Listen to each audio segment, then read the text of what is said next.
Make France Great Again. This video is purely for entertainment and does not infringe on copyrights or laws. The rights to the novel and image belong to the original author. We do not claim ownership.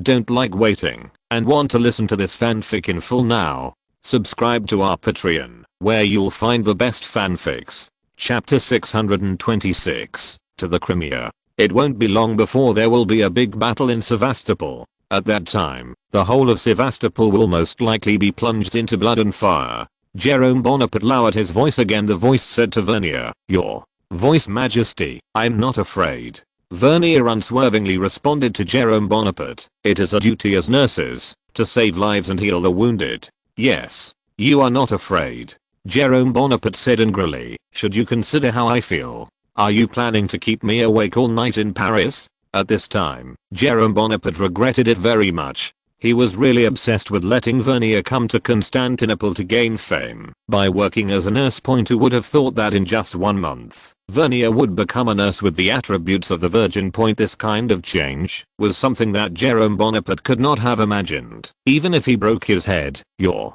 Majesty, Vernier was a little shaken in her heart, but she still responded unswervingly to Jerome Bonaparte. "Your Majesty, you took the initiative to let me learn nursing knowledge and then sent me here. Now, I've gone back on it. Let's do it." Jerome Bonaparte responded to Vernier in a slightly self-defeating tone. "My aunt, can't you save me some snacks? Your Majesty, you told me the other day. Now all of France is scrambling to report my story. If I leave here and return to Paris, then all our previous efforts will not only be in vain, but may also be in vain. Carry the reputation of running away." Vernier patiently analyzed for Jerome Bonaparte. "Who dares?" Jerome Bonaparte couldn't help raise his voice. "Your Majesty, under your control, the domestic newspapers can't really make any noise," Vernier said slowly. "But what about the foreign newspapers? What about the countries that want to see jokes about the French Empire?" Vernier's words reminded Jerome Bonaparte of the Kingdom of Britain, and the role she is now playing is exactly what Nightingale did in history. Now the whole of France, and even most of Europe, is praising Vernier's good deeds. If Vernier returns to Paris, the previous compliments will turn into accusations in an instant. All the efforts he and Vernier had made before will also be in vain. Thinking of this, Jerome Bonaparte was a little shaken. "Your Majesty, the British volunteers team is about to reach the Crimean Peninsula. If we don't act again, our previous efforts will also be overshadowed by the British volunteers." Vernier struck while the iron was hot to Jerome Bonaparte. "How do you know that there is a volunteer group going to Crimea?" Jerome Bonaparte asked suspiciously. "Some time ago, I received a letter from Britain. The person who wrote the letter should be a rich lady, and she told me that she admired my glorious deeds in Constantinople. So she wanted to follow me to form a team of volunteers to the Crimea, and she asked me if I would like to go to the Crimea with her once," Vernier explained to Jerome Bonaparte. After listening to Vernier's retelling, Jerome Bonaparte thought of Nightingale, and he hurriedly asked Vernier, "Do you know the name of the person who wrote to you?" "She said her name was Nightingale," replied Vernier to Jerome Bonaparte. Now Li Gui has met Li Kui. A helpless smile appeared on Jerome Bonaparte's face. If it was someone else, Jerome Bonaparte really didn't worry that Vernier's limelight would be robbed. After all, Vernier was the first to eat crabs. But Nightingale is different from others. She is the original owner of this honorary path forged by Jerome Bonaparte for Vernier. Even with a first mover advantage, it is also difficult for Jerome Bonaparte to guarantee whether Vernier will be replaced by Nightingale. For the British Kingdom, it is more profitable to promote Nightingale as an English than to promote Vernier as a French. He didn't want to see the road he had worked so hard to pave for Vernier to be taken away by Nightingale. The struggle between France and Britain is not only a military struggle, but also a very important part of the struggle in the cultural field and heroic deeds. He wants the world to think that the first person to build a nursing system was the French, not the British. However, Vernier, a French, is similar to Beethoven, an Austrian, and Hitler, a German. However, Nightingale was also not a pure British. She was Italian in the traditional sense, but because he lived in Britain, and there was no Italian border at that time, Nightingale became Britain's. To be honest, I really admire Miss Nightingale. She has the courage to go to the Crimea Peninsula. Vernier couldn't help but praise Nightingale. Okay, I agree. Jerome Bonaparte replied to Vernier, Your Majesty, what did you just say? Vernier opened her mouth slightly, showing a shocked expression. I said I agreed with you to go to the Crimea, Miss Vernier. Jerome Bonaparte responded to Vernier word for word. Really? Vernier asked Jerome Bonaparte again. Of course it's true. Jerome Bonaparte nodded, then changed the conversation. However, you must promise me something. What's the matter? Vernier asked Jerome Bonaparte. First, you must work in the same hospital as the one who admires Miss Nightingale. Jerome Bonaparte said to Vernier. Why is that? Vernier looked at Jerome Bonaparte suspiciously. She didn't understand why His Majesty the Emperor did this. Don't care why. If you don't agree, then I don't agree either. Jerome Bonaparte replied to Vernier with a posture of not giving in. I have to discuss this with Miss Nightingale. She will arrive in Constantinople soon. Vernier said to Jerome Bonaparte. Second, your hospital must be built on the south bank and close to the rear. Jerome Bonaparte then put forward a condition. If the commander of the Russian Empire was not a fool, he would have attacked the north bank first like the French attacked Sevastopol. Later Gorchakov did not have the north bank of stud, and then attacked the south bank. Therefore, the south bank is still very safe compared to the north bank. Yes. Vernier nodded and replied to Jerome Bonaparte. That's all I have to say. Jerome Bonaparte sighed. He really didn't want Vernier to take risks. Your Majesty, thank you for your understanding and support. Vernier replied to Jerome Bonaparte. I don't want to support it, but is it possible? Jerome Bonaparte spread his hands. Okay, let's not talk about this. While there is still time, you go back to the hospital to prepare. Don't wait. What went wrong? Yes, Your Majesty, forget it. You wait. We'll talk about the preparations tomorrow. Jerome Bonaparte hugged Vernier in his arms. I'm in a very bad mood right now. Vernier showed her charming smile, and her slender hand touched Jerome Bonaparte's Minuteman missile again. After a while, strange noises came from the room. Early the next morning. The naked Jerome Bonaparte opened his sleepy eyes and stroked the warm pillow beside him. After a while, he got up and put on the clothes scattered on the ground one by one, and then took the carriage to the French embassy. When Jerome Bonaparte entered the embassy, both Walewski and Marshal Renaud happened to be in the embassy. While yawning, Jerome Bonaparte said to Walewski and Riegno, it happens that I have something I want to discuss with you. Your Majesty, say it. Walewski and Marshal Riegno said in unison, I want to change the place of awarding from Constantinople to Sevastopol. How about that? Jerome Bonaparte said tentatively to Marshal Walewski and Renaud. As soon as this statement came out, it was immediately opposed by both Walewski and Riegno. In their opinion, Jerome Bonaparte's move to Sevastopol was an extremely unwise move. There is a possibility of a major war breaking out in the Crimea Peninsula at any time. It is too dangerous for Jerome Bonaparte to go there now. If the Russian Empire knew that the Emperor was in Sevastopol, they would have attacked Sevastopol at all costs. As long as the Emperor can be captured, the war will end very quickly. It's just an award. It doesn't matter.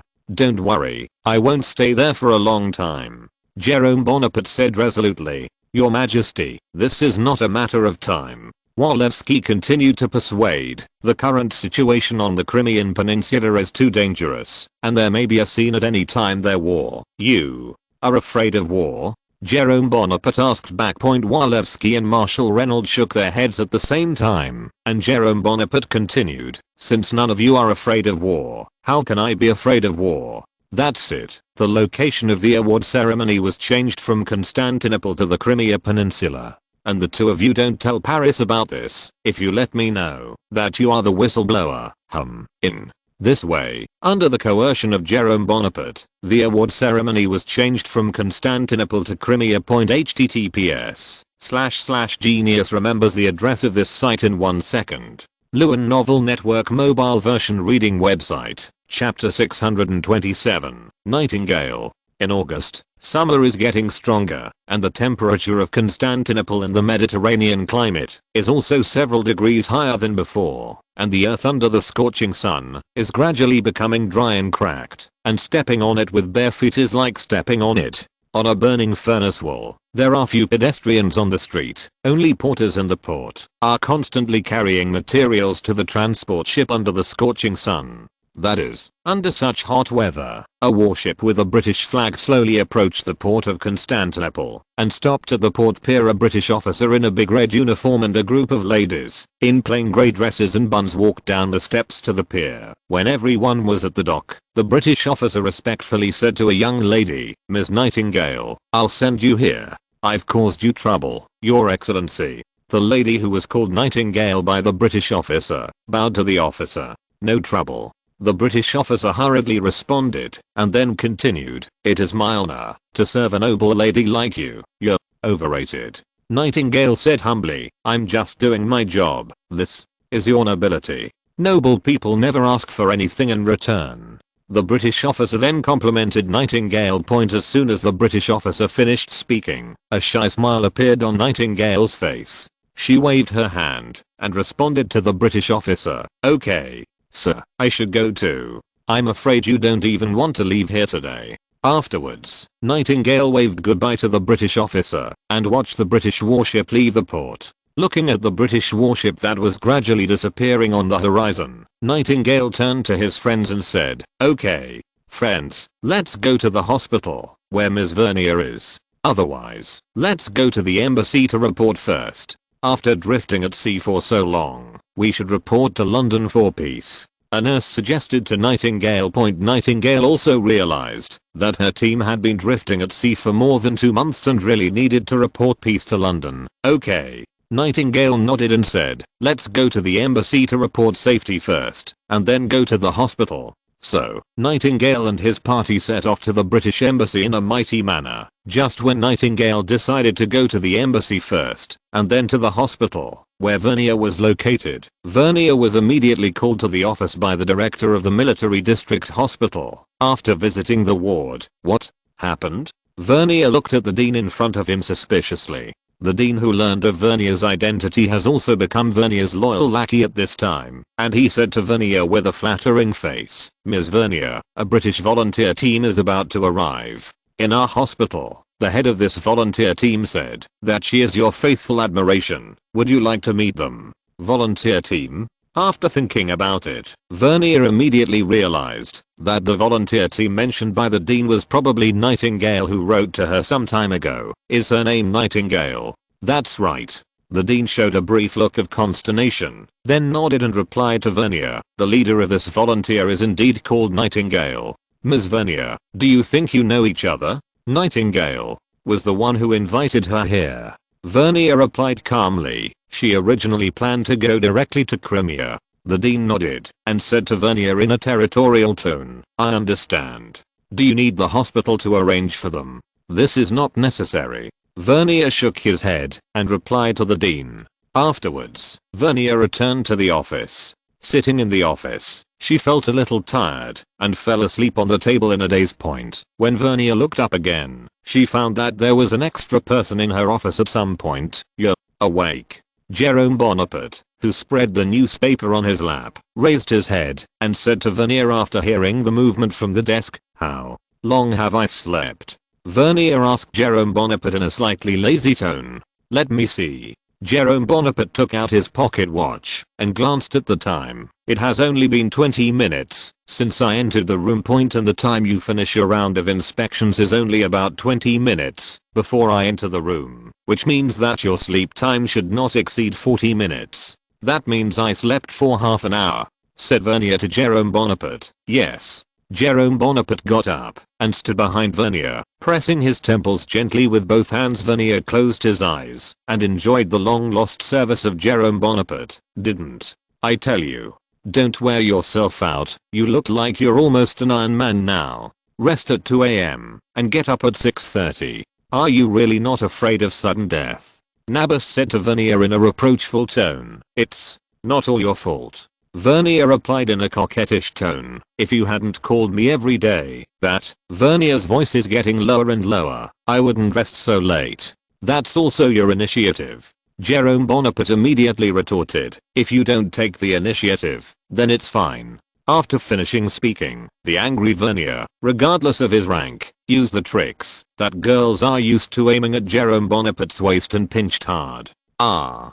Jerome Bonaparte whispered and moved his hands away from Vernier's temple. Vernier, who heard Jerome Bonaparte's scream, panicked, and she hurriedly turned around to check on Jerome Bonaparte's condition. Unexpectedly, the moment she turned around, she was embraced by Jerome Bonaparte. Immediately afterwards, Vernier fell under the attack of Jerome Bonaparte. "This is a hospital. No way. I just touched it. No. Draw the curtains. Yes, my princess." After about 40 minutes, the room was filled with hormones and youthful breath, and a few drops of liquid also appeared on the originally tidy ground point. Refreshing. Jerome Bonaparte tidied up his clothes, then opened the curtains and window sills to dredge the air in the room. Vernier, who was blushing, took out the tissue from the drawer, then squatted down and wiped the liquid dripping on the ground point. After Vernier was wiped, a doctor entered the room and reported, "Your Majesty, Miss Vernier, Miss Nightingale is here. Please come in," said Jerome Bonaparte to the doctor. The doctor glanced at Jerome Bonaparte and said, "Yes, Your Majesty." After a while, Nightingale entered the office. Jerome Bonaparte, sitting on the sofa, looked at Nightingale. The brown hair is evenly distributed on both sides and fixed by a white embroidered bun. She is not tall, her face is white, and she wears a long grey dress that looks extraordinarily simple. On the whole, she can be regarded as a well-behaved middle-class woman. It has amazing beauty, as later generations praised. "Ms. Vernier." Nightingale smiled and saluted. "I'm sorry to bother you at this time."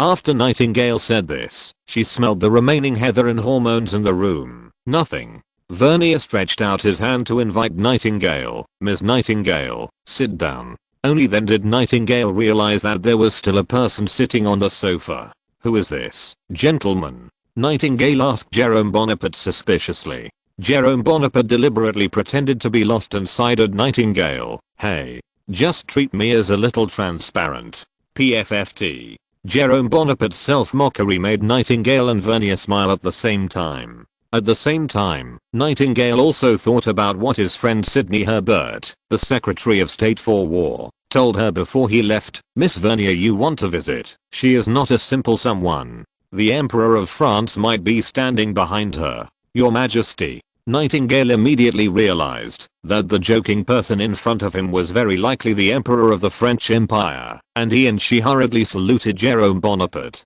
"You guessed it so quickly." Jerome Bonaparte's face showed a hint of surprise. He thought that it would take a while for Nightingale to guess his identity. "Before I came here, my friend once told me something about Miss Vernier and you." Nightingale explained to Jerome Bona. "Your friend is really amazing," Jerome Bonaparte said to Nightingale with a half smile. You reading www.canchu.com. Of course he understood that the friend that Nightingale spoke of was a minister in the British cabinet. Nightingale smiled and said nothing. "Miss Nightingale, Vernier has already told me the purpose of your coming here," Jerome Bonaparte said with emotion. "I really didn't expect that someone would come from a safe and secure back. Go to the front and take care of the wounded.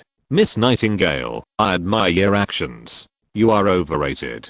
Nightingale respectfully praised Vernier to Jerome Bonaparte and said, "Isn't Madame Vernier like me, who left the social scene in Paris and came here to take care of the wounded? No, you two are different." https://genius. Remembers the address of this site in 1 second. Lewin Novel Network Mobile Version Reading Website. Chapter 628. Improve the nursing system. Miss Nightingale, there is still a difference between you and Vernier. I can tell you frankly that the reason Vernier appeared here is entirely at my own discretion. My purpose is to allow Vernier to accumulate to protect her reputation. I want her to put her name in the history books if I can, since only Jerome Bonaparte, Vernier and Nightingale were present. Jerome Bonaparte could not shy away from telling Nightingale his purpose. Nightingale smiled slightly and responded to Jerome Bonaparte in a complimenting tone. "Your Majesty, thank you for your frankness with me. I can also tell you frankly that the purpose of my coming here is also to hope to be able to relying on my own efforts, I will leave a legacy in history. So in my opinion, no matter what the purpose of coming here, she should be respected as long as she can persevere in doing it.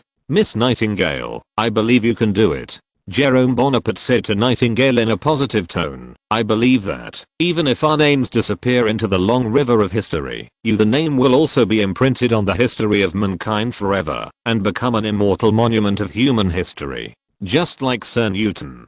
Jerome Bonaparte's comments on Nightingale made Nightingale feel flattered. Your Majesty, you are humble. Nightingale said to Jerome Bonaparte. No. Jerome Bonaparte shook his head and responded to Nightingale, I'm not humble. Throughout history, how many princes and nobles have we appeared? How many people here are remembered? People will not remember what the first emperors and kings of France did.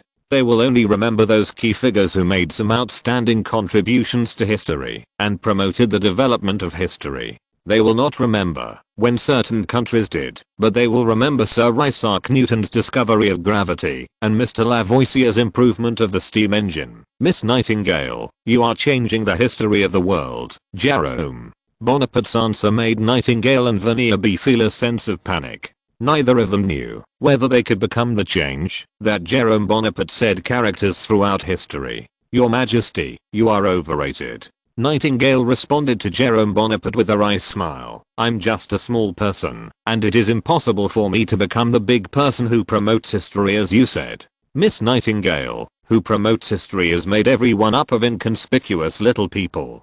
Jerome Bonaparte continued to Nightingale, in my opinion, you and Vernier's name will inevitably be imprinted with the history of mankind. You only need to have a plan. What plan? Nightingale and Vernier made their debut after the war. The two of you will inevitably gain a reputation that is unattainable for ordinary people. At that time, you will be able to pass on all the knowledge you learned on the battlefield to more people. Jerome Bonaparte half covered to Nightingale and Vernier Road. You mean to start a school? Nightingale blurted out. It can't be said to be founded. Jerome Bonaparte shook his head and responded to Nightingale. In fact, we already have a nursing school in France, but for some reason, this school has always been in the stage of opening and closing. So I want to invite you to serve as the leader of this group of schools after the war, teach more outstanding students, and spread mercy all over the world. The strength of one person alone cannot change the world. Only by uniting more like-minded people and putting your strengths in one place can it be possible to change the world. Having said this, Jerome Bonaparte showed a pious expression on his face, pretend as if he was proud of being able to accomplish a great cause. After listening to Jerome Bonaparte's speech, Nightingale also developed a kind of psychology of Christ redeeming the world. The emperor is right. She alone and her volunteer team can't change the world at all. Only by education more and more people like her can she truly change the world. Your Majesty, you are right. Nightingale nodded and said to Jerome Bonaparte, Miss Nightingale, you agree? Jerome Bonaparte said to Nightingale with a smile, Your Majesty, to be able to participate in this great cause, it is my honor. I'm sure that your kindness will still be admired in 100 or 1,000 years. Miss Nightingale said to Jerome Bonaparte praised point she knew that with the power of Jerome Bonaparte, as long as he wanted to, he could do it without Nightingale point. Since the emperor chose her, Nightingale must go all out point. Jerome Bonaparte shook his head and replied to Nightingale, Miss Nightingale, it will be Vernier and you that will be sung in 1,000 years, and I will only be killed at a certain time in the future. People criticize the negative teaching materials. No. A benevolent monarch like you. Nightingale said to Jerome Bonaparte. Benevolence? Jerome Bonaparte showed self-deprecation at the corner of his mouth, and he said in a flat tone, for a promising monarch, kindness is not a compliment, but a demeanor. And do you think the man who sent thousands of French athletes to battle would be a benevolent monarch? Nightingale was silent, and she found that she could not see through the monarch. The ancient Greek philosopher Epic once said that I stepped on a stage that we did not choose and performed a play that we did not choose. Jerome Bonaparte seemed to be talking to himself, so each of us everyone should try their best to play this script. Miss Nightingale, I hope you can promise me one thing. Your Majesty, say it. Nightingale replied immediately, I hope you don't inject too much pity in the process of treatment. Jerome Bonaparte said to Nightingale without a trace of emotion, why?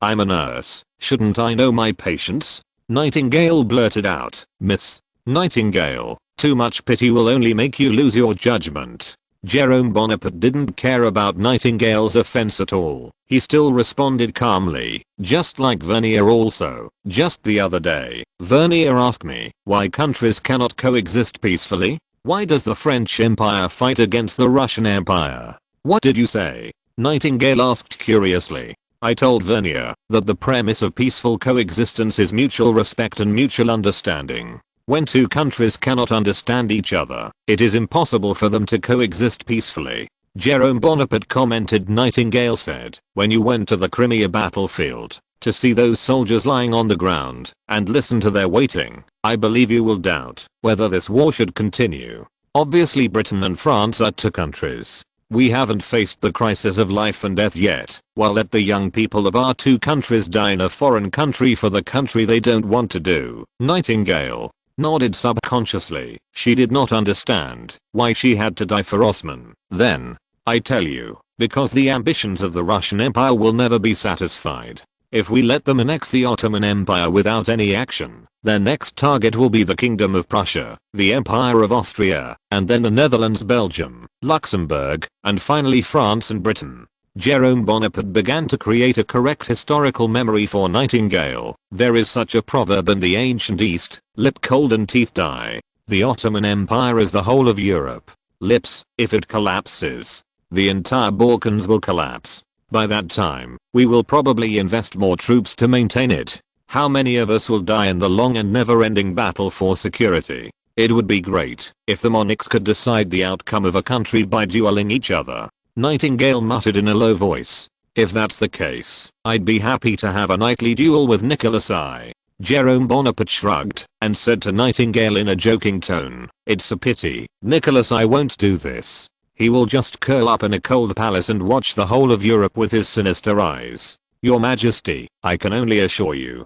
I try not to get involved in political issues. Nightingale responded to Jerome Bonaparte with a wry smile, but I will still sympathize with each of my patients. Yes. Jerome Bonaparte nodded and responded to Nightingale. After the two continued to chat for a while. Jerome Bonaparte left Vernier's office. Only Vernier and Nightingale were left in the office. Miss Vernier, Nightingale said in a heavy tone. Huh? Vernier looked at Nightingale suspiciously. Your Majesty, has it always been like this? Nightingale asked. No. Vernier shook his head and said, when His Majesty isn't talking about business, it's not like he is now. It seems that His Majesty attaches great importance to the issues just discussed. Nightingale replied to Vernier, and then changed the conversation. I also attach great importance to you. Vernier's face flushed slightly. You was reading www.wakanshu.com nodded noncommittally. August 10th. 1854. After several days of preparations, Nightingale and Vernier boarded a wooden battleship to the Crimea Peninsula, where they will build a new hospital. On August 12th, Jerome Bonaparte announced that he would leave Constantinople and return to France. That night, Jerome Bonaparte left Constantinople on a warship together with Marshal Reynolds and Richard Metternich. https://genius remembers the address of this site in 1 second. Lewin Novel Network Mobile Version Reading Website, Chapter 629. The Great Emperor comes to loyal Crimea. Just when everyone thought that the Emperor of the French Empire was returning to Paris on a warship, the warship carrying Jerome Bonaparte was quietly heading towards Sevastopol, while the moon was hazy, and in the early morning of the second day, it broke through the thick fog and reached the vicinity of Sevastopol. The French Navy, which was in charge of patrolling the waters near Sevastopol to guard against the Russian Empire's sneak attack, spotted the warship flying the French flag at the first time, and the sailors on the observation deck immediately reported to the loud report under the observation deck. Go and report to the captain. Let's just say that a warship with a national flag is heading in our direction. The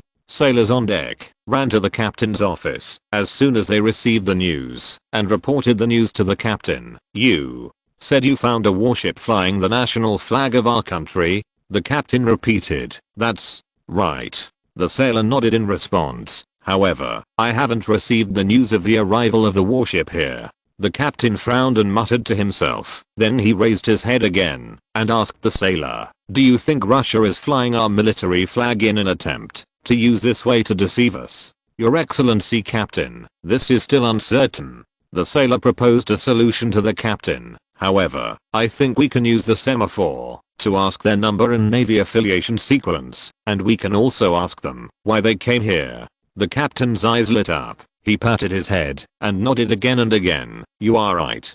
Do it now. Be sure to understand the number and sequence of this warship and what is the purpose of their arrival here." "Yes." The sailor saluted the captain and left point. When the sailors conveyed the captain's order to the sailors on the observation deck, the sailors on the observation deck waved their flags and asked the other side, "Your Majesty, they are using flags to ask which unit we belong to. What is the purpose of coming here?" The captain of the warship Jerome Bonaparte reported respectfully to Jerome Bonaparte, "Tell them your troops and tell them that you are here with a special mission."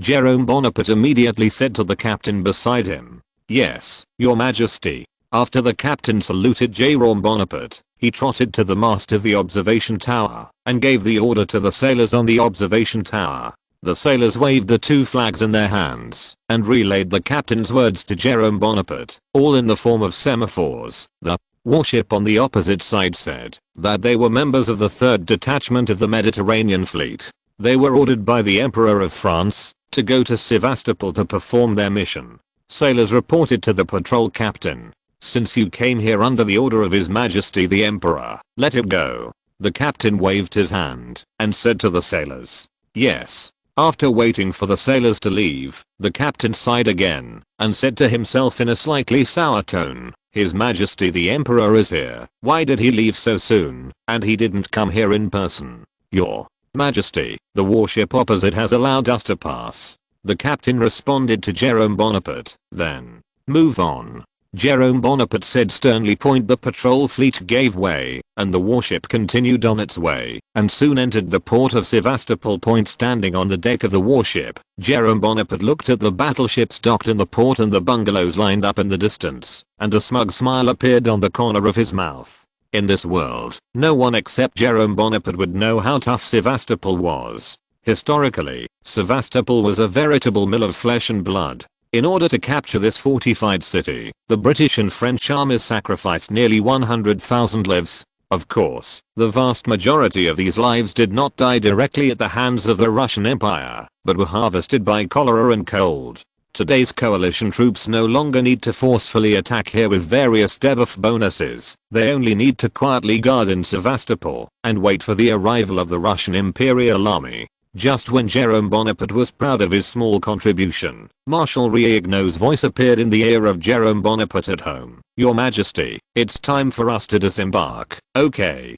Jerome, who had recovered his senses, nodded, and then, together with Marshal Riegno and Richard Metternich, slowly landed on the shore in a small boat. At this time, Le Boeuf, the chief quartermaster of the French Expeditionary Force, who was inventorying equipment in the port warehouse, received a report from the soldiers at the port. "You go and report to Commander Pelissier immediately." Le Boeuf immediately ordered the soldiers. "Your Excellency General, are you not going?" The soldier responded to Le Boeuf, "I'm going to the pier to meet the special envoy. You can go there alone," Le Boeuf said, running towards the pier. When Le Boeuf was about to arrive at the port terminal, the scene in front of him almost made him feel a cardiac arrest. What kind of special envoy is the person standing on the pier? It is obviously the Emperor himself. Who I am? Where am I? How could the Emperor appear here? Le Boeuf's eyes were dull, his mind was blank, and his footsteps gradually slowed down. Jerome Bonaparte on the dock also noticed Le Boeuf. He waved at Le Boeuf. Le Boeuf. Le Boeuf, who heard His Majesty's voice in his ears, immediately recovered his senses. He hurriedly ran in the direction of Jerome Bonaparte, and soon came to Jerome Bonaparte. "Your Majesty, Marshal Riegno." Le Boeuf straightened his body and shouted to them in a sonorous tone. Jerome Bonaparte looked at Le Boeuf carefully, then squatted down. "Your Majesty." Surprised expressions appeared on the faces of the people around. I saw Jerome Bonaparte tightening the lace-up leather boots that Leboeuf was wearing on his feet, then got up and patted Leboeuf on the shoulder and said affectionately, "You are also a general of the empire. You must pay more attention to grooming, your majesty." Leboeuf's face showed a moved expression, and his voice was a little more sobbing. Stop doing this." Jerome Bonaparte pretended to be disgusted and joked, "You are not a child, so don't cry at every turn. A crying general will not be convincing." "Yes." Leboeuf put away his sensual side and replied with a soldier's iron-blooded attitude, "Okay, take me to the headquarters." Jerome Bonaparte ordered Leboeuf. Leboeuf and Jerome Bonaparte walked and chatted under the watchful eyes of the soldiers near the port, and soon came to the French headquarters. At this moment, Jerome Patterson, the adjutant to the commander of the French Expeditionary Force, and Robert, the deputy commander of the Expeditionary Force, just stepped out of the gate of the headquarters when they saw Jerome Bonaparte and Marshal Reine accompanied by Leboeuf in the distance. Their minds were also blank. Patterson, Conrobble. Jerome Bonaparte waved to Jerome Patterson and Conrobble. Conrobble, who quickly reacted, reminded Jerome Patterson, who was in a dazed state, in a low voice, and the two trotted to Jerome Bonaparte together. "Your Majesty X2. Jerome Patterson and Conrobert shouted to Jerome Bonaparte in unison. Jerome Bonaparte looked up and down the two of them. "General Conrobert, my subordinate is here." Conrobert gave Jerome Bonaparte a military salute. "You're thinner than before." Jerome Bonaparte stretched out his hand and patted Conrobert on the shoulder and said in a kind tone, "It's hard work for the empire." Conrobble responded firmly. Then, Jerome Bonaparte glanced at his nephew again, and he nodded with satisfaction. "Patterson, the training in the army has made you more mature than before, Jerome." Patterson did not speak, but gave a military salute to Jerome Bonaparte. "Right. Where is our Marshal Pelissier? It's a shame that I came all the way here," and handed him his marshal's scepter. Jerome Bonaparte asked Kang in a mocking tone. "Robert and Jerome Patterson, Your Majesty, because Commander Pelissier did not know that you arrived today, he is now supervising the fortifications of Sevastopol." Conrobble hurriedly explained to Pelissier, "I will send someone to take Pelissier immediately. Commander Yi, please come here." "No." Jerome Bonaparte raised his hand to stop him. "Let's surprise our great hero, Commander Pelissier, at the headquarters." After that, Jerome Bonaparte and Riegno entered the Expeditionary Army headquarters, and Conrobert and Jerome Patterson had to follow Jerome Bonaparte into the headquarters. And at Inkerman Hill, a few kilometers away from the French Expeditionary Force headquarters, he oversaw the construction of the fortifications, and he was accompanied by the British Expeditionary Force Commander Raglan. No, it should be said it's Marshal Raglan. You reading www.kanchu.com. Hey, I really don't know, when will we be able to truly defeat the Russian Empire? Standing on the top of Mount Inkerman overlooking the small bastions and trenches on the mountainside, Commander Raglan couldn't help sighing. He couldn't understand why the Emperor of France insisted on having his army build fortifications in Sevastopol to await the arrival of the Russian Empire. Is the Russian Empire really going to bludgeon its head into the fortifications? Probably not. Come on.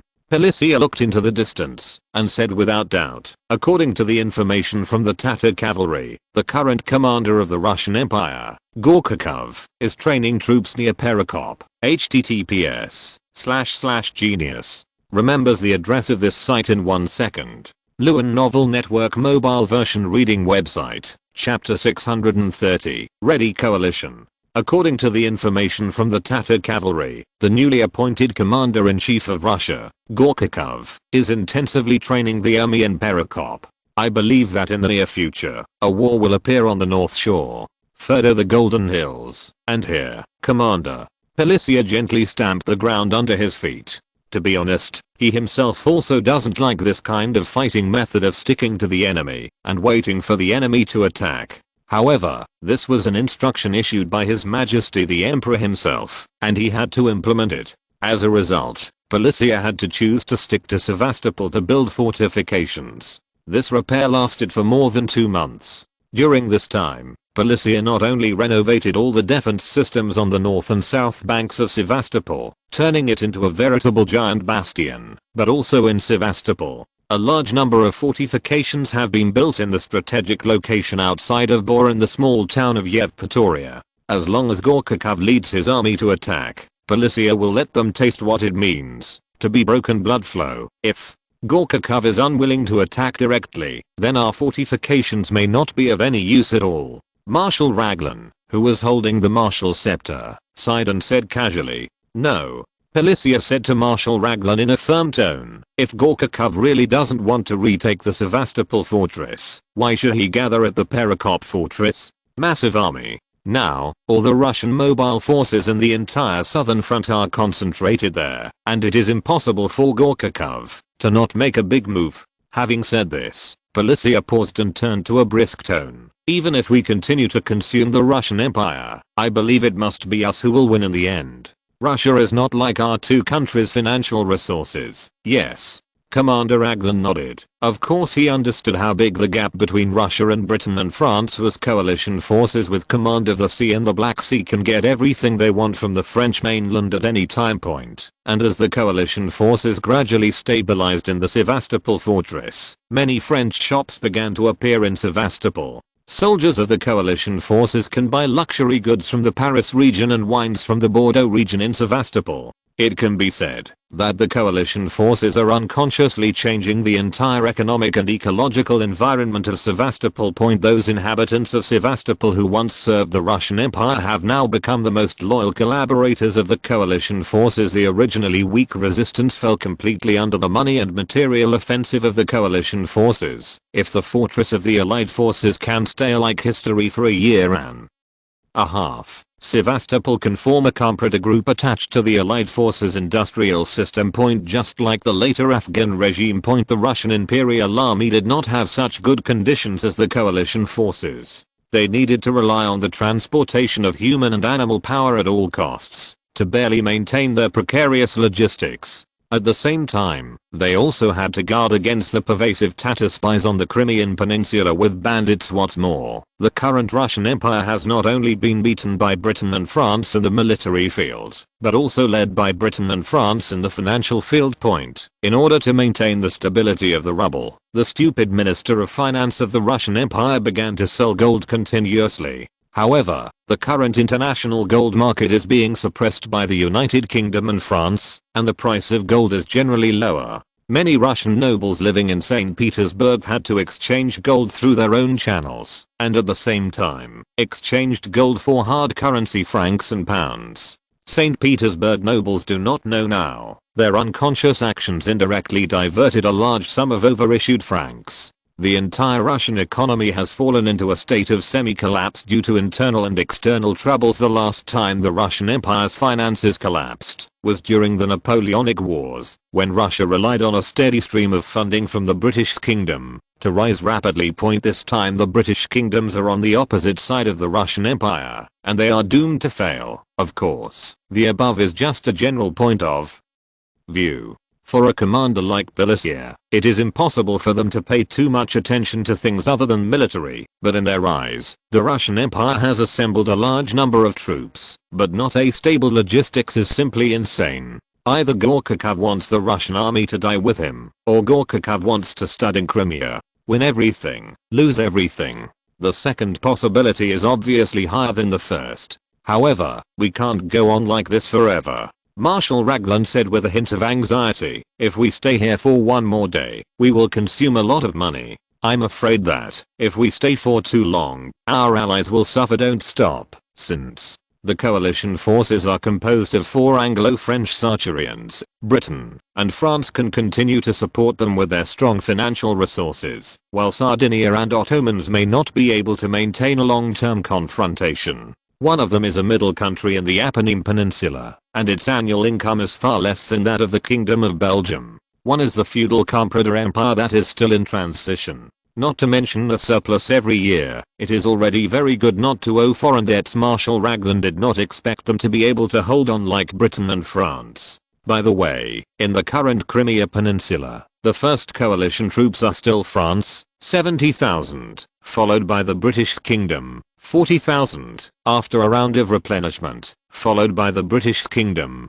A few days ago, the Ottoman Empire with 10,000 troops, 35,000, was transferred, and finally the Kingdom of Sardinia, 20,000, with about 165,000 troops. The deployment of troops stretched from the north bank of Sevastopol to Kamishport. The town of Yevpatoria also has nearly 5,000 people. As for the Russian Imperial Army, conservative estimates have reached about 230,000 people. Don't worry, Commander Raglan, it won't be long before they launch an attack. Pelissier said to Raglan, a large number of troops are concentrated on the line from Perekop to Simferopol, but it costs a lot of money. Yes, the Russian Empire will be made harder by our allies. If it's what you said, it would be great. Raglan tapped the palm of his hand with the Marshal's scepter, and then suddenly asked Pelissier, by the way, Marshal Saint Arnaud, what is the situation? I haven't heard from him for a long time. Your Excellency Marshal's physical condition is not bad. Pelissier said as usual. Also, he was canonized as Count of Sevastopol by His Majesty the Emperor. The Count of Sevastopol. Marshal Raglan exclaimed in an exaggerated tone. It's only been so long. Marshal Saint Arnaud has become the Count of Saint Arnaud. So, as a saint, Marshal Arnaud's deputy should also be rewarded.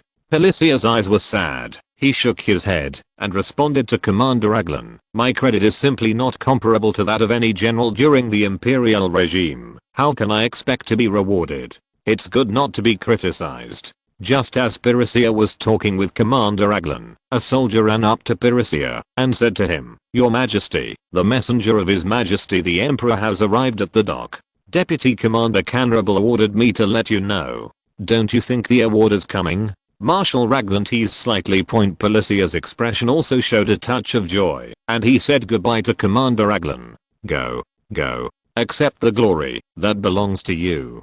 Commander Raglan waved his hand and responded to Pelissier. Afterwards, Pelissier descended from Mount Inkerman on foot and rode to the vicinity of the Expeditionary Force headquarters. When Pelissier arrived near the headquarters of the Expeditionary Force, a pair of cavalry units in uniforms of the Imperial Guard were standing in two lines, standing on the left and right sides of the gate of the Expeditionary Force headquarters. Extending from the gate to the last step, each of him raised his saber in midair and crossed it. What are you doing? Pelissier asked in a serious tone. The cavalry guards didn't speak, they just said confused in unison, Commander Pelissier, please come in. The Pelissier came to the first step of the commander of the Expeditionary Force, and all the sabers were attracted into their scabbards at the same time. Pelissier walked to the gate of the Expeditionary Force command step by step. Standing at the gate, he looked towards the interior of the Expeditionary Force command. All the general level soldiers in the French Expeditionary Force stood upright, and there seemed to be someone behind the group of generals. Who are you? Pelissier asked the general present suspiciously. Almost as soon as Pelissier finished his question, thunderous applause broke out in the headquarters of the Expeditionary Force. All the generals applauded for Pelissier, and at the same time, showed a kind smile to Pelissier. After the applause lasted for a while, it was stopped by a voice. This is a voice that Pelissier is familiar with, and can no longer be familiar with, and the owner of this voice should have returned to Paris by now. Why did he appear here? Get out of the way. Jerome Bonaparte's voice reached Pelissier's ears again. All the generals made way for Pelissier, and Pelissier saw the Emperor Jerome Bonaparte and the Imperial Marshal Renaud. Your Majesty. Pelissier looked at the sudden appearance of Jerome Bonaparte in surprise. General. Pelissier, come here. Jerome Bonaparte said to Pelissier. Yes. Pelissier hurried to Jerome Bonaparte's side. General.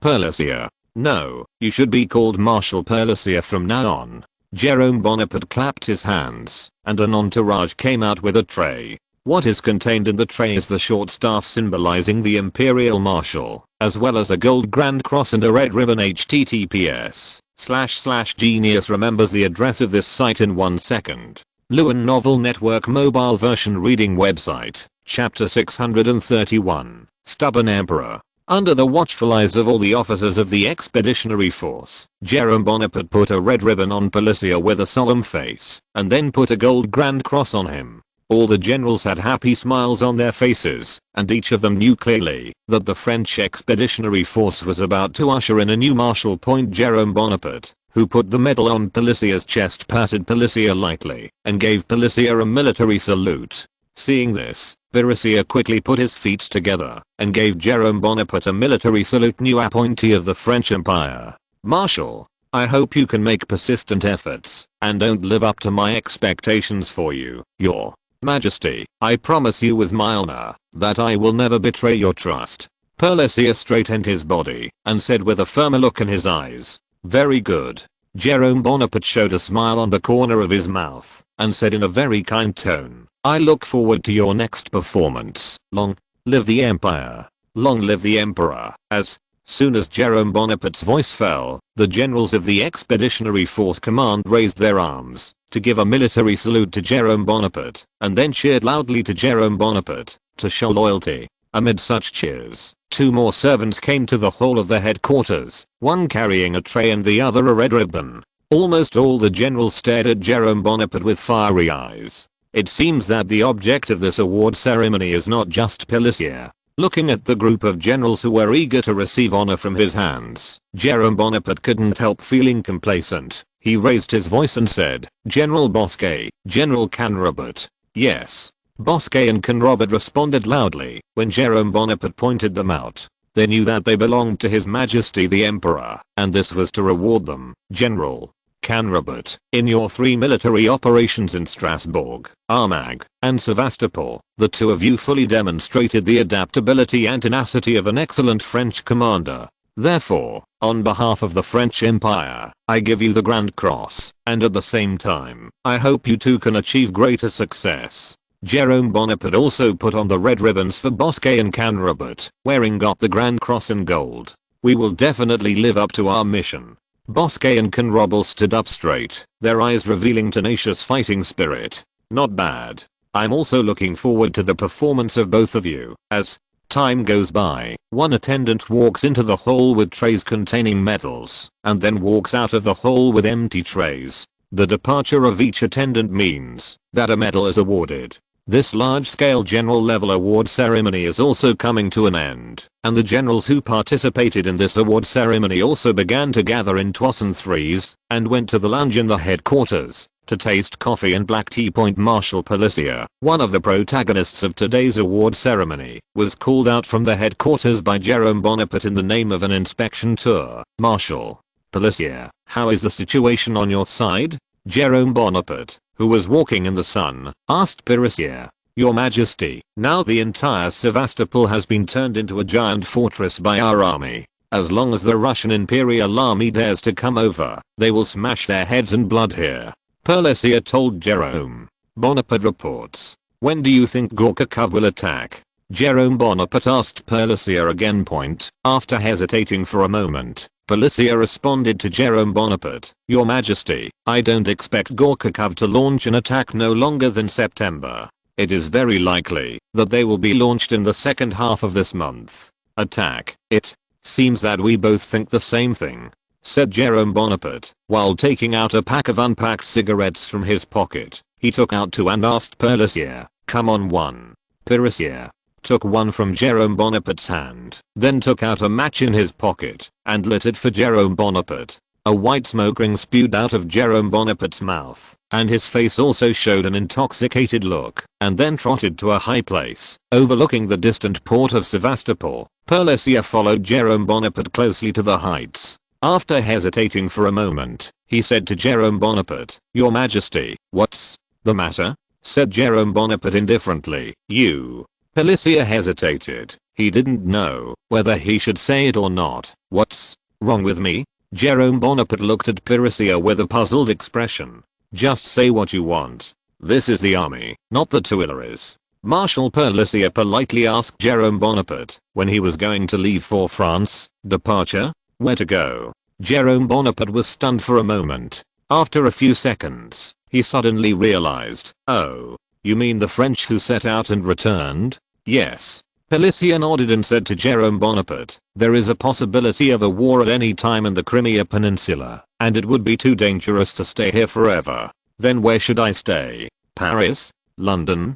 Jerome Bonaparte asked rhetorically.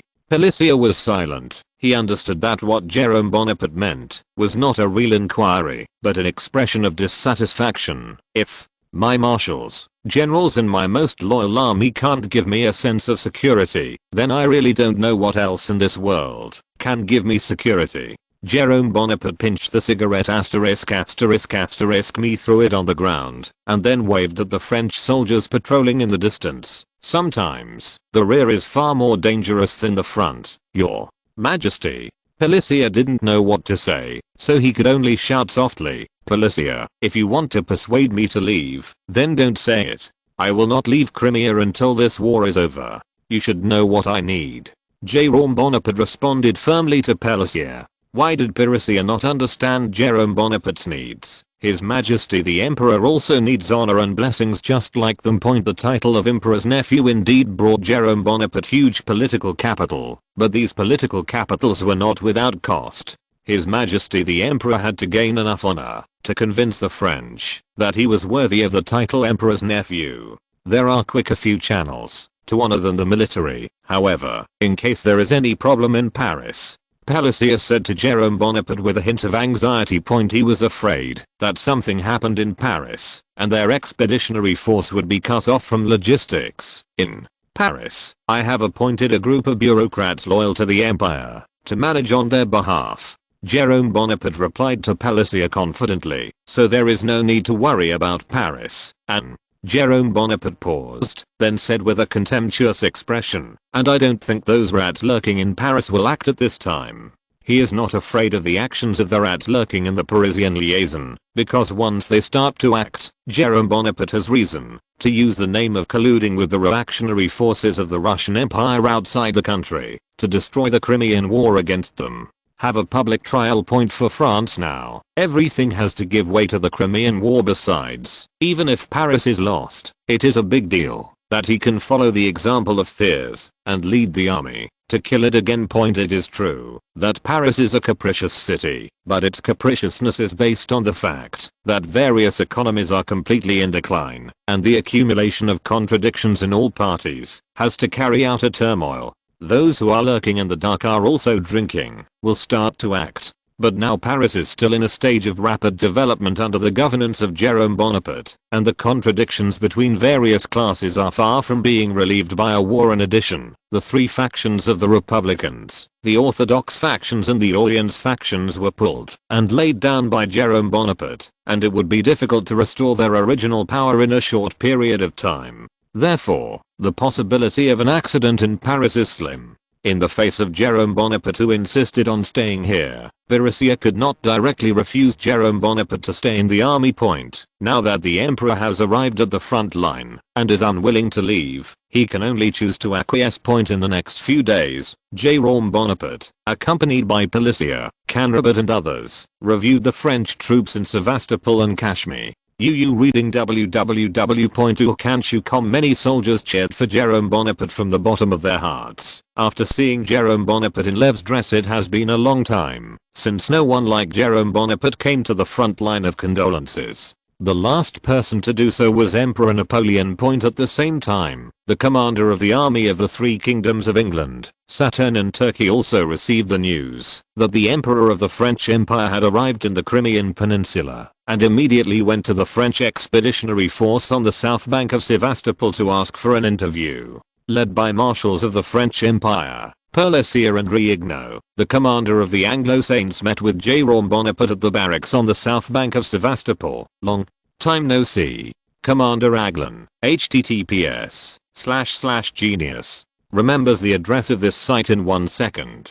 Lewin Novel Network Mobile Version Reading Website, Chapter 632, Wartime Command. Long time no see. Commander Aglan. Jerome Bonaparte smiled and looked at Marshal Raglan. Perhaps I should call you Marshal Raglan. Your Majesty, you can call me whatever you want. Marshal Raglan stood up straight and said to Jerome Bonaparte is neither humble nor arrogant. Let's call it Marshal Raglan. Jerome Bonaparte stretched out his hand and invited Raglan to sit down. Marshal Raglan, please take a seat. Thank you, Your Majesty. Marshal Raglan saluted Jerome Bonaparte and sat on his left. Afterwards, Jerome Bonaparte also invited the Sardinian War Minister Marshal La Merimore and the Ottoman Empire Omar Pasha to sit on the other side. After everyone was seated, Jerome Bonaparte bluntly asked Marshal Raglan, "Marshal Raglan, I guess your purpose here is not just to visit me, Marshal." Raglan was surprised by Jerome Bonaparte's outspokenness. However, since His Majesty the Emperor has already said so, Raglan does not want to follow the detours of the ministers in the British cabinet. Marshal Raglan slightly, and told Jerome Bonaparte that his purpose of coming this time was not only to bring greetings and blessings from the British team to Jerome Bonaparte, but also to euphemistically ask Jerome on behalf of the British army, "When did Bonaparte leave the Crimea?" The purpose of my trip is not only to honor the heroes of Crimea, but also to give spiritual encouragement to the soldiers on the front line. Jerome Bonaparte said, "So, in a short period of time, I'm not leaving Crimea, then. I wish your majesty a pleasant journey in Crimea." Marshal Raglan said to Jerome Bonaparte, with a hint of complaint in his words afterwards. After a long chat between Jerome Bonaparte and Marshal Raglan, Marshal La Merimore, and Omar Pasha, Marshal Raglan and others turned to Jerome Bona. "Baba, farewell." Looking at the back of Marshal Raglan leaving, a sneer appeared on Jerome Bonaparte's face. He muttered softly, "It seems that some people don't want me to stay here." Raglan, who had left the French expeditionary barracks, was surrounded by the Duke of Cambridge and others. As soon as he returned to the British barracks, they asked Marshal Raglan when Emperor Jerome Bonaparte left the Crimean Peninsula. "Emperor Jerome told me that he will not leave here in a short time," Marshal Raglan reluctantly said to the military commanders present. As soon as this statement came out, the military commander immediately realized the seriousness of the situation. Due to the excellent performance of the French army in Armor and Sevastopol, the entire coalition force has gradually changed from the original two-headed command to the current single-level command with the French army as the center. The advantage of this is to reduce the internal friction between the army, and it can make the loose coalition forces into a whole. However, the downside is that the British army has less and less influence in the coalition forces. Before the start of the Sevastopol War, Omar Pasha of the Ottoman Empire was more inclined to follow the command of Marshal Raglan. The Sevastopol War. After the end, Omar's position was in favor of the French army. If it wasn't for the fact that Commander Raglan was promoted to Field Marshal, and Palliser had not been promoted to Field Marshal, I'm afraid that the Kingdom of Britain could only command the army under his own point. Now that Emperor Jerome Bonaparte, who is the supreme commander of France, has arrived in Sevastopol, the entire British army has to face a problem. Whether they should obey the French army's dispatch. Because judging from the rank and power of the coalition, Jerome Bonaparte had obviously far surpassed Commander Raglan. Unless Commander Raglan invited Queen Victoria to the Crimea Peninsula, the entire coalition force will be under his command unconditionally. If Jerome Bonaparte could lead them to victory, like Emperor Napoleon did, that's all. The key is that Jerome Bonaparte can't produce a convincing record at all, just like the Duke of Cambridge at the time. So the British army has reason to doubt the military level of Jerome Bonaparte. This also caused divisions within Britain. If the supreme command of the French army really changed from Palliser to Jerome Bonaparte, should they obey the command of the Allied forces? That's why Marshal Raglan went to the French headquarters to ask Jerome Bonaparte whether he would stay in the Crimea for a long time. Why don't we report this news to London? It is up to London to negotiate with France, so that His Majesty Jerome Bonaparte may be able to leave. One of the officers put forward his own thoughts. "I'm afraid London won't be able to persuade him." Another officer poured cold water on him and said, "Don't you understand what France is like now? The entire empire revolves around the French emperor alone, and the current French emperor who wants to imitate his uncle. How can those who stay in Paris be persuaded? Then, do we still have to follow the advice of the French command? My opinion can be heard, but it will be implemented according to the situation. We are the troops of Her Majesty Queen Victoria, not the troops of Her Majesty Emperor Jerome Bonaparte." The British officer shouted around Marshal Raglan, and gradually an impatient look appeared on Marshal Raglan's face. "Quiet!" Marshal Raglan raised his voice and shouted to everyone present. All the officers stopped speaking and turned their attention back to Marshal Raglan. "Are you discussing things like this, or arguing?" Marshal Raglan reprimanded loudly, and then said to the Duke of Cambridge, "What do you think? Your Excellency Marshal, I think a colleague just said it was good." The Duke of Cambridge raised his chest and spoke eloquently. "We can follow the advice of the French Empire, but only if this advice is beneficial to our army. If the Empire is really ready to let us die, we can also act according to our own will. After all, the French army and the British army are only united, not the French annexation of Britain. Everyone present still maintains control over the army. This is indeed a solution." Marshal Raglan nodded. To be honest, he also does not want to have a deadlock with the French Empire. Now the entire Crimean Peninsula relies on the French army for high-intensity output point. If the relationship with France is really strained, it will only cost the Russian Empire point. But Commander Raglan was afraid that Jerome Bonaparte was the kind of king who had no B-number and liked to show his power. There is a saying that one general is incompetent and the three armies are exhausted. The fun-loving monarch is an epic disaster for the military. Forget it, watch it for a while. Marshal Raglan thought to himself. After Jerome Bonaparte had settled in Sevastopol, 2 telegrams came to Sevastopol. One is from Queen Augusta and the other is from Princess Mathilde.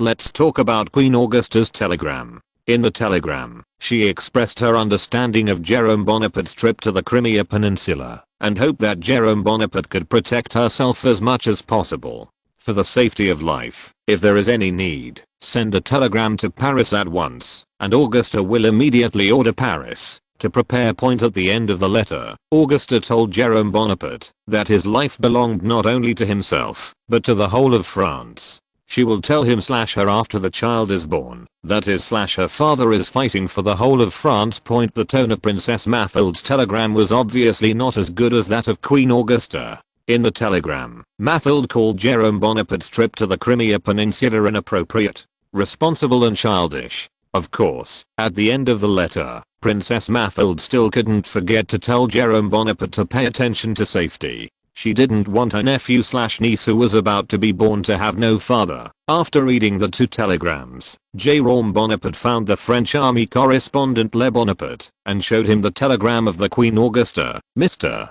Reporter, I think you should pay more attention to your surroundings. Military news is not only about how many enemies the army has defeated and how many victories have been won. Little things can make people feel more empathetic." Jerome Bonaparte makes a proposal to the journalists accompanying the army. It was suggested that he write an article with the core content of the soldier's wife's attitude towards war. Of course, the article focuses on the positive image of military wives during the war. The reporters in the army, who were instructed by Jerome Bonaparte, immediately understood what Jerome Bonaparte meant. After leaving the command, he hurriedly went to the barracks to find several French officers and asked to know what their wives were about their attitude to war. The officers cooperated very well with the letters their wives wrote to them. After reading the letters, the reporters accompanying the army wrote an article titled "Marrying the Army's Wife Overnight." The article uses the wives of several officers he chose as typical cases to promote the justice of the French army against the Russian Imperial Army in the Crimea Peninsula. At the same time, at the end of the article, the military reporter also pointed out that Queen Augusta also wrote a letter for Her Majesty the Emperor.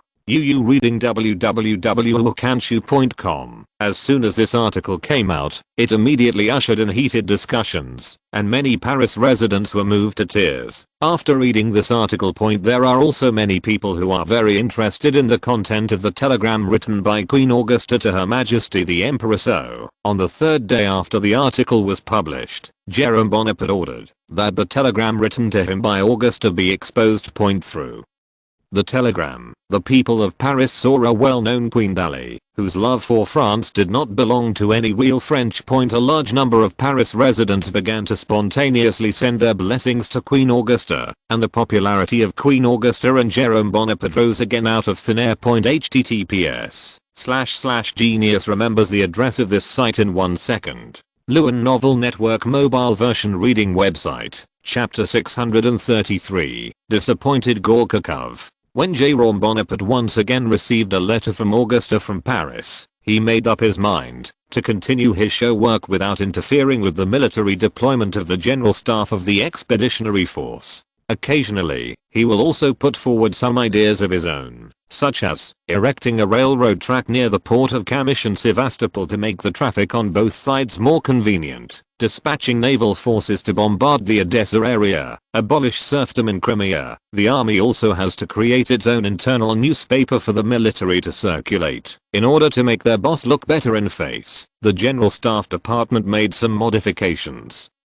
to a small part of Jerome Bonaparte's plan, and then implemented it. The small railway from the port of Kamish to Sevastopol was officially included in the plans of the General Staff. The serfs in the Sevastopol region were also abolished by France's liberators. Some Slavs cheered, and others were confused. In this way, Jerome Bonaparte and the General Staff Department performed their respective duties, and the entire General Staff Department did not fall into chaos at the command level because of the arrival of Jerome Bonaparte. The three kingdoms of England and Toulouse also breathed a sigh of relief after discovering that the French General Staff was still orderly building fortifications and inspecting troops. The entire coalition force is still advancing according to the original plan. However, the Russian Imperial Army in the fortress by the Perekop Strait, more than 100 kilometers away from Sevastopol, is not as comfortable as the coalition forces. He has served as the commander-in-chief of the Russian Imperial Front for nearly 3 months. Gorchakov was sitting in a chair looking sadly at the list of supplies in his hand. On the opposite side are the bureaucrats in the capital of Odessa who are in charge of escorting logistics. At this time, the Odessa bureaucracy also showed an impatient look on the same face. He clearly did not belong to the Russian Imperial Army, but he wanted to look like he was punished like a soldier, which is simply an insult to him. Time passed by a minute and a second, and the long wait finally made the Odessa bureaucrat lose his patience. Attached to the capital of Odessa, he was fearless to the commander-in-chief of the Crimean Front. Gorchakov said, "Your Excellency Commander Gorchakov, can you please sign the list sooner? I have to take these things back to Odessa to return for my life." Signature? The blue veins on Commander Gorchakov's forehead suddenly burst out. He gritted his teeth and yelled at the bureaucrat in front of him, "The materials and personnel you provided don't even have half of what I asked for. Just talk about it. How do you ask me to sign? Your Excellency Commander, as far as the supplies you are holding, we in Odessa have already taught you the materials from the gaps between our teeth. It's not easy for us in Odessa. Just be considerate of us. Come on. We can't let us hand over our rations to you." The Odessa bureaucrat, who knew he was wrong, weakened slightly, lowered his body, and quibbled with Gorchakov. "Understand you?" Gorchakov snorted coldly, sneering at the corner of his mouth, and cursing at the bureaucrats in front of him. "I forgive you. Who will forgive me? My army is about to go to the front line. Look at your paragraph. How much food has been shipped in total in time? My subordinates have 260,000 people, not 20,000. Who are you fooling with this food? You Odessa are the most important granary in the entire southern line, and now you provide such little food. Your Excellency Commander, our Odessa is indeed an important granary for the entire south, but we also supply more than your Crimean Front." Odessa bureaucrats complained bitterly. "The Russian Empire in Bessarabia province, the army needs our supply, and the Russian army in the Caucasus also needs our supply." "Okay. I don't want to hear you say this. I just want to know one thing. Can you make up for the supplies you owe me next time?" Gorchakov waved to Odessa. The bureaucracy asked, "Your Excellency Commander, I'm afraid this is difficult." The Odessa bureaucrat shook his head and replied to Gorchakov, and then added, "However, we will do our best." "How big is the biggest possibility?" Gorchakov slapped the table fiercely and asked in a loud voice, 70%? 80%? 90%. "We do our best." The Odessa bureaucracy continued to practice take eye to Gorchakov. "Go away with your list." Gorchakov threw the list out of his hand. The unbound list was scattered in the air and landed in every corner of the room.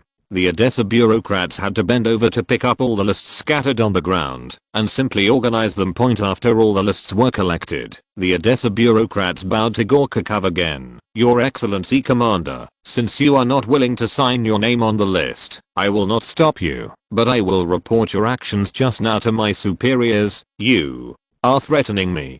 Gorkakov stared at the Odessa bureaucrat in front of him with violent eyes, as if he was about to explode in the next second, and ordered his subordinates to shoot him. "Your Excellency Commander, this is not a threat." The Odessa bureaucracy also responded without fear, "I'm just talking about the matter. Get out."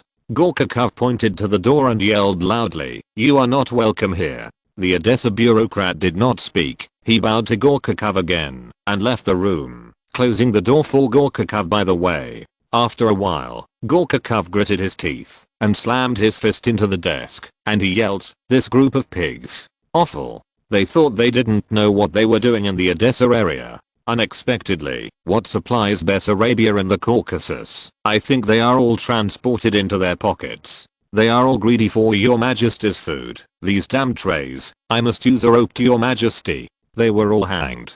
As Gorkakov's mood seemed to grow louder and louder, these curses did not extinguish the fire in Gorkakov's heart, but made the anger in his heart grow stronger and stronger. Gorkakov got up and paced back and forth in the office, his body sweating profusely from anger.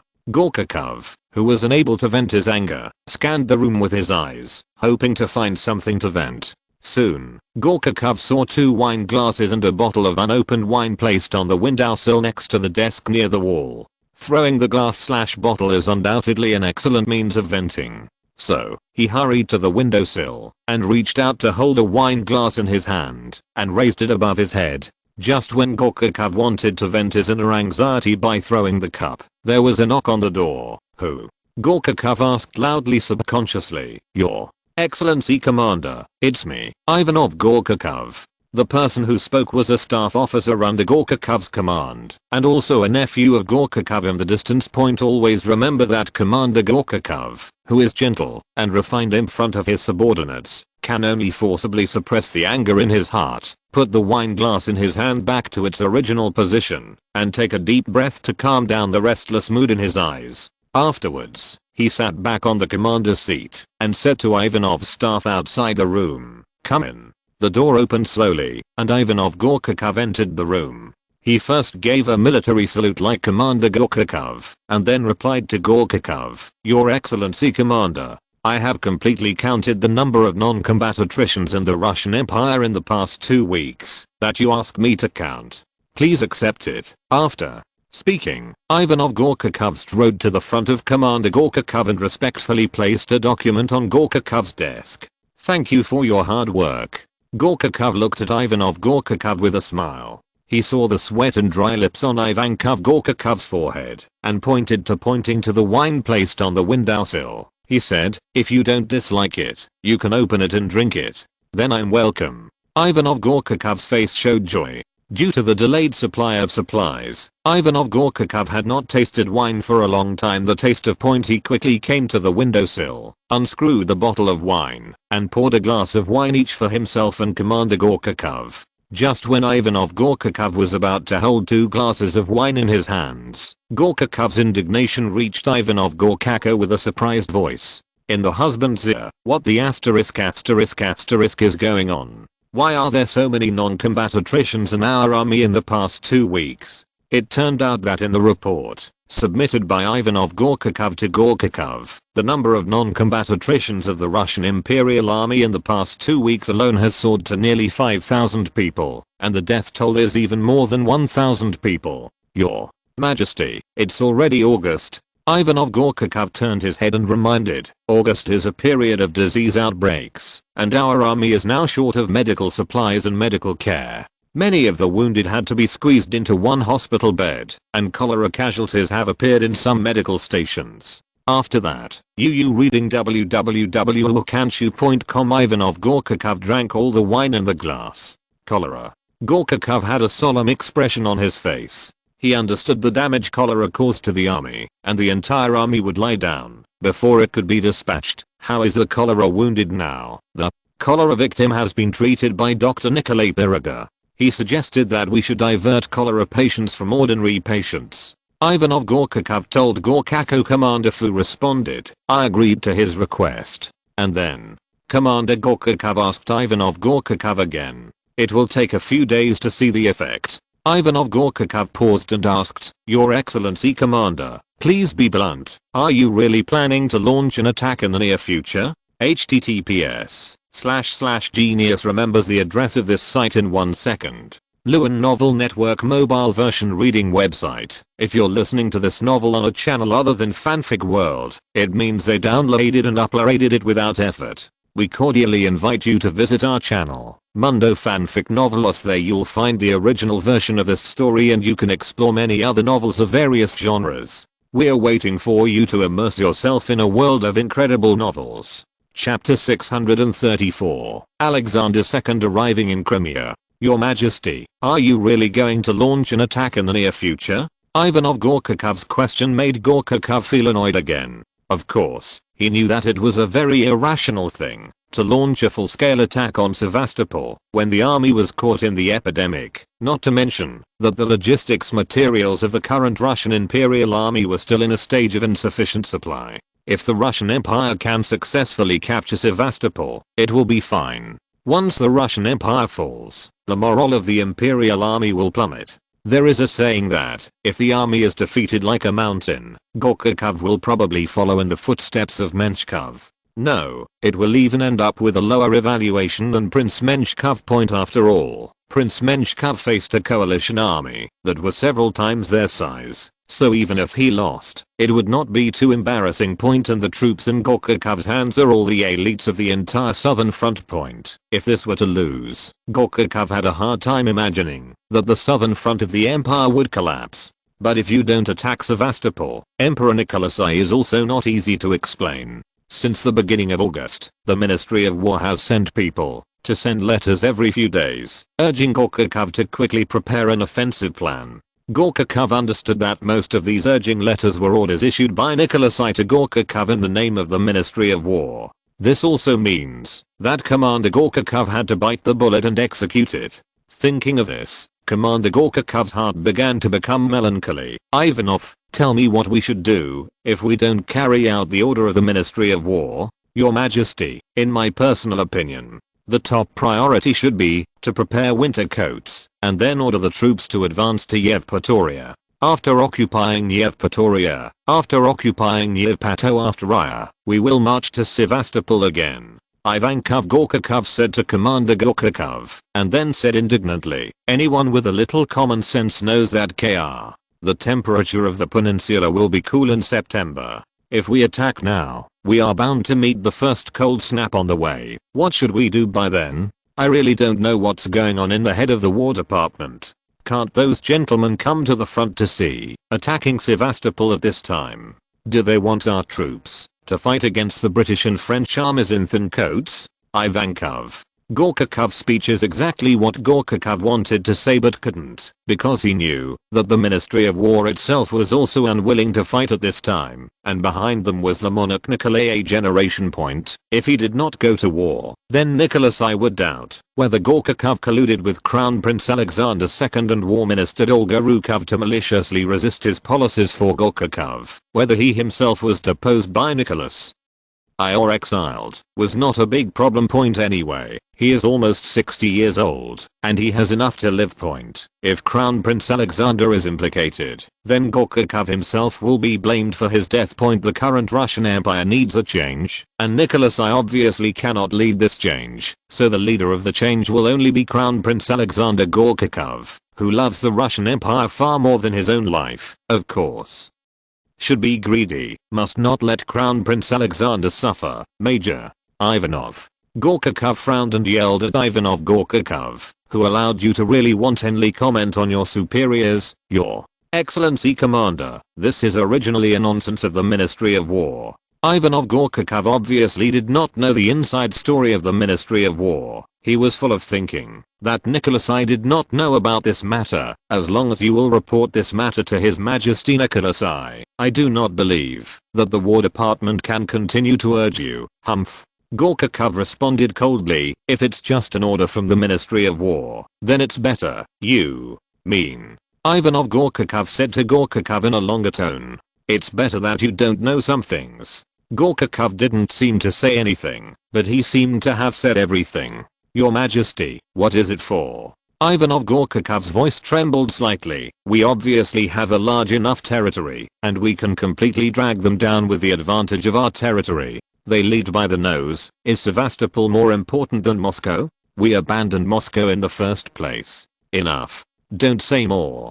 Gorkakov snarled sharply. We are soldiers, and our mission is to obey the will of the monarch. Do the last drop of blood for the monarch. Look at your current state. It is still considered a good soldier. Are you so afraid of death? Uncle, I'm not afraid of sacrifice. Ivanov Gorkakov retorted, but I hope my sacrifice can be meaningful. Ivanov Gorkakov shakes his head. I don't know why our monarch is so eager to take Sevastopol. Couldn't he just wait any longer?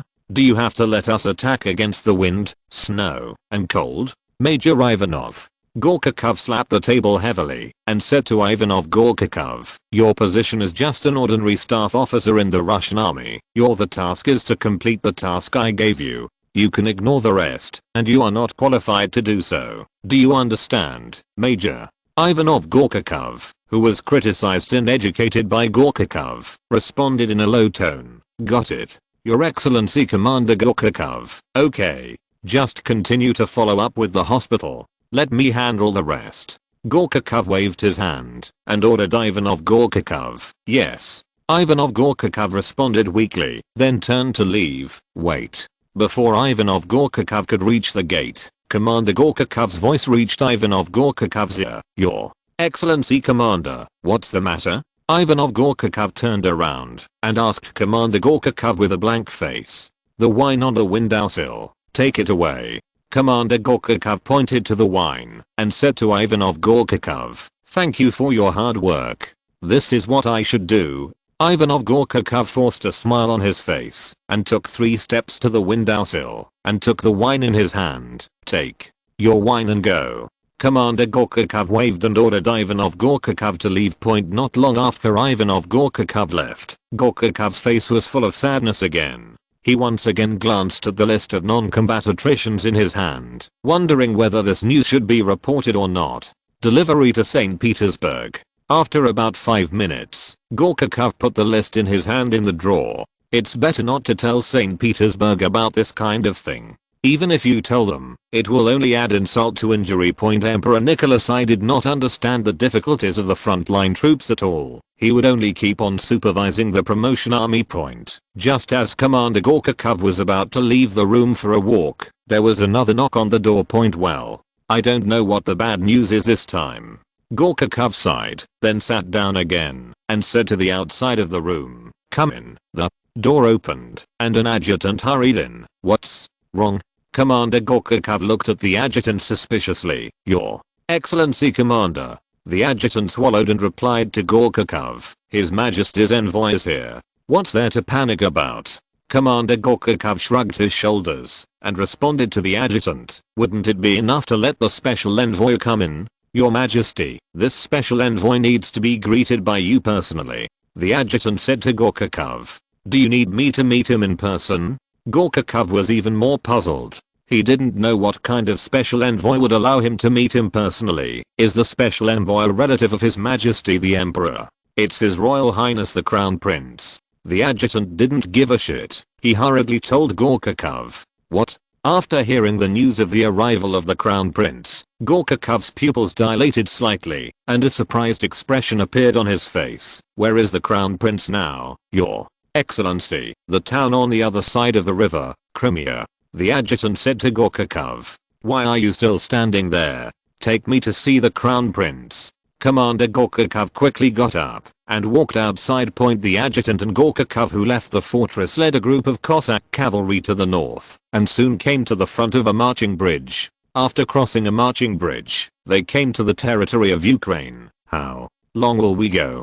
Gorkakov, who was riding on a horse, asked the adjutant. Your Majesty, go forward about 10 versts, and you will arrive at a small town, where His Royal Highness the Crown Prince will stop.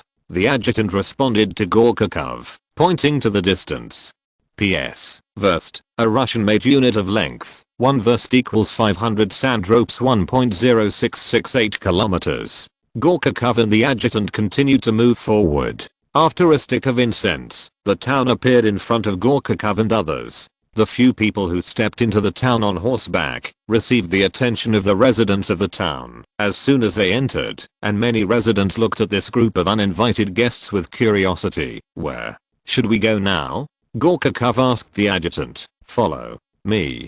The adjutant, Gorkakov and others headed towards the direction of the only tavern in the town. https://genius remembers the address of this site in 1 second. Lewin Novel Network Mobile Version Reading Website, Chapter 635, The Crisis-Ridden Russian Army. When Gorkakov and his adjutant arrived near the hotel, they immediately found 2 Imperial Guard soldiers in green-breasted military uniforms and green high-top military caps standing at the hotel's gate. I saw Commander Gorkakov and his adjutant of the guards dismount and then walk to the gate of the hotel on foot. There are no other guests here. Because Commander Gorkakov was wearing an ordinary military uniform, the soldiers of the guard subconsciously regarded him as a veteran with little power, a school-level officer in the Russian Empire in his 60s. Few, but not none, they responded to Gorkakov with their heads held high and arrogant. The adjutant couldn't help but wanted to come forward to reason, but was stopped by Gorkakov's hand. "I'm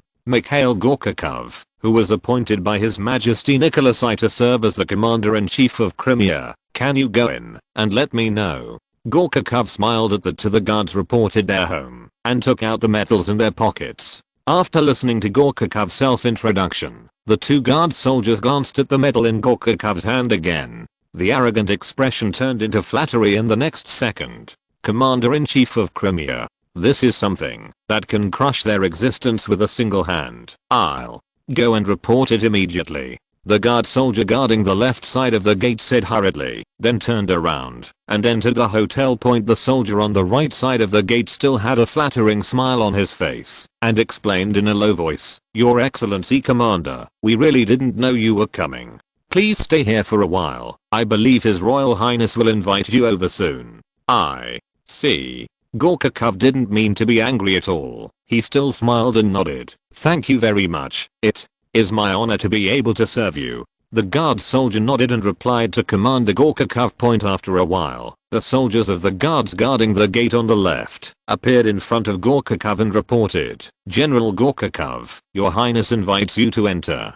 "Okay." Gorkakov slightly then followed the soldiers into the hotel and stopped on the 2nd floor of the hotel. "Your Majesty, Your Highness is inside. I'll take you here." The guard soldier pointed to the hotel and said to Gorkakov, then turned to leave. Gorkakov, who was standing at the door, gently knocked on the door of the room, and the voice of Crown Prince Alexander II came from the room. "Please come in." Gorkakov entered the room, and on the sofa near the windowsill in the room, he saw the Crown Prince Alexander and the Emperor's advisor, Marshal Jomini, Marshal of the Russian Empire. "His Royal Highness, Your Excellency Marshal." Gorkakov responded to Alexander and Jomini, while Alexander and Jomini gave a military salute. "Commander Gorkakov, you are here," Alexander II said in a kind tone, and he stretched out his hand to invite Gorkakov. "Come and sit." "Yes, Your Highness."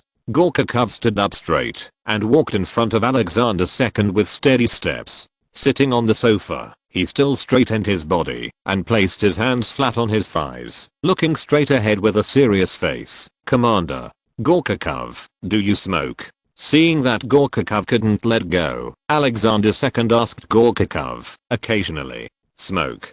Gorkakov responded without any hesitation. Alexander II immediately took out cigarettes and matches from his pocket, then threw them to Gorkakov and said, "Smoke it." "Thank you, Your Highness."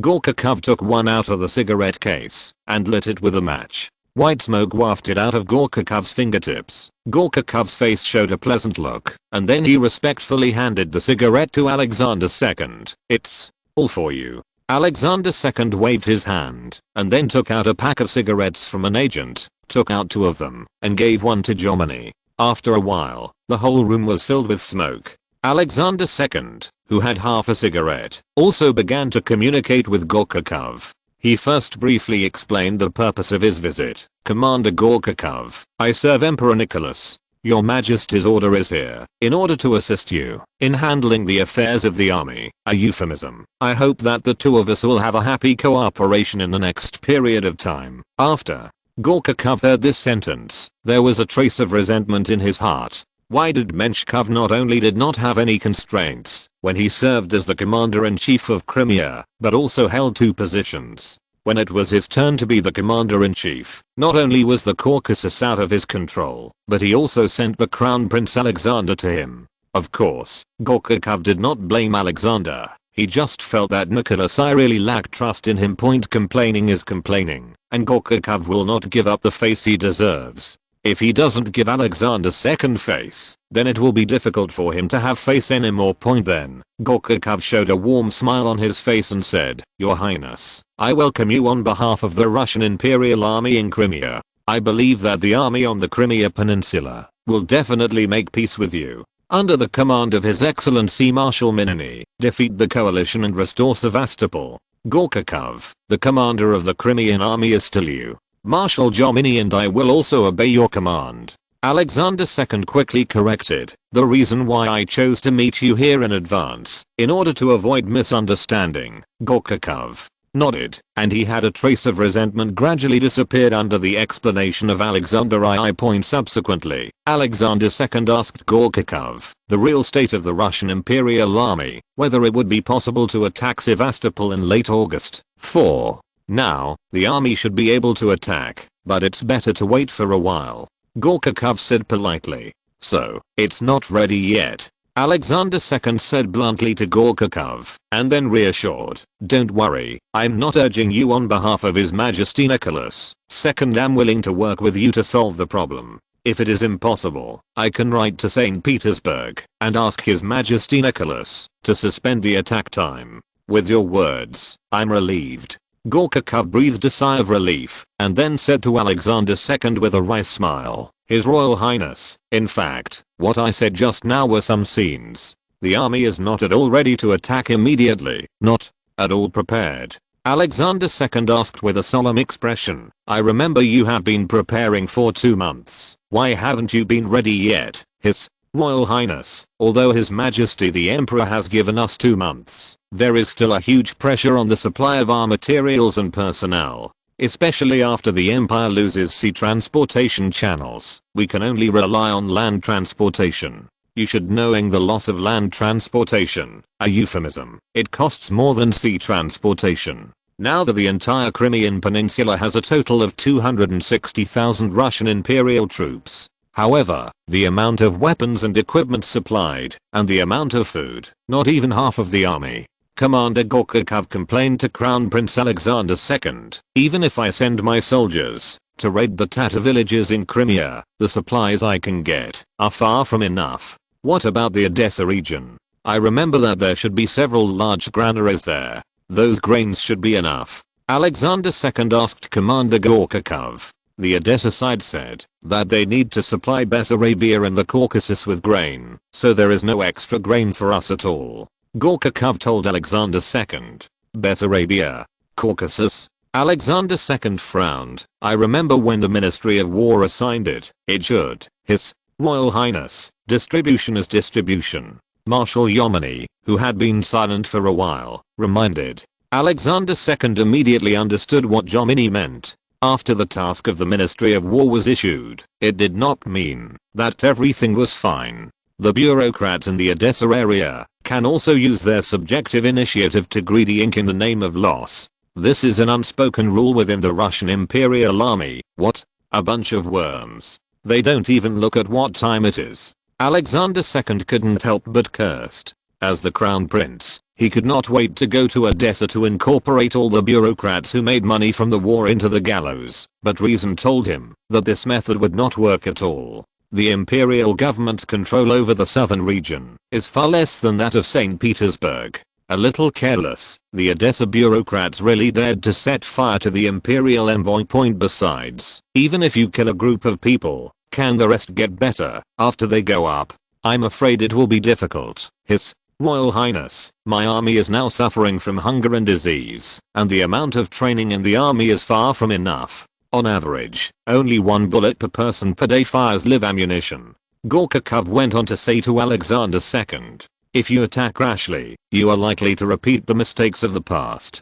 "Okay, I see. Alexander II frowned and responded to Gorkakov. You reading www or can't you come? I will report what you said to His Majesty Nicholas.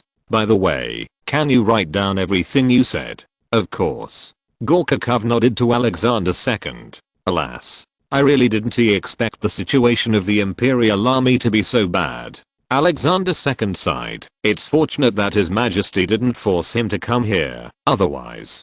Gorkakov hurriedly asked Alexander II, if something happened in St. Petersburg, why is His Majesty coming? Nothing happened in St. Petersburg, but something happened here in Crimea. https://genius remembers the address of this site in 1 second. Lewin Novel Network Mobile Version Reading Website, Chapter 636, Clan Peace. Nothing happened in St. Petersburg, but something happened in Crimea. The words of Crown Prince Alexander aroused Gorkakov's curiosity. As the Commander-in-Chief of Crimea, he did not find any abnormal behavior. His Royal Highness, what happened in Crimea? Gorkakov asked suspiciously. You haven't heard anything in the Crimea for 6 days? Alexander II responded in confusion. No. Gorkakov shook his head in response. As the Commander-in-Chief of the Crimean Peninsula, he didn't even know what happened in his jurisdiction. It was a bit of a dereliction of duty. According to the Times, the French Emperor Jerome Bonaparte has recently arrived in Sevastopol. Alexander II told Gorkakov. P.S. During the Crimean War, all military operations of the Russian Empire were formulated based on the information revealed by the Inagos the Times. Sometimes the Times gets news from the front faster than the cabinet. However, after Jerome Bonaparte arrived, he, as a monarch, issued an order to Marshal Raglan to shut up the Times. A pig teammate was far more harmful than 10*** opponents. Marshal Raglan, who had been unhappy with the Times for a long time, followed Jerome Bonaparte's order and imposed restrictions on the Times to a certain extent. Nicholas, I read from the Times about the arrival of Jerome Bonaparte in Sevastopol, just before Jerome Bonaparte restricted the Times. What? Gorkakov's eyes widened in surprise. The Emperor of France has arrived in Sevastopol. That's right. That's why I'm the special envoy this time. Crown Prince Alexander II nodded to Gorkakov and then added, originally, His Majesty the Emperor was going to come here in person with Jerome Powell. Nap at battle. I told your Majesty that Napoleon III was nothing more than a usurper, Emperor Roman King Jerome Bonaparte, and he did not need him to come in person, so His Majesty ordered me to go to Carrie instead of him. His Royal Highness, if the French Emperor is really in Sevastopol, will the Ministry of War, Nicholas I, agree to our request to suspend the attack? Gorkakov asked Crown Prince Alexander. Alexander II was silent. If the Times report was true, then the Russian Empire's plan to suspend the offensive would most likely not be approved by his father. Definitely. Although Alexander II knew in his heart that this plan would be difficult to pass, he still had a calm and confident expression on his face. That's great. Gorkakov also didn't believe that the Emperor would give them time to rest, but he was also unwilling to expose the lie. Then Alexander II asked tactfully what Gorkakov thought of the war. Gorkakov also euphemistically expressed to Alexander II that this war was a wrong war at the wrong time and in the wrong place. The Russian Empire, which was supposed to rely on its vast land for resistance, now has to assemble its troops in Sevastopol to fight an asymmetrical war with the coalition. Sevastopol is now like a magnet, attracting all the mobile forces on the southern front of the Russian Empire. To make matters worse, their military logistics is far less than that of the coalition forces relying on sea transportation, and they are simply using the shortcomings of the Russian Empire to confront the strengths of Britain and France. Commander Gorkakov, have you thought about it? In what way should we end this war? Alexander II asked Gorkakov. His Royal Highness, there are 2 ways to end the war. The first is that the Russian Empire's army is victorious, and the second is that the Russian Empire is defeated. Commander Gorkakov said to Alexander II, I believe we will win, but the victory may not be in Crimea. Then, have you thought of a third way? Alexander II said to Gorkakov, Your Highness, what is the third type? Gorkakov asked subconsciously. After the Russian Empire and the French Empire are both exhausted, shake hands and make peace. Alexander II said to Gorkakov in a low voice, as long as the French Empire chooses to withdraw from the war, then the Kingdom of Britain alone is powerless to target us. His Royal Highness, I'm afraid it will take a long time. The morale of the French Empire is still high. Gorkakov replied to Alexander II. I know. Alexander II nodded, and then turned to Gorkakov, but we must leave a channel for negotiation in advance. As long as this channel is opened, then we can end the war. After listening to Alexander II's words, Gorkakov's heartbeat could not help speeding up by 2 beats. He can be sure that this action of His Highness the Crown Prince is definitely carried out behind His Majesty's back, and His Majesty Emperor Nicholas will not have the idea of making peace so soon. Commander Gorkakov, are you willing to help me? Crown Prince Alexander asked Gorkakov sincerely. His Royal Highness, I know what to do. Gorkakov nodded and responded to Crown Prince Alexander. I happen to have a candidate here. If you agree, I can let him go to Sevastopol on your behalf, confess to the Emperor of France. Can I trust him completely? Alexander II asked cautiously. You should know what the consequences of this plan are. Your Majesty, he is my nephew and a thoughtful man. You can trust him with confidence. Gorkakov assured Alexander II. If that's the case, then try it. After a short conversation, Alexander II, Gorkakov, Yomini and their men left the hotel on horseback and went to the Perekop fortress. When Alexander II arrived at the Perekop fortress, Gorkakov immediately summoned his adjutants, more than one adjutant, and staff to the office, to give them a brief meeting and introduce them to Alexander II and Jomini. From now on, Crown Prince Alexander and Marshal Jomini will be part of our army. I hope you can maintain a respectful attitude towards them. Can you hear me clearly? Gorkakov introduced them to Alexander II and Jomini. Marshal Mini, yes. The adjutant and the staff responded in unison to Gorkakov. Major Ivanov. Gorkakov named Ivanov Gorkakov's staff member. Yes. Ivanov Gorkakov took a step forward and responded loudly. After the military meeting is over, it is up to you to arrange a resting place for His Royal Highness and His Excellency the Marshal. Gorkakov gave an order to Ivanov Gorkakov. None of the people present did not envy Ivanov Gorkakov. The current crown prince is the future emperor. The current emperor, Nicholas I, is in his 60s, and the crown prince can succeed him in no more than 10 years at most. Point: the closer you are to the future emperor, the guarantee that you will be one step ahead on the promotion road of Yile. Yes. Ivanov Gorkakov also showed a smile on the corner of his mouth. In his heart, he was only grateful to his distant uncle. Point: Gorkakov, who explained the task, glanced at his pocket watch. He raised his head and said to everyone present, "Okay. Everyone, we should go." The crown prince and his party left Gorkakov's office and went to the military camp near the fortress, where they introduced Alexander II and Jomini to the commanders and division commanders of the army stationed near the fortress. After turning around all the surrounding military camps, the time has quietly come to dusk.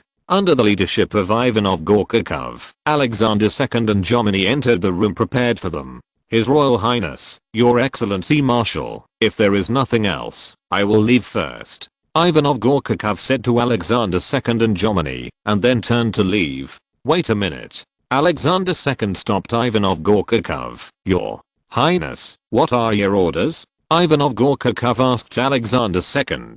Gorkakov introduced you to me. He said you are a trustworthy person. Alexander II asked Ivanov Gorkakov with a serious expression. Although I believe Gorkakov Commander Kov's judgment, but I still want to use you. Major Ivanov, I can trust you. Looking at the posture in front of him, Ivanov Gorkakov instantly understood that he seemed to be tricked by his uncle. No, it couldn't be called a trick. After all, many people want this opportunity, but can't get it. Although Ivanov Gorkakov did not know what task Alexander II was going to give him, he knew that this was his chance. If he can grasp it, then he will have the opportunity to soar.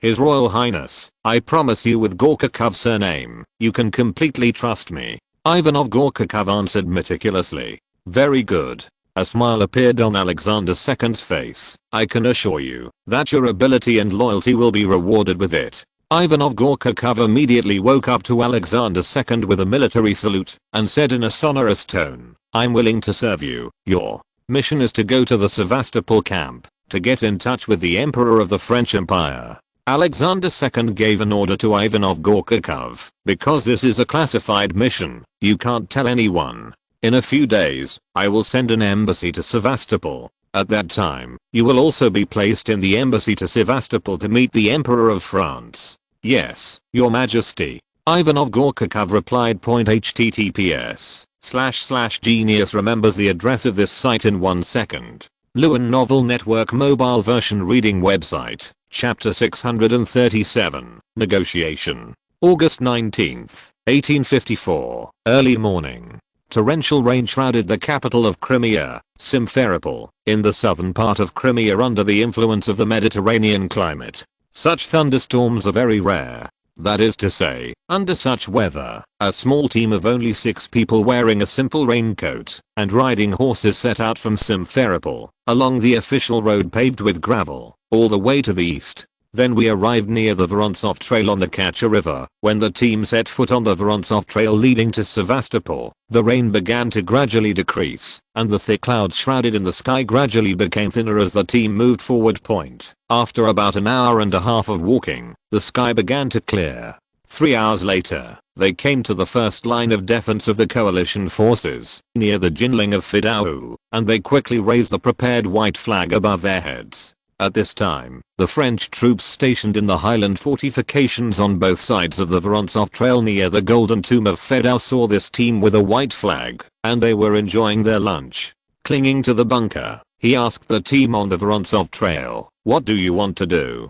Don't shoot, we are a team from Simferopol." A leader-like man waving a white flag in his hand, shouted in French to the French soldiers on the causeway heights, "We are serving the Crimea. Negotiations with your commander Pilicia have been ordered by the governor. How do you prove it?" The French soldiers on the causeway heights also shouted loudly, "I have a letter from our commander Gorchakov to Commander Pelici. If you don't believe me, you can send someone down. I won't lie to you." The chief shouted loudly. After hearing this, the French company commander on the causeway heights immediately communicated with the veterans of the causeway and decided to send a man down at the same time as he sent another soldier on horseback to the commander of the 2nd Division of the Golden Tomb of Fedao. "So, tell the news to the division commander in the command post." "Wait a minute." The company commander of Causeway Heights shouted to the leader subordinate, and then the 3 soldiers holding the magnet guns ran down from the causeway height together with the company commander. "Where's the letter?" asked the company commander, who pointed the flintlock pistol at them. The leader hurriedly took out the letter and handed it to the company commander. After the company commander glanced at the envelope and seal, he solemnly returned the letter to the leader. "Please wait here for a moment." "Okay. I hope you can be faster." The leader shrugged and turned to order the others to dismount and rest. After the crisis was over, the company commanders eagerly asked if they had eaten lunch, and if not, if they would like to have lunch with them. "Thank you very much. Then we will be more respectful than obedient." The leader responded with a smile. At the invitation of the company commander, the leader and his party climbed up the causeway highland for dinner, and the leader who entered the highland quickly showed his ability to dance and mingle with the soldiers in a friendly tone. He asked the soldiers what they thought about going to the Crimea Peninsula to fight, except for a few soldiers who complained that the environment on the Crimea Peninsula was a little uncomfortable. The vast majority of the soldiers had no idea about fighting with the Russian Empire on the Crimean Peninsula. "Combat is not excluded, don't you want to go home?" the leader asked the soldier in a friendly tone. "Think." The soldier nodded and said, "However, we hope to be able to go home full of honor. And our supervisor told us that we will be able to go back when spring starts next year." "That's it." With a thoughtful look on the leader's face, he shook his head and said, "However, I don't think our army of the Russian Empire will be defeated by you so quickly. Although your army is training, and the equipment is much stronger than ours, but the fighting spirit of our 2 armies is almost the same. We are both fighting for God and the monarch, sir. I'm afraid this is just your wishful thinking. We will definitely be able to defeat you at the fastest speed." The soldiers retorted with high spirits, "My friend, it seems that the 2 of us have differences of opinion." The leader spread his hands and said helplessly, "So I suggest that we should put aside our differences and discuss other content. I heard that your French food is very good." Okay, is that really true? The soldier who had no counterintelligence awareness immediately said proudly, really? Wait a while, you will know. Afterwards, the soldiers prepared bread, biscuits, and soaked vegetable soup for them, and then prepared coffee for them. Sir, this is a lunch. The company commander introduced to the leader. If you think the taste is too bland, we still have a small piece of lard. The leader, looking at the food in front of him, had a look of worry on his face. From the current food of the French army, it can be seen that their army was not affected by logistical factors like the Russian Empire, which means that their army was not affected by logistical factors. There will be no drop in morale anytime soon. It is too difficult to defeat an army with perfect logistical support. Not to mention, now France is on the offensive and Russia is on the defensive. Sir. Just as the leader was thinking, the company commander's voice reached the leader's ears. The leader, who reacted hurriedly, responded, "What's wrong? The division headquarters is here." The company commander responded to the leader by pointing to the person in the valley not far away. Due to the distance between the valley and the causeway heights, the company commander could not see who was coming. After a while, the figure gradually became clearer, and the company commander shouted, "It's Master Bosquet." He actually came over in person. Bosque, commander of the 2nd French Division. The face of the leader, who heard Bosquet's name, couldn't help but move. He had already heard about the battle report of the 2nd Division's extreme operations on the Alma Heights, so the headquarters of the 2nd Division should be near here. Leader thought to himself, "You are the ones who came here on Gorchakov's order?" Bosque looked at the leader in front of him curiously. He always felt as if he had seen him there, but he couldn't think of it. "Yes." The leader nodded and responded calmly, "Where's the letter? Let me see." Bosque stretched out his hand and said to the leader. The leader took out the letter again and handed it to Bosquet, who had carefully read the envelope and handed the letter back to the leader. "Don't you read the contents of the letter?" the leader asked curiously. "Since this letter is a letter from Gorchakov to Marshal Pelissier, how can I read it in advance?" Bosquet responded to the leader and then issued it to the soldiers on the Causeway Heights order. "Since you found them, then you will send a team of people to send the regiment to Sevastopol safely, and don't do any superfluous things on the way." "Yes." The company commander hurriedly replied to Bosquet. After hearing this, the leader understood that what Bosquet meant by superfluous things meant that they should not see too much of the Sevastopol defense system. Now that Bosque has given a hint, the leader also knows what to do. He hurriedly bowed to General Bosquet and said, "General Bosquet, then we will go to Sevastopol first." "Yeah." General Bosquet still had a smile on his face. He nodded and said to the leader. The leader and his party returned to the Vorontsov trail from the Causeway Heights and left the Causeway Heights under the asterisk of the soldiers led by the company commander. Looking at the figures of the leader and others walking away, General Bosquet's smile gradually disappeared and a gloomy expression gradually appeared on his face. "You idiots, who asked him to come up?" General Bosquet cursed loudly. General Bosquet's sudden abuse made the faces of the soldiers on the Causeway Heights show fearful expressions. "Yes, it's the company commander." The soldiers replied to General Bosquet with trembling voices, "That idiot." General Bosquet cursed again. Didn't he know that doing so would expose our fortifications in advance? Fortunately, he did not lead them, referring to the leader to the division headquarters. "Otherwise I have to crush him directly." General Bosquet, who was venting at random, felt that his anger was gradually subsiding, and he gave orders to the soldiers on the Causeway Heights to rebuild the fortifications, and at the same time, announced in public that the company commander had been dismissed. Mentioned that the soldiers of the Highlands listened to General Bosquet's sentence with trepidation, and no one dared to disobey General Bosquet's decision. "Okay, I'll go first. I'll come back to check your progress in a few days. I hope you do it yourself." General Bosque turned and left the Causeway Heights, murmuring to himself, "Who is that person? Why do I always feel like I've seen him somewhere?" On the other hand, the company commander, who did not know that he was dismissed by General Bosque, accompanied the Russian mission along the Vorontsov trail and soon reached the vicinity of the Great Basilica. Reading www.urkanshu.com. This was the last line of defense leading to Sevastopol, and the French defenders who guarded the Grand Bricks were asked which army they belonged to. The company commander hurriedly explained their origins to the mission and told the garrison that General Bosque had met with them. Since General Bosque has checked it out, we don't have to do it again. Go in. The defenders removed the barricade between the parapet and the parapet. The mission was able to enter the Sevastopol fortress. Insert a sentence here. When passing the roadblock, the leader took a special look at the roadblock. The roadblock is not a traditional horse rejecting stake, but something made of barbed wire and wood. https://genius remembers the address of this site in 1 second.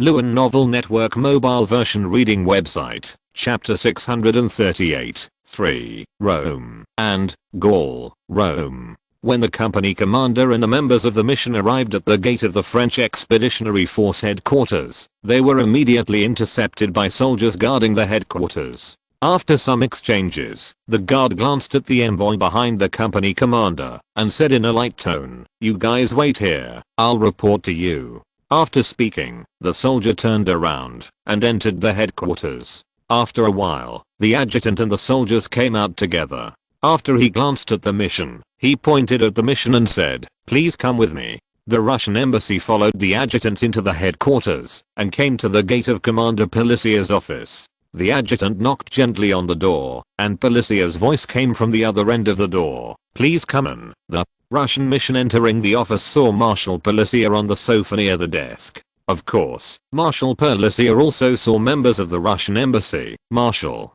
Pelissier. The leader of the embassy bowed and saluted Pelissier in French. "I'm here on the order of Commander Gorchakov to negotiate with your army on behalf of our army."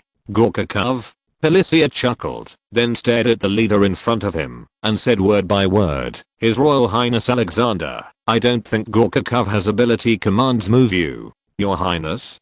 He is Adjutant Jerome Patterson, who was in charge of bringing the mission to the office, showed a look of shock on his face. The only person who could be honored as His Royal Highness by Marshal Pelissier was probably the Crown Prince of the Russian Empire. When the members of the surrounding missions heard Pelissier reveal his identity, they all stood in front of the leader and pointed their guns at Pelissier. "Chief." No, it should be said that Crown Prince Alexander showed a look of astonishment on his face. He didn't understand why he was exposed in front of Pelissier. Obviously he and Pelissier had never met. "Your Highness, are you here to assassinate me?" Pelissier said to Crown Prince Alexander with a calm expression. "If that's the case, I'm deeply honored. Put down the gun."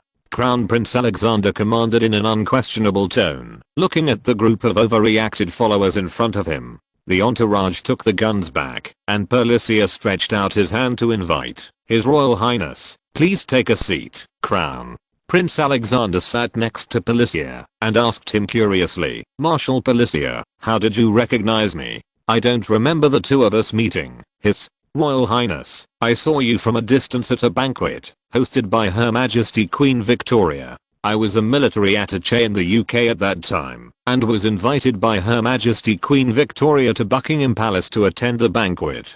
Pelissier explained to Crown Prince Alexander with a road point. Crown Prince Alexander showed a wry smile, and he regretted that he should have learned more about Pelissier's resume. "His Royal Highness, I don't know why you suddenly visited us in Sevastopol." Pelissier did not regard Crown Prince Alexander as an enemy at all, but asked Alexander respectfully, "Mr. Marshal, Sevastopol is the territory of our Russian Empire."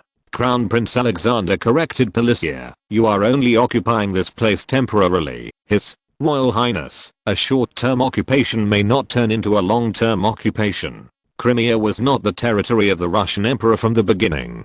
Pelissier said indifferently, "We signed an agreement with the Ottoman Empire. Now this is our territory, and your army is now invading our territory." Crown Prince Alexander also retorted, "His Royal Highness, aggression or not is not up to us, but up to the residents of the Sevastopol fortress." Pelissier pointed to Sevastopol outside the window. He shrugged and said to Crown Prince Alexander, "Obviously, the people here don't think we are invaders, otherwise we wouldn't have a foothold in this place at all. They don't understand anything at all."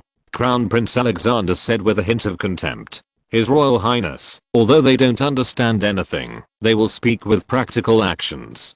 Pelissier's face showed a sneer. "Before we came, there was nothing here. They were like serfs living in the Middle Ages." and after we came to Sevastopol, we built stores for them and gave them relatively equal treatment. By the way, we also abolished the serf system here, and now all the Slavs in Sevastopol have changed for equal free people. What? You abolished the serf system?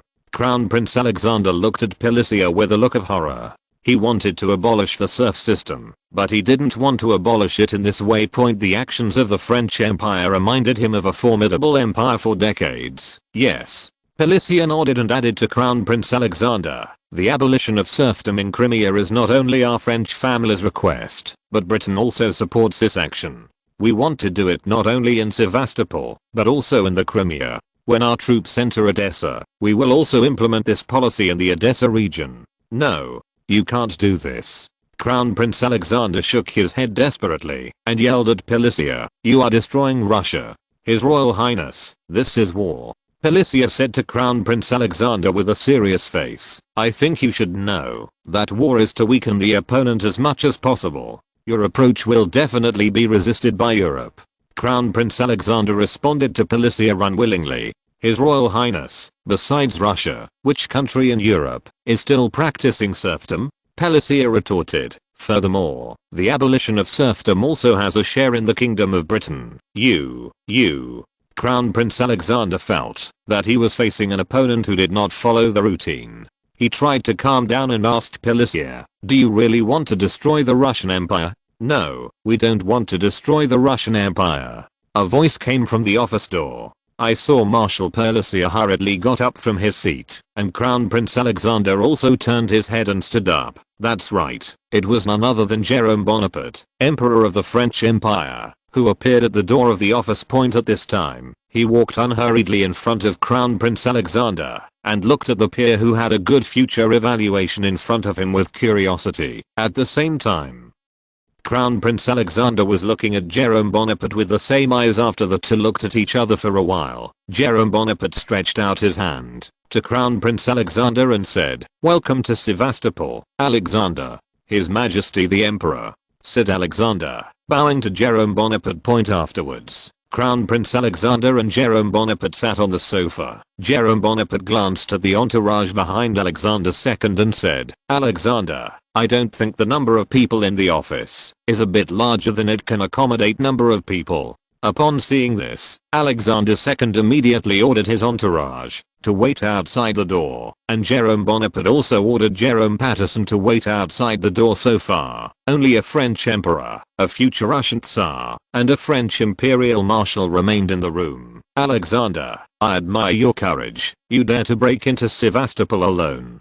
Jerome Bonaparte folded his hands and said with an interesting smile, aren't you afraid? Am I using you as a threat to let your troops in Crimea surrender without a fight? I believe in your magnanimity as a monarch, Your Majesty. Crown Prince Alexander first said a compliment and then continued, but even if you do something to me, it's just house arrest. The Imperial Army will not be under house arrest because of me and give up the fight.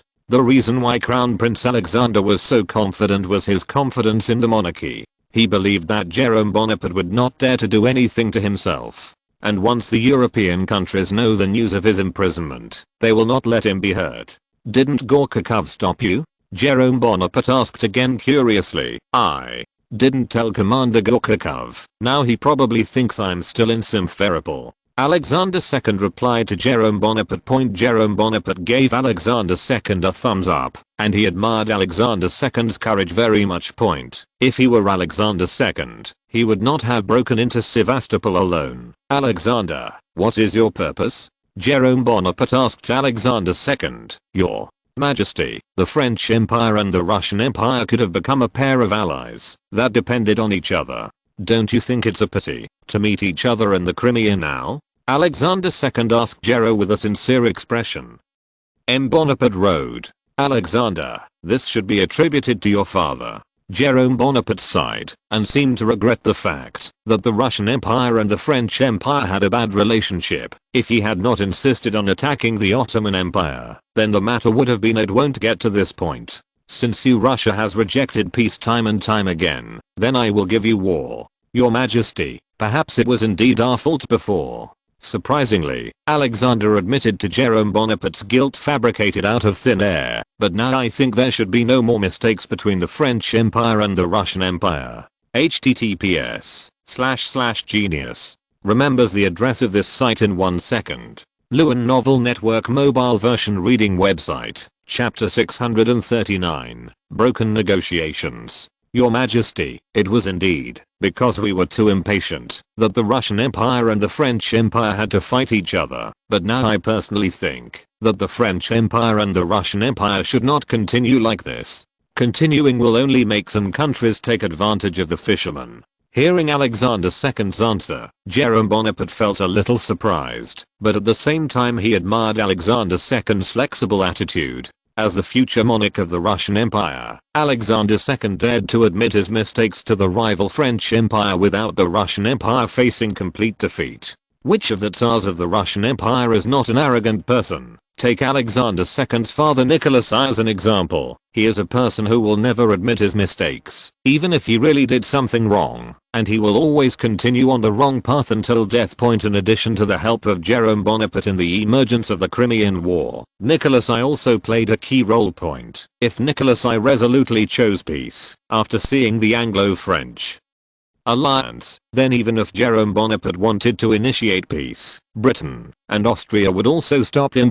Then again, the reason why Alexander II so frankly admitted that there are indeed some problems in the Russian Empire, Jerome Bonaparte guessed that it should be related to his position. After all, Alexander II is just a future monarch, and the current head of the Russian Empire is still Nicholas I. There are some things that Nicholas I, who is the monarch, can't say, doesn't mean that Alexander II, who is the crown prince, can't say it. You have some truth in what you said. Jerome Bonaparte pretended to agree with Alexander II's words, and then showed a tangled expression on his face. However, now our French Empire is fighting side by side with some of the countries you mentioned. If you rashly betray them, and sign a peace with you, I'm afraid there will be serious consequences. Confused by Jerome Bonaparte's expression, Alexander II thought that Jerome Bonaparte had been shaken and couldn't help but feel a little overjoyed.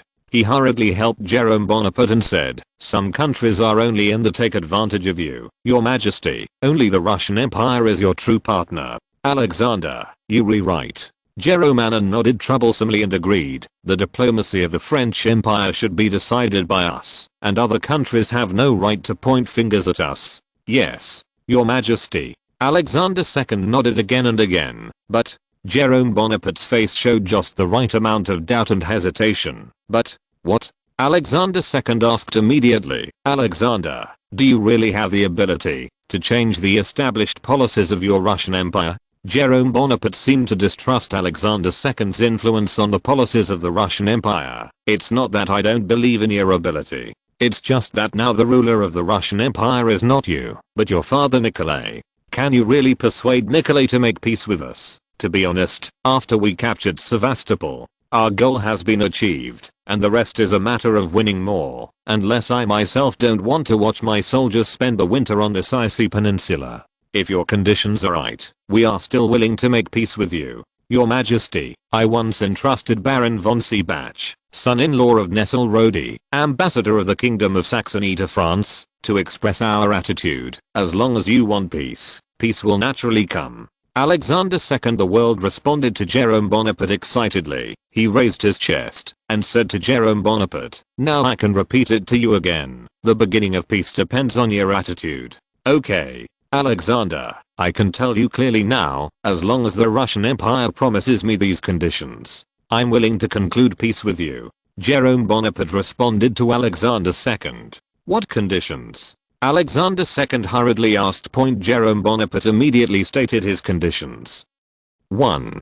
The Russian Empire promised not to make any retaliatory wars against European countries after the war, and at the same time, recognized the Austrian Empire's right to protect the Danube Principality and the Ottoman Empire's commitment to the Danube River. Sovereignty of the Principality. The handling of the Danube Principality is based on Bosnia before the annexation. That is, the Ottoman Empire has a false name, while the Austrian Empire has the actual rights of the Danube Principality. Regarding the first condition, Alexander II only frowned slightly and agreed to Jerome Bonaparte. He understood that after the war was over, the focus of the Russian Empire should be shifted from external expansion to internal politics reform. The actions of Britain and France on the Crimean Peninsula have made the Russian Empire realize its own inadequacies, and the pace of reform has accelerated. The second condition is that the Russian Empire recognizes the free people liberated by France on the Crimean Peninsula, recognizes the reform achievements of the French Empire on the Crimea Peninsula, and at the same time, after the departure of France, the Russian Empire must not turn them into serfs again. Alexander II, who had liberal ideas, also thought about it for a long time, and agreed to Jerome Bonaparte's conditions. If only one corner of Sevastopol is liberated, the Russian Empire will still be able to make up its mind. However, after the third condition, Alexander II was somewhat unacceptable. The Russian Empire must dismantle its militarized facilities along the Black Sea coast, including fleets, barracks, fortresses, factories, and shipyards. Jerome Bonaparte replied to Alexander II without hesitation. Your Majesty, I'm afraid it's difficult for me to tell my father about your condition. Alexander II responded to Jerome Bonaparte, my father may also find it difficult to agree to your request. Alexander, the military installations in the Black Sea area will not be demolished. It is difficult for us to believe whether the Russian Empire really intends to make peace. Jerome Bonaparte shrugged and replied to Alexander II, do you still want to repeat in Synopsis military action in the region? Alexander II was silent, and he had to ask Jerome Bonaparte for the next condition. Fourth, the Russian Empire must return all your forces in the Caucasus to the time before the war began, and at the same time, compensate France and the Ottoman Empire for their losses in the Crimea and the Caucasus. Jerome Bonaparte to Alexander II. She continued. It was not until Alexander II heard this condition that he discovered that Jerome Bonaparte did not want peace, but wanted peace after the surrender of the Russian Empire. So, Alexander II angrily rebuked Jerome Bonaparte. Your Majesty, you are not making peace. You are making the Russian Empire unilaterally surrender. Alexander, does the Russian Empire still have the right to choose? Jerome Bonaparte asked rhetorically. We still have more than 200,000 troops in Crimea. Alexander II responded to Jerome Bonaparte through gritted teeth. If you think your army can defeat us, then you probably wouldn't have come so quickly to make peace with us. Jerome Bonaparte said to Alexander II with a calm attitude, although we have failed once, it was only because you had more people than us. Now we have assembled more than 200,000 people on the Crimea Peninsula. Alexander II emphasized his strength again. It's just a mob. Jerome Bonaparte showed a mocking expression on his face. Your Majesty, since you are unwilling to conclude peace, let's fight on the battlefield. Alexander II said to Jerome Bonaparte. Yes. Jerome Bonaparte nodded and said to Alexander, I think if we can't completely defeat the army of more than 200,000 people you said, you may not be convinced. Let our two armies be in fight as much as you like on the battlefield. After finishing speaking, Jerome Bonaparte called Jerome Patterson outside the room and ordered him to send personally the Alexander II mission to safely leave Sevastopol. Remember, to bring more people, there must be no mistakes. Jerome Bonaparte glanced at Alexander II and said with a half smile, otherwise the Russian Empire will think that we have secretly killed their crown prince. Yes, Your Majesty. Jerome Patterson gave the emperor a military salute and then said to Alexander II with a straight face, His Royal Highness Alexander, please come with me. Alexander II left in anger. Jerome Bonaparte stood by the windowsill and watched the figures of Alexander II and others riding away. He shook his head and said, it's a pity you didn't come at the right time. Then, a happy smile appeared on his face. However, yours helped me a little. Not long after Alexander II's departure, notices appeared in Sevastopol, stating that the Russian Empire declared that it would not recognize the liberation of the free people within Sevastopol. That is, if the Russian Empire comes back, then all the free people will be turned into serfs again. As soon as the notice came out, Sevastopol panicked immediately, and many freedmen who left their serf status and engaged in the construction of the railway between Sevastopol and Kamishport suddenly felt a sense of urgency. Having tasted the sweetness, they sincerely hope that Britain and France can win the war, so that they don't have to change back to the original serfs at the same time. A man who claimed to be a descendant of the Crimean Khanate appeared in Sevastopol and announced to the people of Sevastopol that he would respect all beliefs in the Crimean Peninsula, while wishing to be different people of faith can unite against the barbaric Russian Empire and build a new Crimea. His name is Musad Gali. https://genius remembers the address of this site in 1 second. Lewin Novel Network Mobile Version Reading Website, Chapter 640, Bakhchisaray Chaos. Jerome Bonaparte's first meeting with Alexander II ended in a very unpleasant manner. Alexander II, who was escorted by Jerome Patterson, who was dutifully escorted to the vicinity of Bakhchisaray, the area occupied by the Russian Empire, bid farewell to Jerome Patterson and praised, "Mr. Patterson, you are an excellent soldier." Facing the praise of Alexander II, Jerome Patterson responded politely, "Your Highness, you are overrated." After speaking, Jerome Patterson bowed to Alexander II again, and then turned around and left with the dragoons behind him. Looking at Jerome Patterson's leaving back, King Alexander II sighed regretfully and said to himself, "What a pity. An upright person like him was born in a conspiracy and cunning as a representative family." Later, Alexander II and his entourage arrived at the gate of the ancient city of Bakhchisaray. Riding on a horse, he looked at the city full of broken walls standing at the foot of the mountain, and couldn't help sighing. At the beginning, it was the capital of the Crimean Khanate. Since the Russian Empire annexed the Crimean Khanate, the administrative center of Crimea has changed from Bakhchisaray to Simferopol. The ancient city of Bakhchisaray, which recorded the glory of the Crimean Khanate, was forgotten or even abandoned. When Alexander II and his entourage entered the ancient city, he immediately felt a sloppy atmosphere in the whole city. It was obvious that the Russian Empire and the coalition were already in a state of war. There were no fortifications built here, even on the street. There are still tatters wandering around.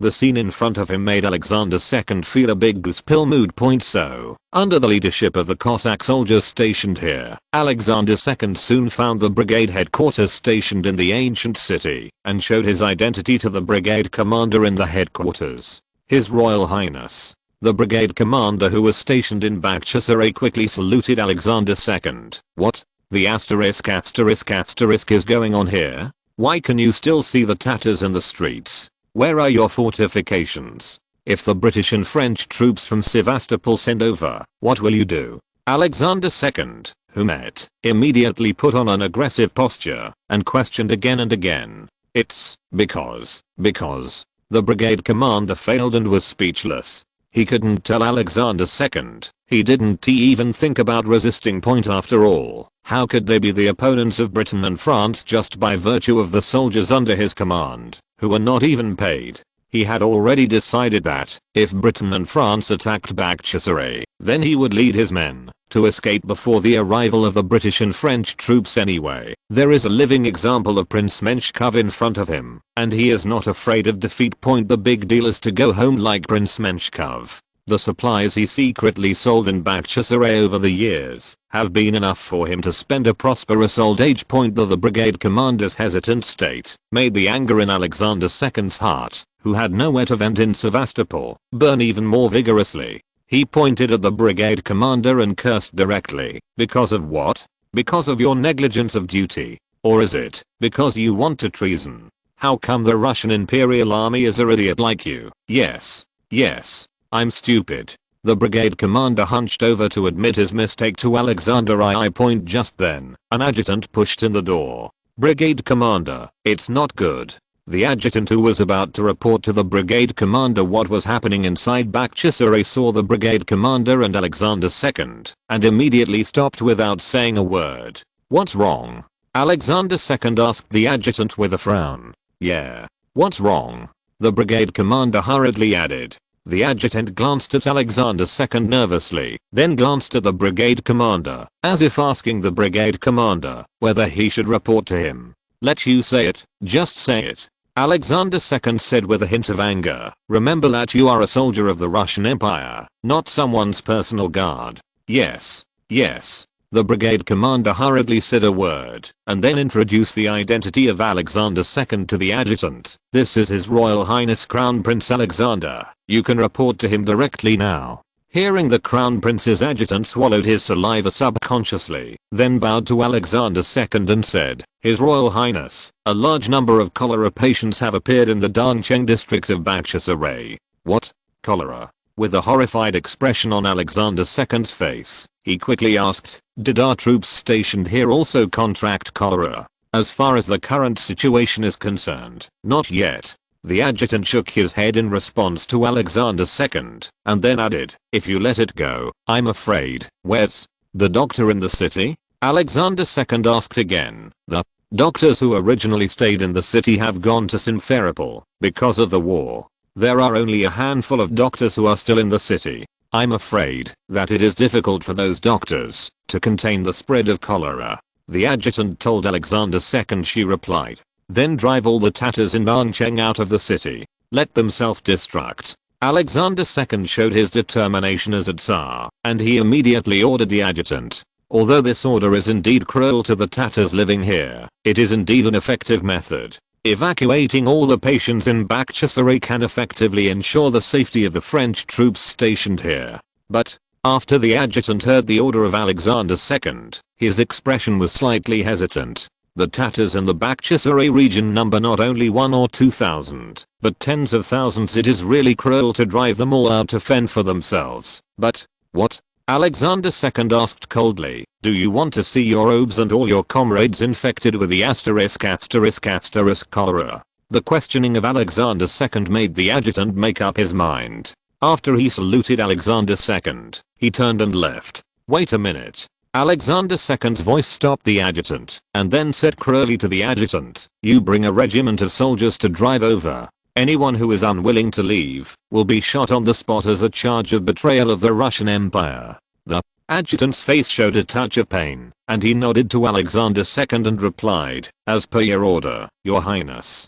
After the adjutant left, Alexander II ordered the brigade commander to send immediately people to build fortifications and a field hospital after the adjutant drove out the Tatars who wanted the Dongcheng district. This is going to be the outpost of our attack on Sevastopol. Alexander II responded to the brigade commander by gently stomping the floor tiles under his feet. Yes, Your Highness. The Tatars in Dongcheng district were quickly driven out by the army of a regiment led by the adjutant.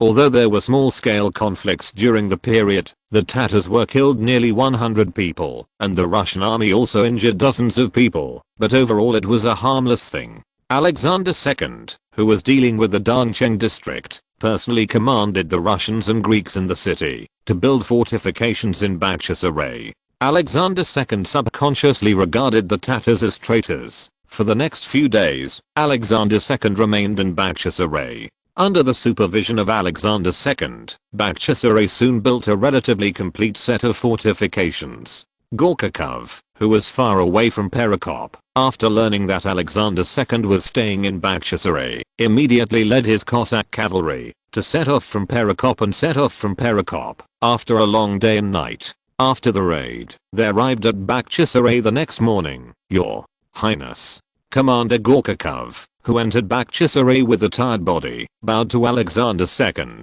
Commander Gorchakov, why are you here? I'm ready to return to Perekop. Alexander II replied to Gorchakov, His Royal Highness, I'm afraid we will spend a long time here in the future. Commander Gorchakov said to Alexander II with a wry smile. Is there another news from St. Petersburg? Alexander II asked Gorchakov with a frown. Yes. Commander Gorchakov nodded and replied to Alexander II, then took out a letter and handed it to Alexander II. This was a letter from Nikolai to him, and Alexander II hurriedly opened the letter. The content of the letter is roughly that Nikolai already knew about the situation you are facing. Alexander II described their difficulties when he wrote to Nikolai, and the doctors and supplies you need will be sent soon. However, Nikolai firmly objected to their request to suspend the attack. Of course, Nikolai also stated the reasons for his opposition. In addition to the fact that the Russian Empire will use thunder to defeat the coalition forces, you read www.urkanshu.com to achieve the purpose of deterring other countries that are just about to move. Another point is that the current finances of the empire cannot allow them to continue to spend their time with the coalition forces in the Crimea Peninsula like this. The 200,000 troops are not a small number to eat and drink, not to mention the artillery and horses. Military pay and other miscellaneous things also need to consume a lot of money. In short, the Russian Empire has no money to wait for them to slowly reorganize the army.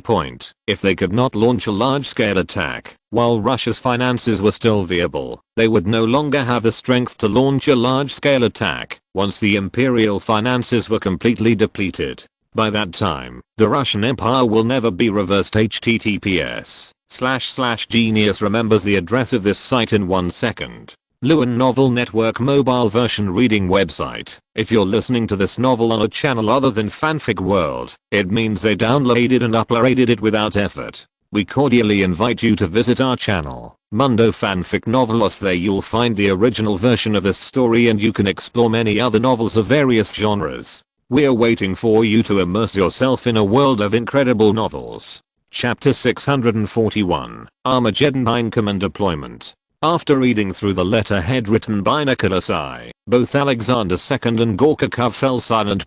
At the same time, Alexander II also showed a guilty expression on his face. He knew that the rhetoric he had promised Commander Gorkakov would persuade his father Nicholas I to suspend the attack had gone bankrupt. Now, they had to think about how to lead the army to attack Sevastopol. After a short silence, Alexander II apologized to Commander Gorkakov. Commander Gorkakov, I'm sorry. His Royal Highness, it's not your fault. Gorkakov said to Alexander II with a wry smile. It's me who blindly thinks about the difficulties faced by the military, thus ignoring the economic and political difficulties. Although Gorkakov's remarks are somewhat wrong for Nicholas I, the objective financial difficulties of the Russian Empire are indeed a problem they have to face. Even if the Slav soldiers under them are willing to bring their own dry food, they will attack the coalition forces for the sake of Nicholas I's imperial hegemony. But the rifles, artillery, bullets, food, and medical equipment in their hands were not piled up with money.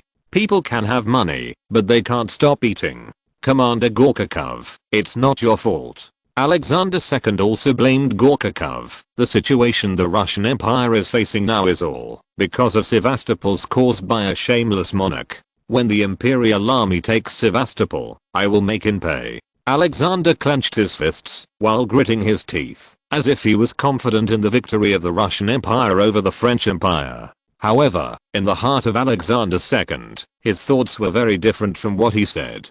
After all, as Jerome Bonaparte said, although the number of the Russian Imperial Army was larger than that of the coalition forces, it was their only advantages that they have more people. The coalition troops have better equipment and artillery than them, and the logistics support and the morale of the soldiers are also very sufficient. Coupled with the fact that Sevastopol and its surroundings have been built into impregnable fortresses by them, the Russian Empire does not see any hope of victory at all. According to Alexander II's own thoughts, he did not want to spend it in Sevastopol at all, or even in Crimea. This was the idea of Alexander II before he became the Tsar, and the idea of Alexander II happened after he became the Tsar changed. However, his father insisted that their loyal army would be consumed by the coalition here. Hey. Gorkakov let out a sigh. He was sighing for the next fate of the Russian Imperial Army. His Royal Highness, should we formulate the next attack plan? Wait. Let's first gather all the troops in Crimea together. Alexander II responded to Gorkakov. Yes. Commander Gorkakov nodded and replied to Alexander I. Therefore, in the next week and a half, the troops spread all over the front line of Perekop and Simferopol, except for a small number of troops who needed to stay in the fortress of Perekop to prevent surprise attacks. The remaining troops were mainly concentrated in Simferopol, Bakhchisarayski. These three places are connected to each other to form a big triangle. The field hospitals originally stationed in Chankoy and Perekop were also relocated to Simferopol, Bor and Bakhchisaray. Of course, the Russian Empire did not hide such a big move from the coalition forces living in Sevastopol. When the French Guard dragoons dispatched to the vicinity of the Alma River met with the Cossack cavalry and captured the Cossacks, the cavalry who got the Russian Imperial Army's movements from the Cossacks quickly returned to the Sevastopol fortress with the news reported to Marshal Polisia. After receiving the news, Marshal Polisia left the headquarters without hesitation and went to the field hospital near the coastline, where he found Jerome Bonaparte, who was teaching British medical staff how to prevent and treat cholera in future generations. At this time, Jerome Bonaparte was wearing a white coat and a white doctor's cap designed by himself, and said to the volunteers below, "This is the last wave of the cholera virus. We must improve, be vigilant.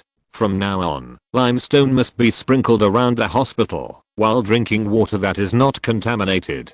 For those soldiers with symptoms of cholera, we must give them fluids in the first place to maintain the electrolyte balance in their bodies." Dang.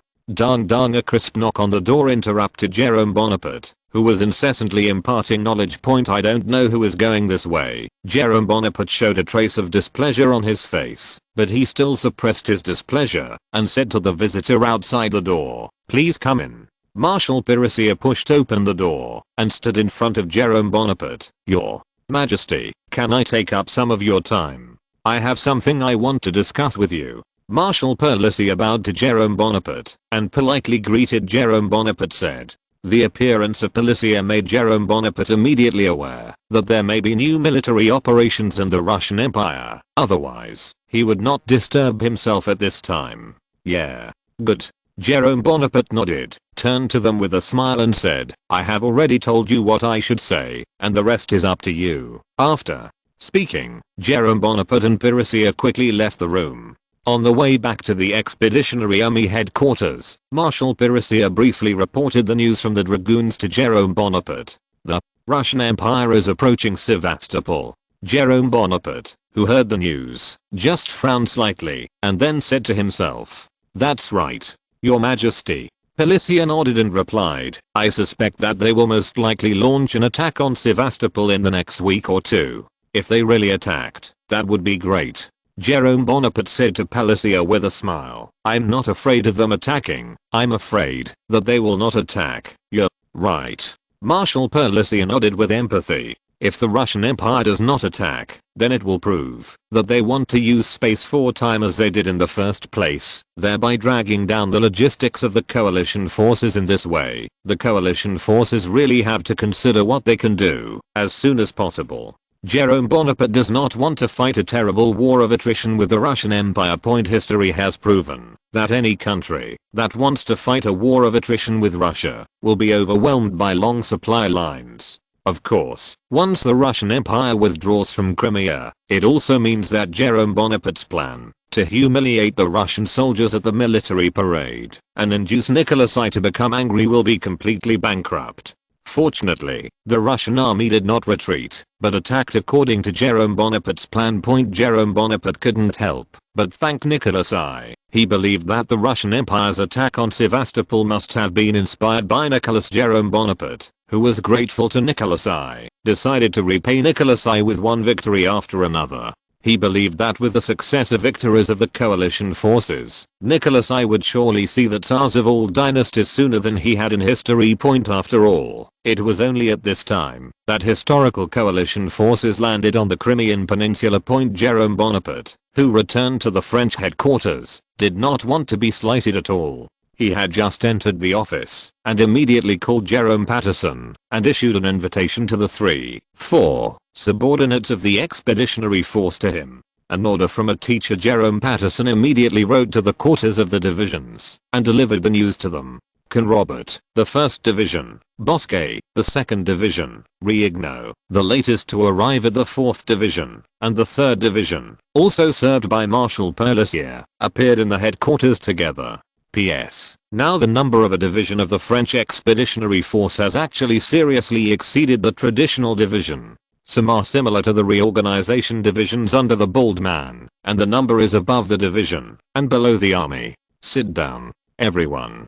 Jerome Bonaparte invited everyone other than Polisia to sit down, and then nodded at Polisia. Everyone, we have received information The Russian Imperial Army has recently carried out a large-scale mobilization. As the acting commander of the French Expeditionary Force, the commander of the Expeditionary Force and the chief of the General Staff are still Saint Arnault. This is Jérôme S. Bonaparte gave Saint Arnault the last privilege. Marshal Pélissier stood in front of the military map of the Crimea Peninsula hanging, pointing to the sign on the map and talking eloquently. According to our information from the captured Cossack cavalry, shows that the current Russian Imperial Army is gathering here, Bakhchisaray, and here, Simferopol, and that a force may exceed 200,000. The current Pélissier does not know that there are also troops in Saki. After Marshal Pélissier introduced the current situation, Marshal Reynaud and others began to discuss which part of the Russian Empire might attack. Marshal Reynaud, who succeeded Marshal Pélissier in the defense of Mount Inkerman, believed that the Russian Imperial Army would most likely attack from north to south along the lines of their attack point. The defense of the North Bank was undertaken by the Zingying and Turkish families. The French Empire should send its troops to support it after the war began, and at the same time, send a force to Yevpatoria. https://genius remembers the address of this site in 1 second. Lewin Novel Network Mobile Version Reading Website, Chapter 642, A Bad Check to Sardinia. Marshal, I don't think the Russian Imperial Army's offensive will be so conservative. I think the Russian army with superior strength will attack both the north and south banks at the same time. 200,000 troops to besiege the north bank is really a luxury. After Marshal Reynaud's speech, Conrobel raised a different opinion. As soon as Conrobert finished speaking, he was immediately unanimously approved by everyone including Jérôme Bonaparte. Conrobel was right that 200,000 troops to besiege only one north shore was too extravagant. The army on the entire north bank is only about 75,000 people, of which 35,000 Ottoman troops have been in the state of Skradina, while the south bank is 115,000 away from the two armies of Fazar. The Sardinian dynasty sent another army in mid-August.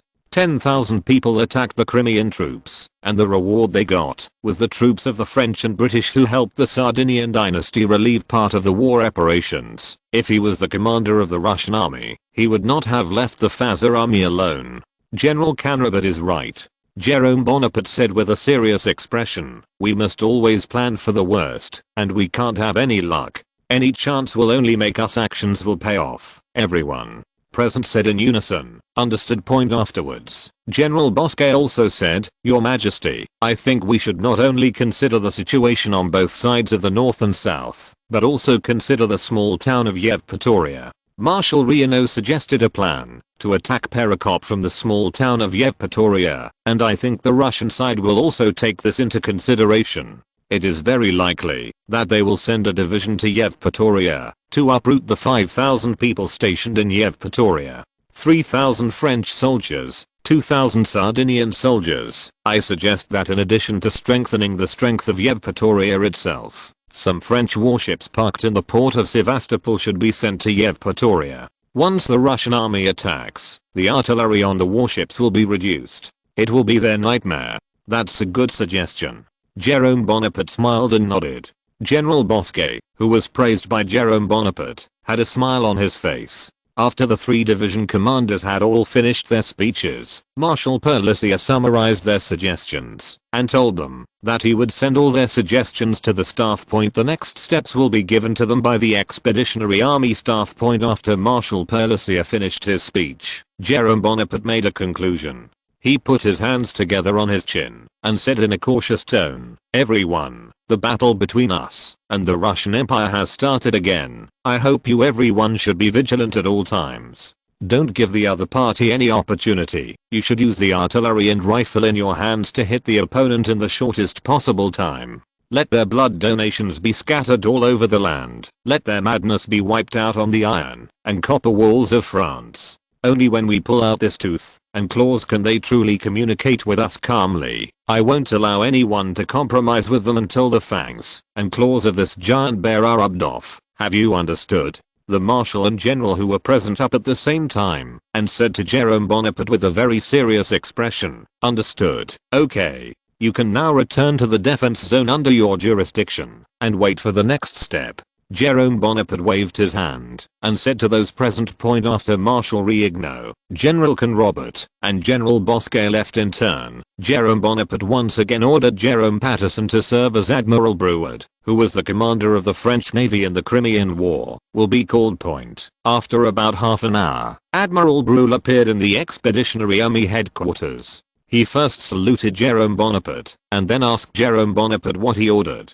Jerome Bonaparte told Admiral Bruhl that he wished to send a fleet to Yevpatoria in case of a possible Russian raid. Admiral Bruhl suggested that Jerome Bonaparte send two ironclads, Napoleon and Friendship as the main ships in support of Yevpatoria, and then equipped with 5 double-deck ships, battleships and 8 gunboats. The firepower is enough to make any army who wants to attack Yevpatoria shudder. Okay, just do as you say. Jerome Bonaparte nodded and said after thinking for a while, Your Majesty, please allow me to go back to the military port to prepare, said Admiral Bruard. Jerome Bonaparte point shortly after General Bruard left, La Marmora, Commander-in-Chief of the Kingdom of Sardinia, appeared at the headquarters of the Expeditionary Force, and Jerome Bonaparte met him with Marshal Perlissier. Your Majesty, I heard that the Russian Empire is deploying in Bachchisarayé. I don't know if this news is true. La Marmora asked Jerome Bonaparte as soon as he sat down. That's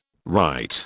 Jerome Bonaparte said to La Marmora indifferently, according to our situation, the Russian Empire does indeed have a tendency to gather in Bachchisarayé and Simferopol. Why, already? Your Majesty, I mean. After hesitating for a moment, La Marmora said to Jerome Bonaparte, Your Majesty, I mean.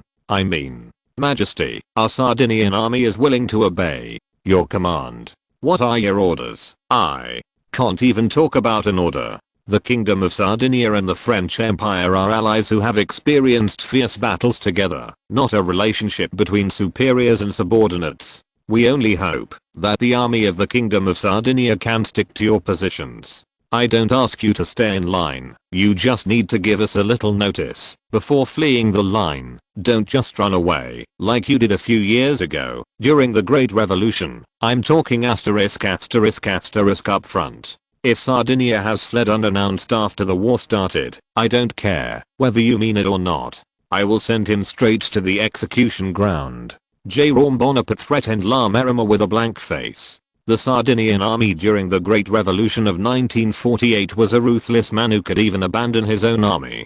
Jerome Bonaparte was really afraid that they would abandon the French army the same way he abandoned his own family. Jerome Bonaparte's words made La Marmora look ashamed. He stood up and assured Jerome Bonaparte that he and his army would defend Mount Inkerman left flank and keep no Russian army close. With your words, I'm relieved. Jerome Bonaparte smiled. Perlissier. Yes. Perlissier replied to Jerome Bonaparte. How many artillery pieces can I have that have not yet been deployed? Jerome Bonaparte asked Perlissier. There are still 2 regiments of artillery that have not been deployed.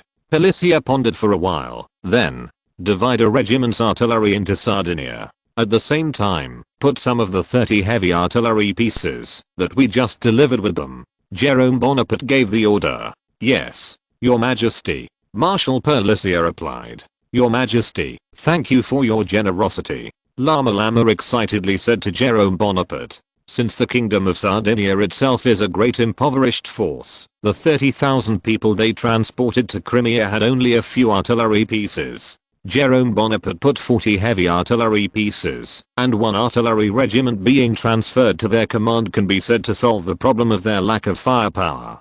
Stationed in the left flank of Inkerman Hill, La Marmora is more confident to hold there. Remember what I just said. If your army dares to flee before Jerome Bonaparte could finish speaking, La Marmora responded with a firm tone to Jerome Bonaparte. Your Majesty, I promise you, you don't need to do anything. I'll shoot them directly. Very good.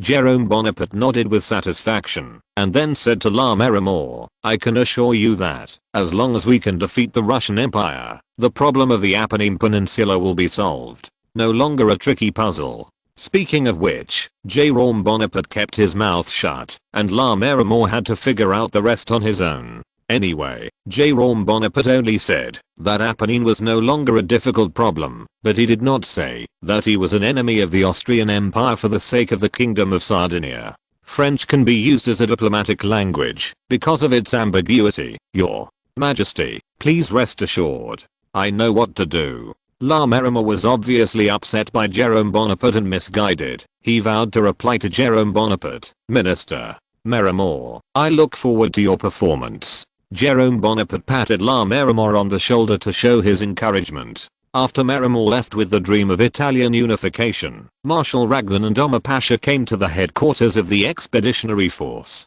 Jerome Bonaparte also received them with 12 points of enthusiasm. Marshal Raglan, the main speaker on the North Shore, asked Jerome Bonaparte if he knew about the transfer of the Russian Empire. Jerome Bonaparte took great pains to tell Marshal Raglan what he said to La Mérimée. Later, Marshal Raglan told Jerome Bonaparte that if the North Shore was the main target of the Russian Empire, he hoped Jerome Bonaparte would be able to send people to support the North Shore after it was in crisis. Jerome immediately assured Raglan that, if that time comes, he will definitely send someone to the North Shore, but this requires the French army not to be dragged. For now, Russia is more likely to conduct a multi-point attack than to attack the North Shore alone. P.S. As of the end of August, the ratio of the coalition forces to the Russian Imperial Army on the Crimea battlefield was 185,000.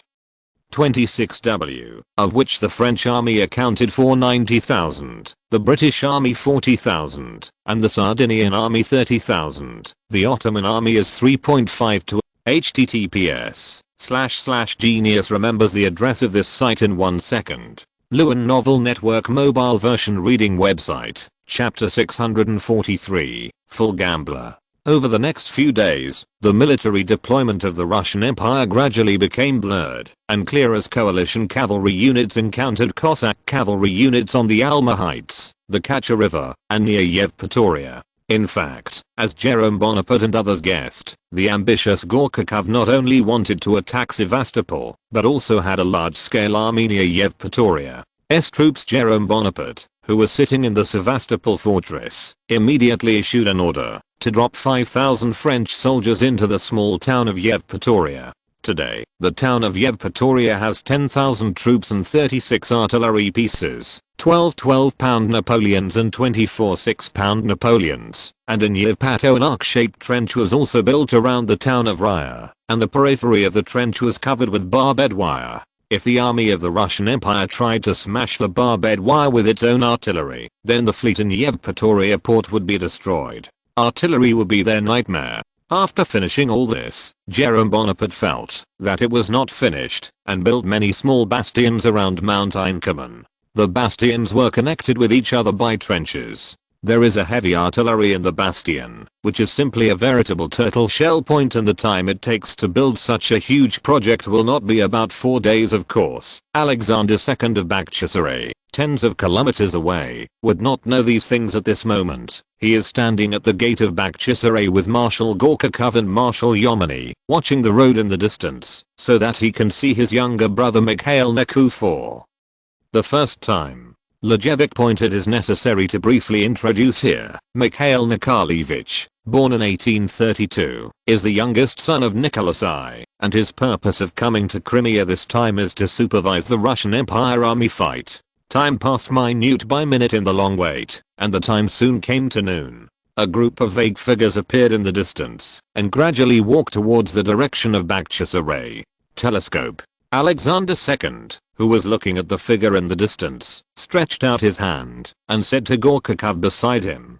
Gorchakov hurriedly handed the monocular to Alexander II, and through the monocular, Alexander II could clearly see the figure walking towards them in the distance. That's right, this figure is Archduke Mikhail and his entourage. Alexander II put down the telescope and said to Gorchakov, "Play music. Play music." Gorchakov shouted loudly, and the band standing behind him played the high-pitched and majestic court music. Mikhail Gorchakov, who was riding a horse in the distance, heard the music from Bakhchisaray, turned his head, and pointed to the city of Bakhchisaray in the distance to the guard battalion responsible for protecting him. Chung said briskly, "I bet you. This is definitely my elder brother's idea." The guard camp on the side showed a clear look and praised the deep relationship between Grand Duke Mikhail and Crown Prince Alexander. "That's right.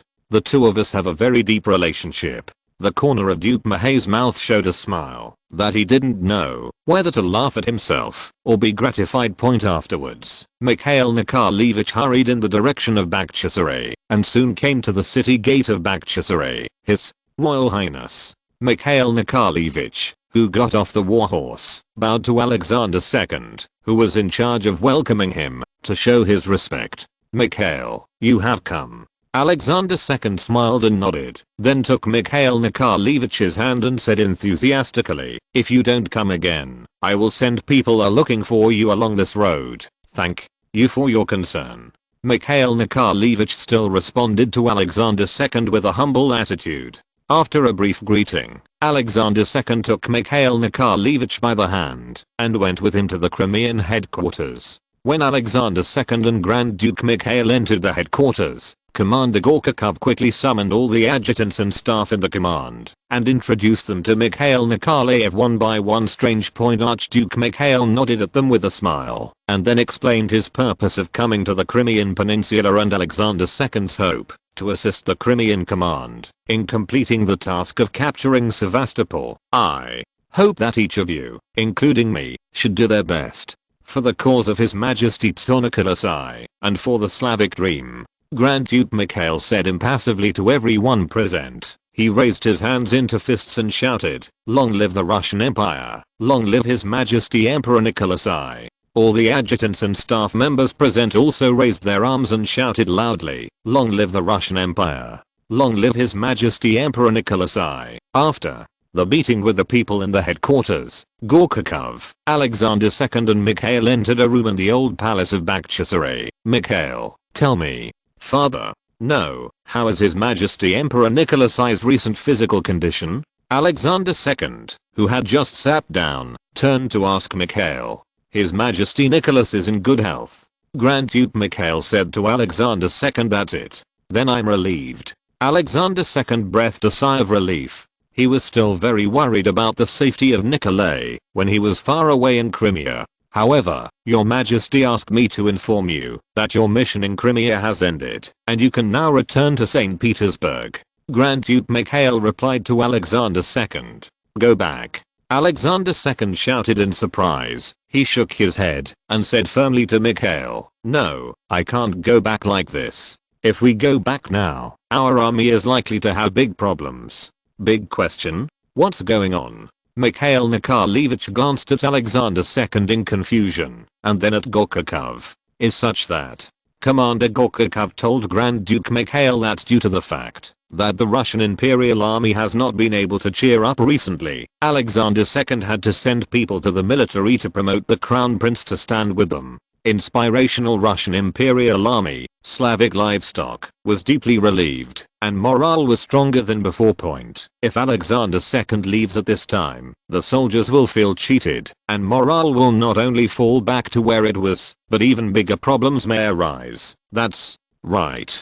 Grand Duke Mikhail of course understood the impact of an army's morale on the combat effectiveness of the army. After thinking for a while, he suggested that Alexander II report the situation to Nicholas I, and then hand it over to Nicholas I decide. Brother, I am just a messenger. The one who really decides whether you stay or stay is our father. Archduke Mikhail shrugged and said helplessly, I will explain this to His Majesty the Emperor. Alexander II nodded, and then asked, since His Majesty the Emperor ordered you to come to Crimea to supervise the war, how much do you know about the situation in Crimea?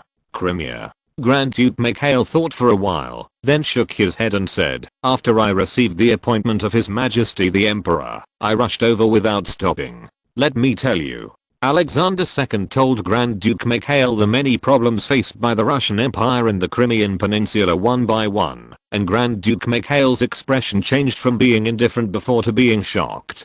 Brother, are you sure you are talking about our army? Archduke Mikhail didn't believe what Alexander II said. His father clearly told him that the Russian Empire's army in Crimea had no problem at all. It was just that, because his older brother Alexander was a little weak and unwilling to sacrifice some necessary costs to achieve victory. That's why Nicholas I sent him to Crimea to replace his brother. I can assure you that every word I say is the truth about the Imperial Army, emphasized Alexander II. Then, Why are we fighting against them here? Isn't this a free death? Mikhail said to Alexander II in a low voice. Later, Alexander II told Mikhail about the finances of the empire that Nicholas I did not tell him. Father. No, His Majesty the Emperor, this is a desperate attempt. Mikhail responded to Alexander II. It's very possible. Alexander II nodded and replied to Mikhail. Then,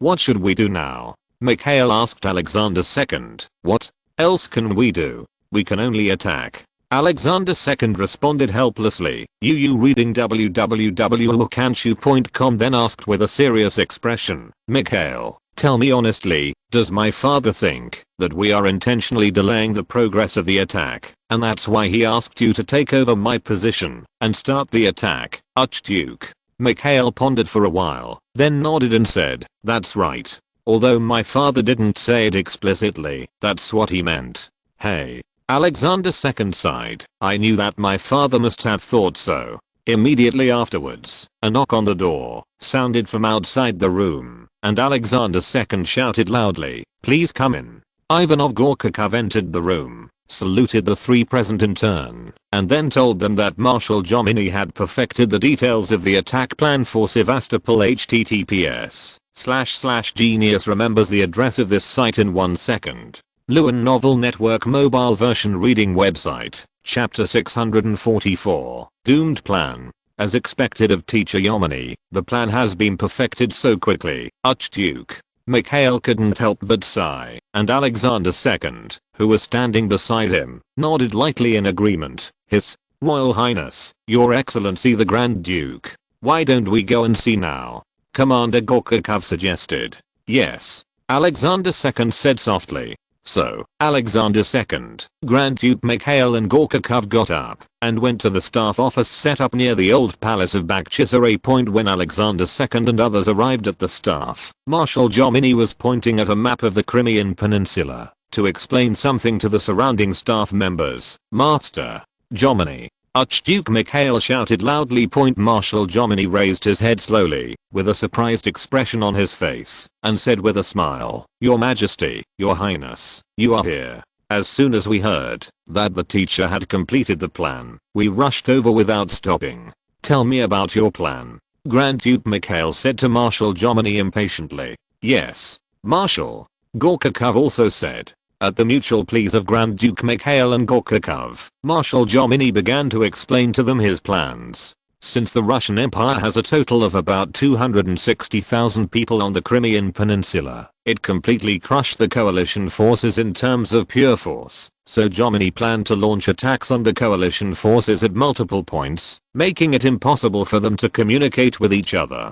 Support. Only in this way will it be possible to seize their flaws and fight to defeat them. Let me say here that Marshal Jomini himself has no hope for the victory of the Russian Empire. He only hopes that the Russian Empire can accumulate more tactical victories in the Crimea Peninsula, causing a certain degree of damage to Britain and France. Only then will Britain and France be willing to sit down and negotiate peace with the Russian Empire. The initial focus of the attack was near the Joanna River and Inkerman Mountain. Why these two places? Mikhail asked Jomini suspiciously, then pointed to the small town of Yevpatoria and said, shouldn't we occupy this place as soon as possible, Your Excellency? According to the information from the reconnaissance cavalry we sent to Yevpatoria, Yevpatoria not only sent more soldiers and built trenches, but also in Yevpa the naval guns are parked in the port of Toria town. If we attack rashly, we will only suffer heavy losses. Jomini explained to Mikhail. Later, Jomini explained to Mikhail that he would stop the loss, so he would set the key attack targets near the Joanna River and Inkerman Mountain, in order to contain the British and French. What about after restraint? Mikhail continued to ask. Jomini also told Mikhail that, as long as the coalition believed that the Russian Empire chose to attack Sevastopol head-on, then the Russian Empire would be able to secretly lead a team to cross the Kat River from Saki along the coastline in the dark, arrive near the north shore of Sevastopol.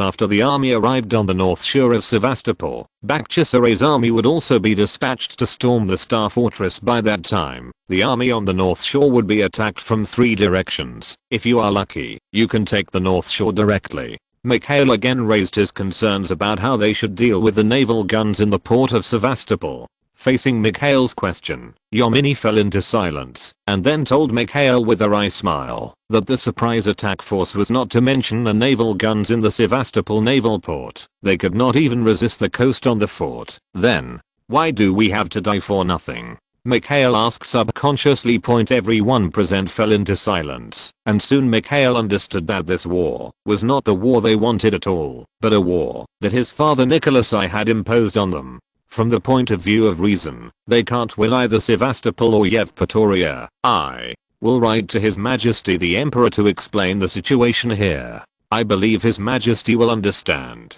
Mikhail's thoughts gradually moved closer to Alexander I. Alexander II euphemistically told Mikhail that he had already explained the situation in the Crimea to Nikolai, but their father insisted that they attack. Mikhail also realized that if persuasion had worked, he wouldn't be here either. Apparently, his father had not listened to any persuasion, and then Mikhail said feebly. He can already foresee that the Russian Empire will most likely fail this time, but even so, they have to bite the bullet and continue.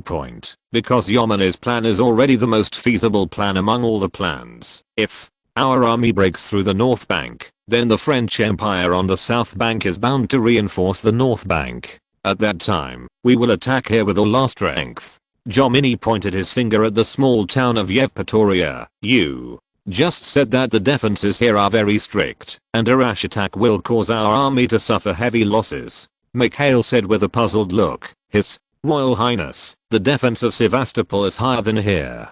Yamini replied helplessly to Mikhail. Where does the current Russian Imperial Army still have the ability to pick and choose? They can only try to bite the coalition. In this way, Mikhail, who was full of hope, felt a sense of daze and powerlessness after listening to the plan made by Marshal Yamini. He understands that this plan is based on the premise that the coalition forces are all idiots, but the coalition forces are not stupid. They also have old generals like his teacher Yamini from that legendary era, Rage Marshal Lun. However, they have no choice at all. September 3, 1854. The temperature of the Crimean Peninsula gradually decreased with the advent of September. A sudden autumn rain and a letter of urging from St. Petersburg gave way to Bakhchisaray, Gorkakov and others determined to start fighting. September 4 at 5 am. Russian 4th and 5th Army, 60,000 men, 200 guns, led by Soilov and Parlov, 40,000 men, 128 guns, from Simferopol and Bakhchisa, respectively lay set off, and arrived at around 5:30 am, near Mount Inkerman and the Jonaya River near Sevastopol. At the same time, Alexander II and Gorkakov in Sachi also led a team of 30,000 people from Sachi to the town of Yevpatoria. As for the 100,000 of the remaining 130,000 people, the ones deployed in Sachi and Bakhchisaray, led by Yamini himself, will be used for support at any time. At 6 in the morning, Sevastopol and Yevpatoria were simultaneously attacked by the artillery of the Russian Empire. Left flank of Mount Inkerman. The Sardinian 2nd Division, which was defending in conjunction with the French army, never imagined that it would be justified by others. When the artillery shells like raindrops smashed into the Sardinian garrisoned high ground, the huge explosion sound woke the soldiers of the 2nd Division from the trenches and tents. Sleeping in the tent, the Sardinian soldiers hurriedly put on their clothes and ran out, scurrying around like headless flies, and the entire camp suddenly became a mess. Soldiers sleeping in the trenches quickly put their bodies close to the trenches to observe the enemy's movements. However, they did not see the enemy, only heard the rumbling artillery and the screams of their companions. Judging from the current situation, the Russian military does not seem ready to act immediately. About 20 minutes after the shelling passed, Marshal Lama Lama, commander of the Sardinian Expeditionary Force, appeared in the trenches. He immediately found the commander of the 2nd Division, Oliver Kane, and asked him about the casualties of the troops. The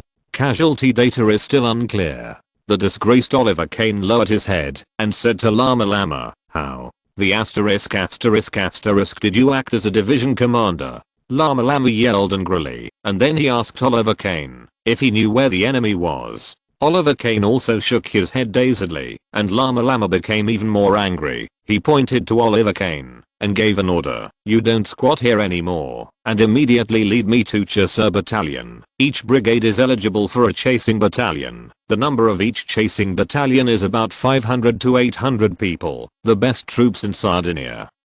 Search for Russian troops. If you can't find it, I have to take off your military uniform. Yes. Oliver Kane, who received the order, quickly fled from Llama Llama's side and found two battalion commanders at the other end of the trench. Come with me with your soldiers, Oliver Kane said directly to them without any nonsense. The two battalion commanders also summoned the soldiers decisively. After about 10 minutes, a squad of nearly 1,000 people dispersed and advanced in the direction of the artillery. Soon they came across a group of soldiers in grey uniforms with a rifle in their hands, climbing up point enemy. After seeing the grey uniforms www.riyadh1.com, the soldiers of the Chariot Battalion immediately realized that the army in front of them was the army of the Russian Empire. In this era, the illiteracy rate is relatively high, and the underlying language is not circulated. Soldiers can only rely on military uniforms to identify enemies or friends. Before Oliver Kane could issue an order, the chasing battalion armed with mignet guns immediately showed their initiative.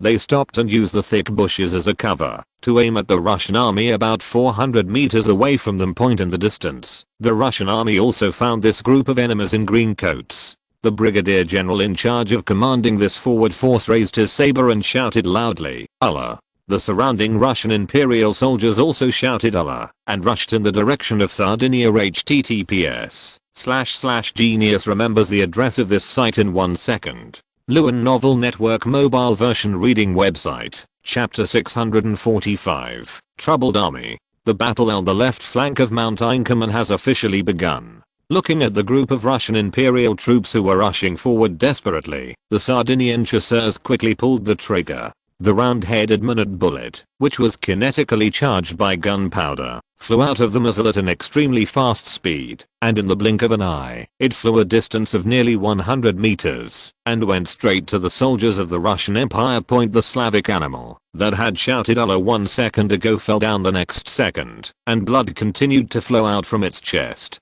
In the blink of an eye, nearly 100 soldiers of the Russian Empire were killed, and dozens of other soldiers suffered gunshot wounds of varying degrees. This is undoubtedly an unbearable loss for the vanguard, which originally only had more than 1,000 people. Many Russian Imperial soldiers began to retreat backwards, disobeying the command of the officer. Oliver Kane immediately showed a happy smile upon seeing this. At this time, he had long forgotten the artillery of the Russian Empire and only thought about winning. In his eyes, as long as he could wipe out all the incoming enemies in front of him, all the mistakes he made before would be wiped out. A write-off point. If he is lucky, he himself will be able to get a promotion and make a fortune. Because the enemy on the opposite side is a Russian Imperial army. Even if the Russian Imperial Army was hanged up by the British and French armies to fight, it would not prevent their level from being the third in the world.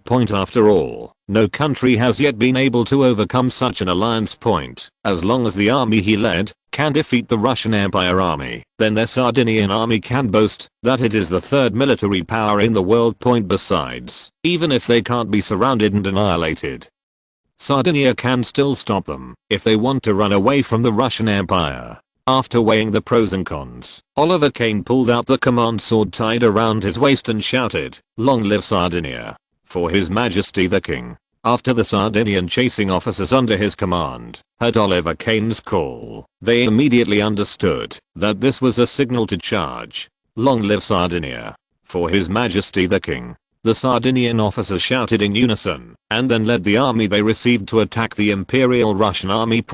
Because the location of the battle this time is not in the pioneering field, but in the bushes on the left flank of the Inkerman mountain. Therefore, neither the attacking side nor the retreating side could attack in a traditional horizontal formation. Only skirmish line tactics can be used to launch attacks. However, skirmish line tactics test the quality of each soldier's individual soldier.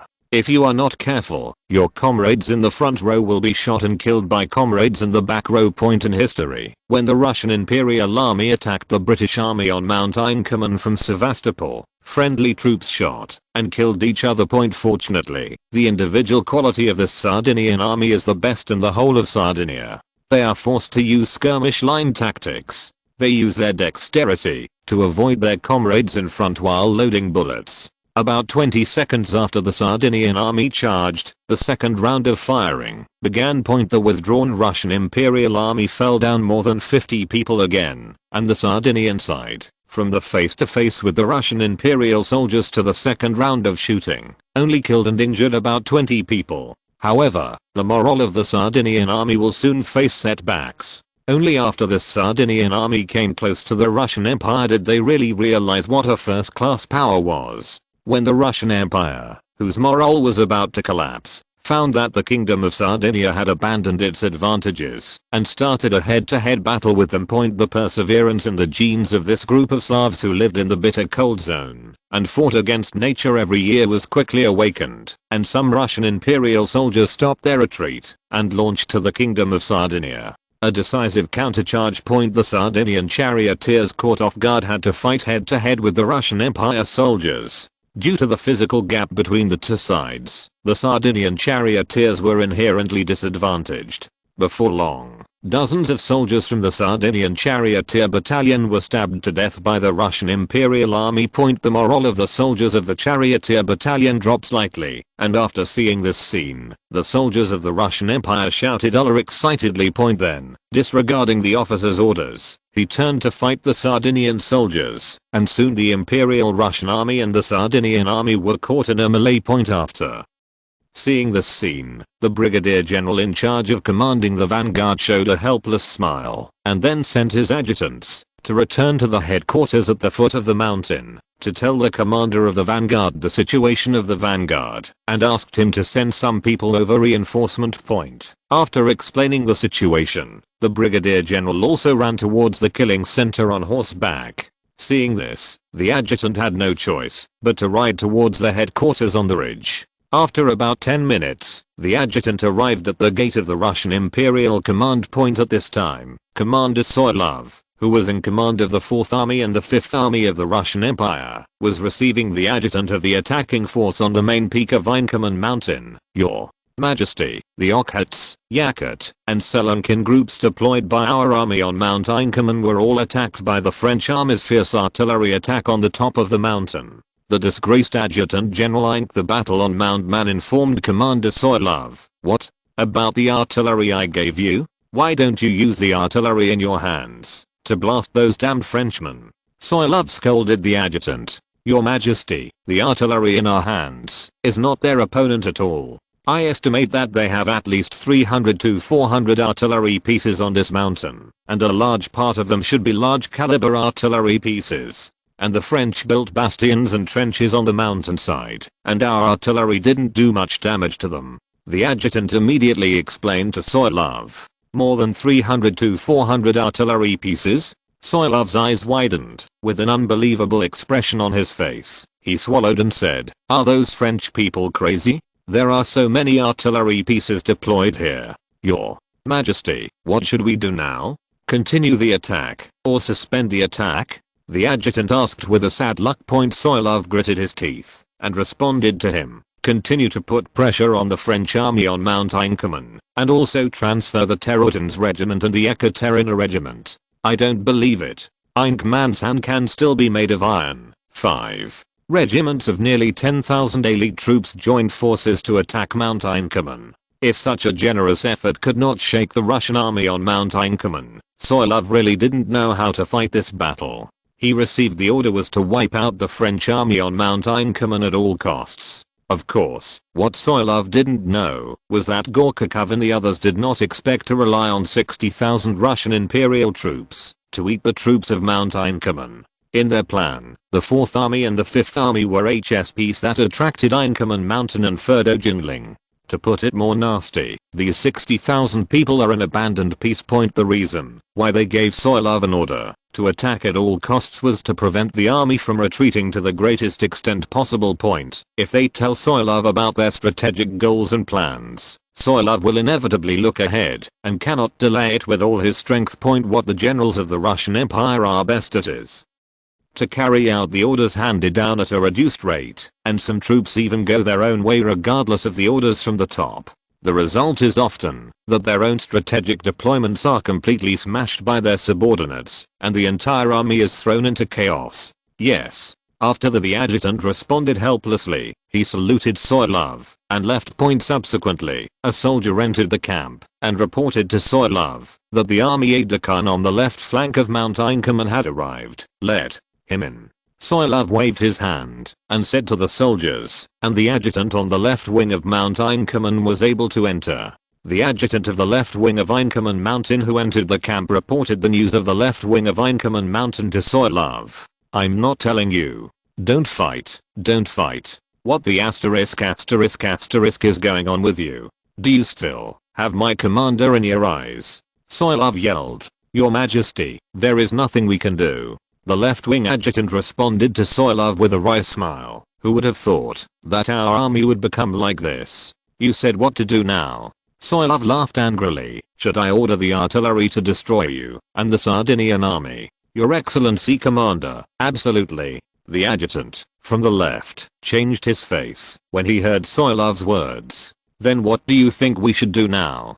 Soilov asked with a sneer. Originally, I wanted you to lure the Sardinian soldiers down the mountain and then use artillery to destroy them. Now it's better. You can really give. I have nothing to do. Tell me, what do you want? Your Excellency Commander. Riyadh1.com. Could you please reinforce a group of soldiers?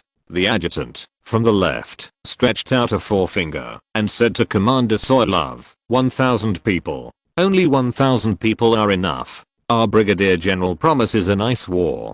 Beautiful war. Thank goodness. It's good if you don't cause me trouble. Soilov complained. I'll give you 4 more infantry regiments and 1 artillery regiment. You must give me a clean. Eat those guys on the left. Let them know that you may not be able to eat meat with France and you may be beaten. Tell your Brigadier General, if he can't give me a satisfactory result, he will wait to take off his uniform and get out of the army bar. Thank you very much. The adjutant, from the left, immediately saluted Soilov and left. Because of the left, after the adjutant left, Soilov came to the map again, looked at the map in front of him. Soilov muttered to himself, it's messed up. It's all messed up. https://genius remembers the address of this site in 1 second. Lewin Novel Network Mobile Version Reading Website, Chapter 646, Einkommen Hill Offensive. At this moment, the 3rd Division headquarters of the main peak of Einkommen Mountain.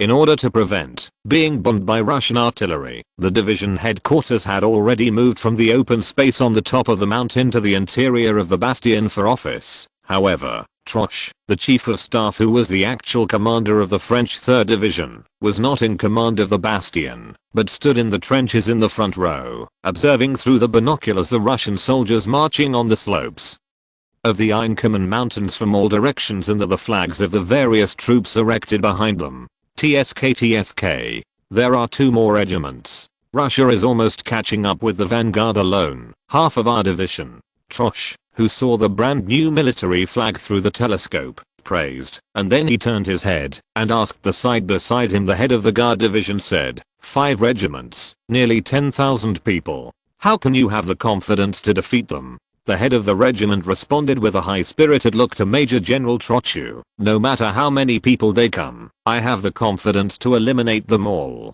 General Trochu, please give an order. I'm willing to lead the charge. Very good. Major General Trox nodded with satisfaction. He was very satisfied with the current state of the Guards Division. You have to remember that you are one of the best troops in the hands of His Majesty the Emperor, so I will never allow this. There are no cowards in a good army.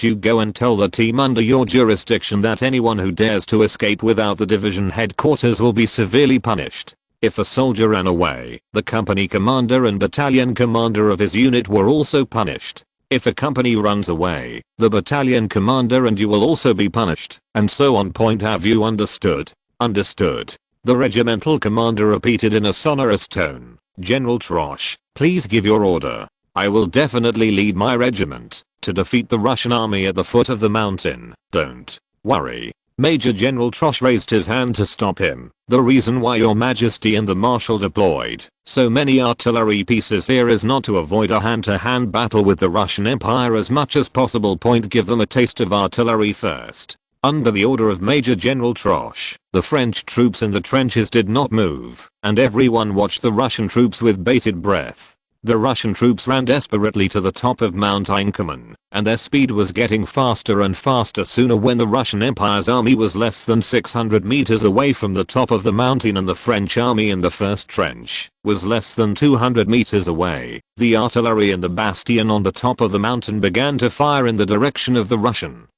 Imperial Army under the command of the artillery point. The continuous roar was launched from the top of Mount Inkerman, and the earth trembled like an earthquake. This vibration was transmitted through the earth, so that every soldier on Mount Inkerman felt a shaking, and each one was huge. The cannonballs were spit out by the steel behemoth, and roared into the sky with enough kinetic energy to easily shred hundreds of Hercules, and the moment after these cannonballs left, orange-red flames appeared, but soon the flames disappeared, leaving only a white smoke enveloped around the bastion point. Those artillery shells that were strafed to the sky by the powerful impact exhausted all their strength and reached the highest point that their group could reach in the form of a parabola, and then fell rapidly along the projectile trajectory that had been designed like a shooting star army. Even the Russian soldiers who had already suffered from howitzers had nothing to do with them. The soldiers standing in the front row could only shout Allah, and then speed up and run in the direction of the first trench, but there the attempt was smashed by French soldiers waiting to work in the trenches, and many Russian soldiers were directly shot to death by French soldiers.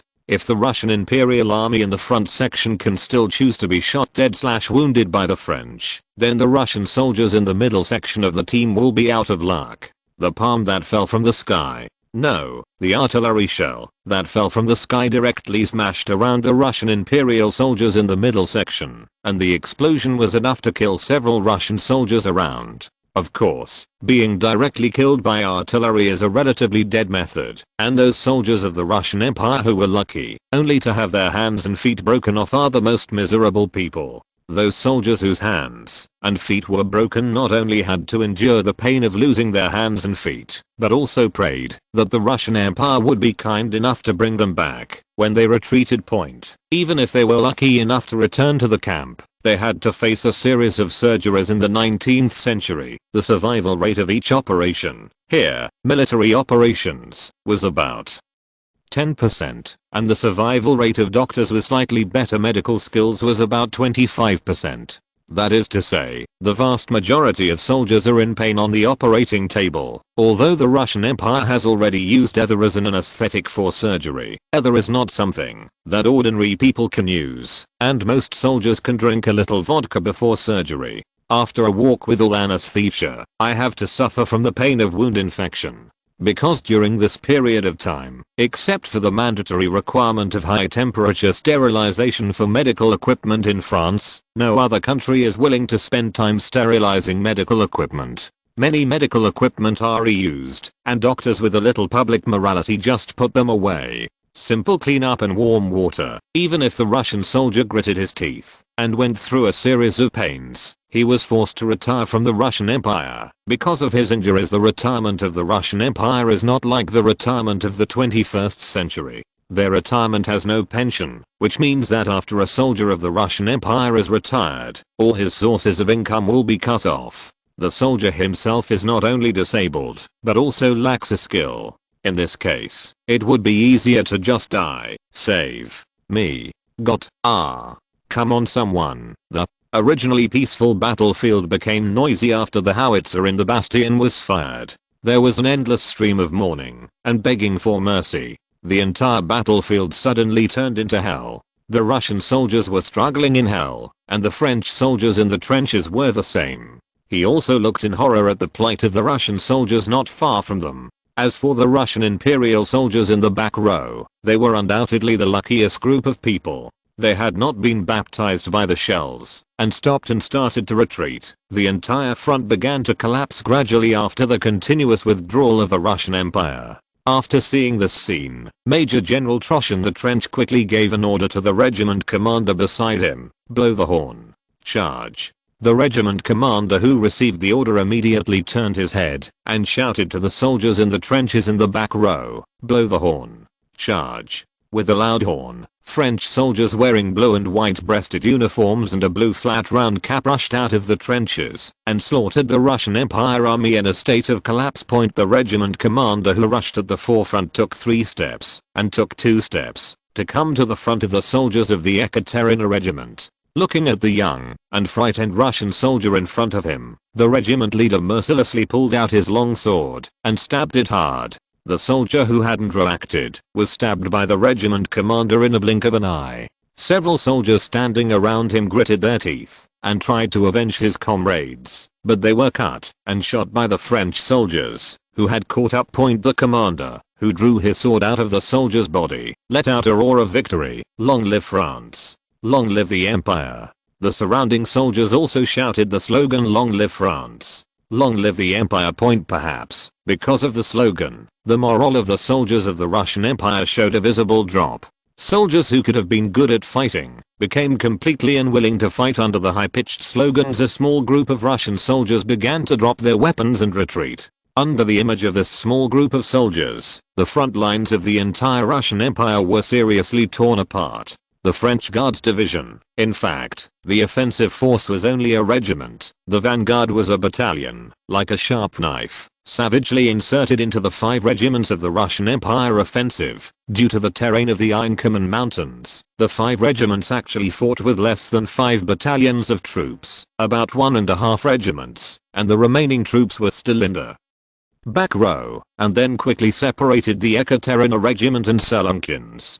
Some members of the regiment are surrounded by separation. Seeing this scene, the remaining regiments immediately played their good tradition as fast as the wind, and they began to retreat continuously. Soon, the Ekaterina regiment and the Salonkins regiment, which were separated and surrounded by the French army, became abandoned. In desperation, they disregarded the French troops to persuade them to surrender, and began to attack the French soldiers who surrounded them, and were eventually directly destroyed by the French soldiers. The French soldiers at the forefront still held on tightly to the remaining 3.5 regiments, and the frightened Russian army did not dare to resist at all. Just as Chu Yun in Liangjian, Master Chu said that, even if there were 50,000 pigs, the communist army would not be able to catch them for 3 days. As a group creature, when faced with the collapse of the group order and knowingly resisting and being able to survive, many people are often unwilling to be the leader because of their egoistic thinking.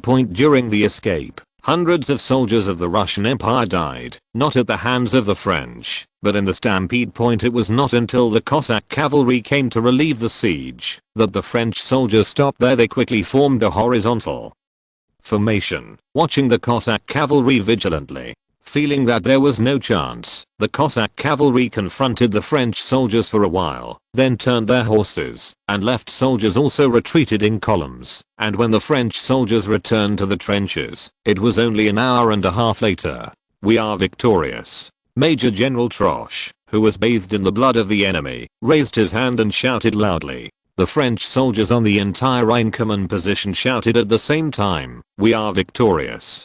Just when everyone was envious of joy, an officer in a green uniform appeared in front of Trax, and he said to Major General Trax in a panic, "Major General Riyadh1.com, please help me us. What's the matter?" Major General Trax asked the Sardinian officer in front of him with a serious look. If the left flank garrisoned by Sardinia does fall, the French army may face a serious battle. The Sardinian officer told Major General Troche that their troops had been thrown into chaos by the sudden attack of the Russian Empire. Marshal Lama Lama fought back, but because of the sudden incident, they did not gather enough troops. Therefore, after the defeat of the two charioteers battalions under the 2nd Division, the entire trench was at stake. Now the Russian Imperial Army is constantly increasing its strength to the left, and they need the support of Inkerman Mountain. https://genius remembers the address of this site in 1 second. Lewin Novel Network Mobile Version Reading Website,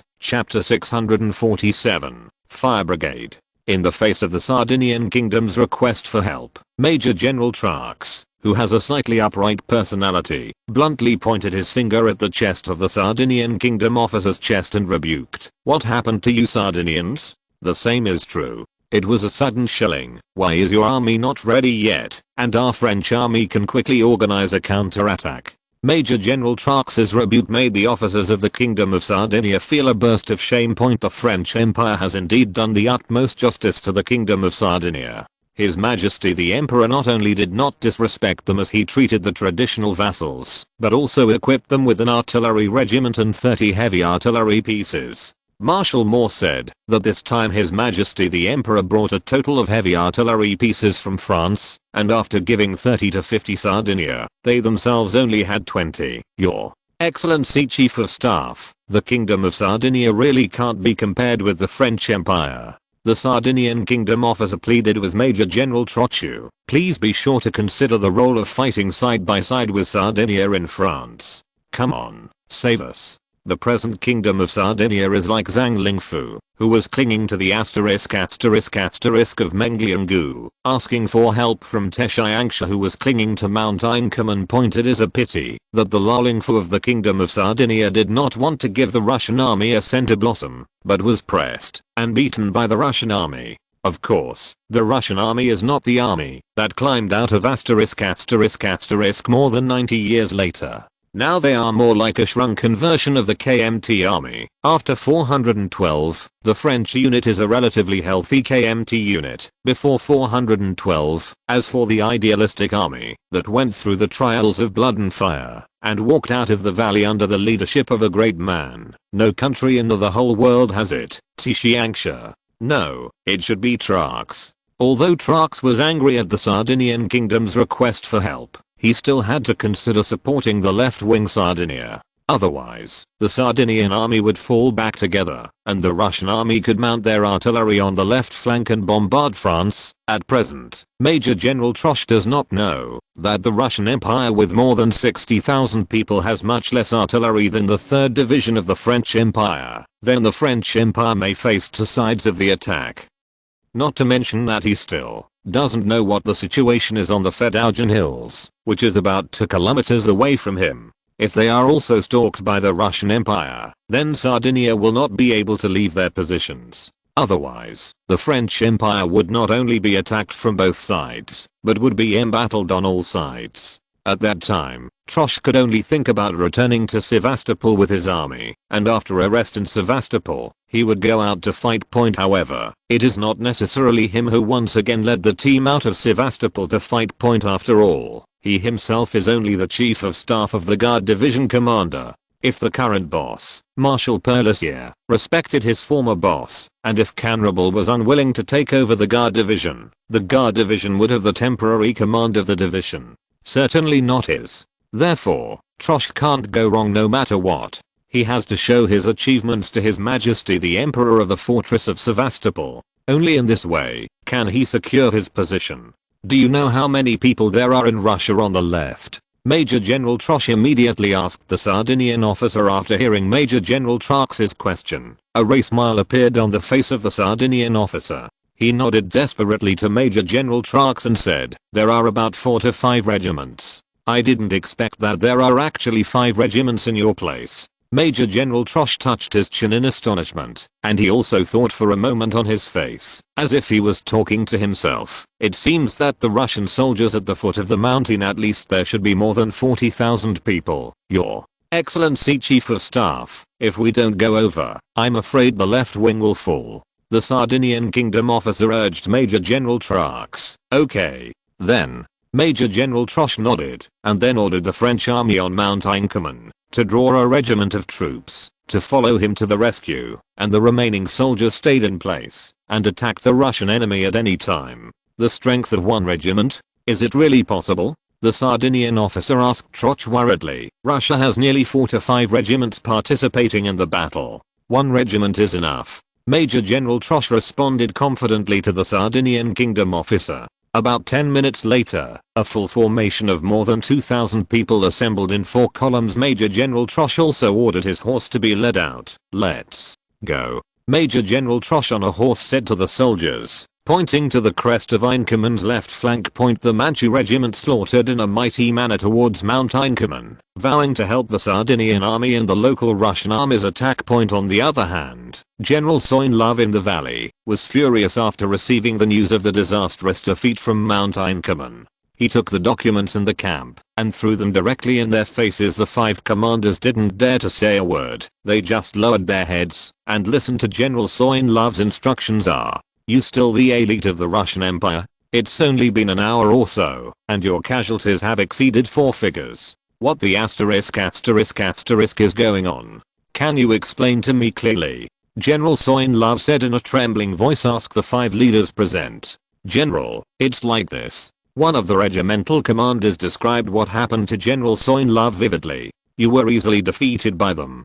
General Soin-Love asked the regimental commander with an unbelievable expression on his face. Yes. The French army didn't give us any reaction time at all. Just a face-to-face. They used their artillery with a farther range and more power than us, and they smashed us to pieces. The head of the Yekaterinsk regiment repeated what General Soin-Love had heard after the failure of the previous attack. Your Excellency, the number of my regiment is less than half of what it was before the war, and many soldiers have not returned. The leader of the Terotin's regiment also told Soin-Love that the number of his regiment was also about a quarter less than before the war. The remaining regiments were led by the Terotin's regiment and the Ekaterina regiment. General Soin-Love also complained. Soin-Love's face became more and more gloomy. He didn't feel like he was commanding a well-trained team. Instead, it is like commanding a motley army.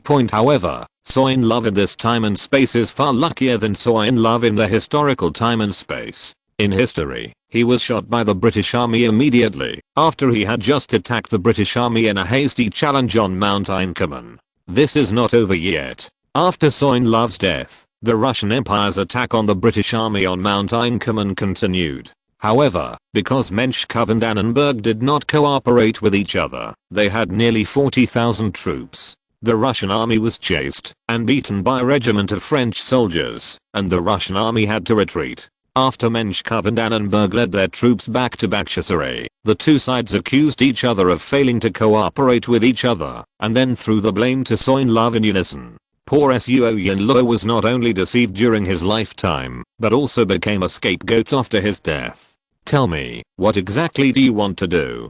General Soin-Love whispered to the group leader present. The regiment commander in the camp told General Soin-Love that they only wanted to suspend the attack and give them some time to contain the defeated troops. Okay. Considering the morale of the army, General Soin-Love had no choice but to nod and agree with the group leaders. After the 5 regiments had all left, General Soin-Love turned his head and sat on the chair. At this moment, he suddenly found the chair under his buttocks, and he didn't know when it started to become hot. He straightened up, sighed, and sat down again. However, no matter how hot the chair was, he had to sit down, which was his duty as the commander of the Russian Imperial Army. After a while, a message came into the camp, and General Soin-Love's face immediately showed a happy expression. What? The Sardinian troops on the left wing have already been compressed into the trenches by you, and they dare not show their faces. Yes. General, the intelligence officer in charge of reporting the news, immediately responded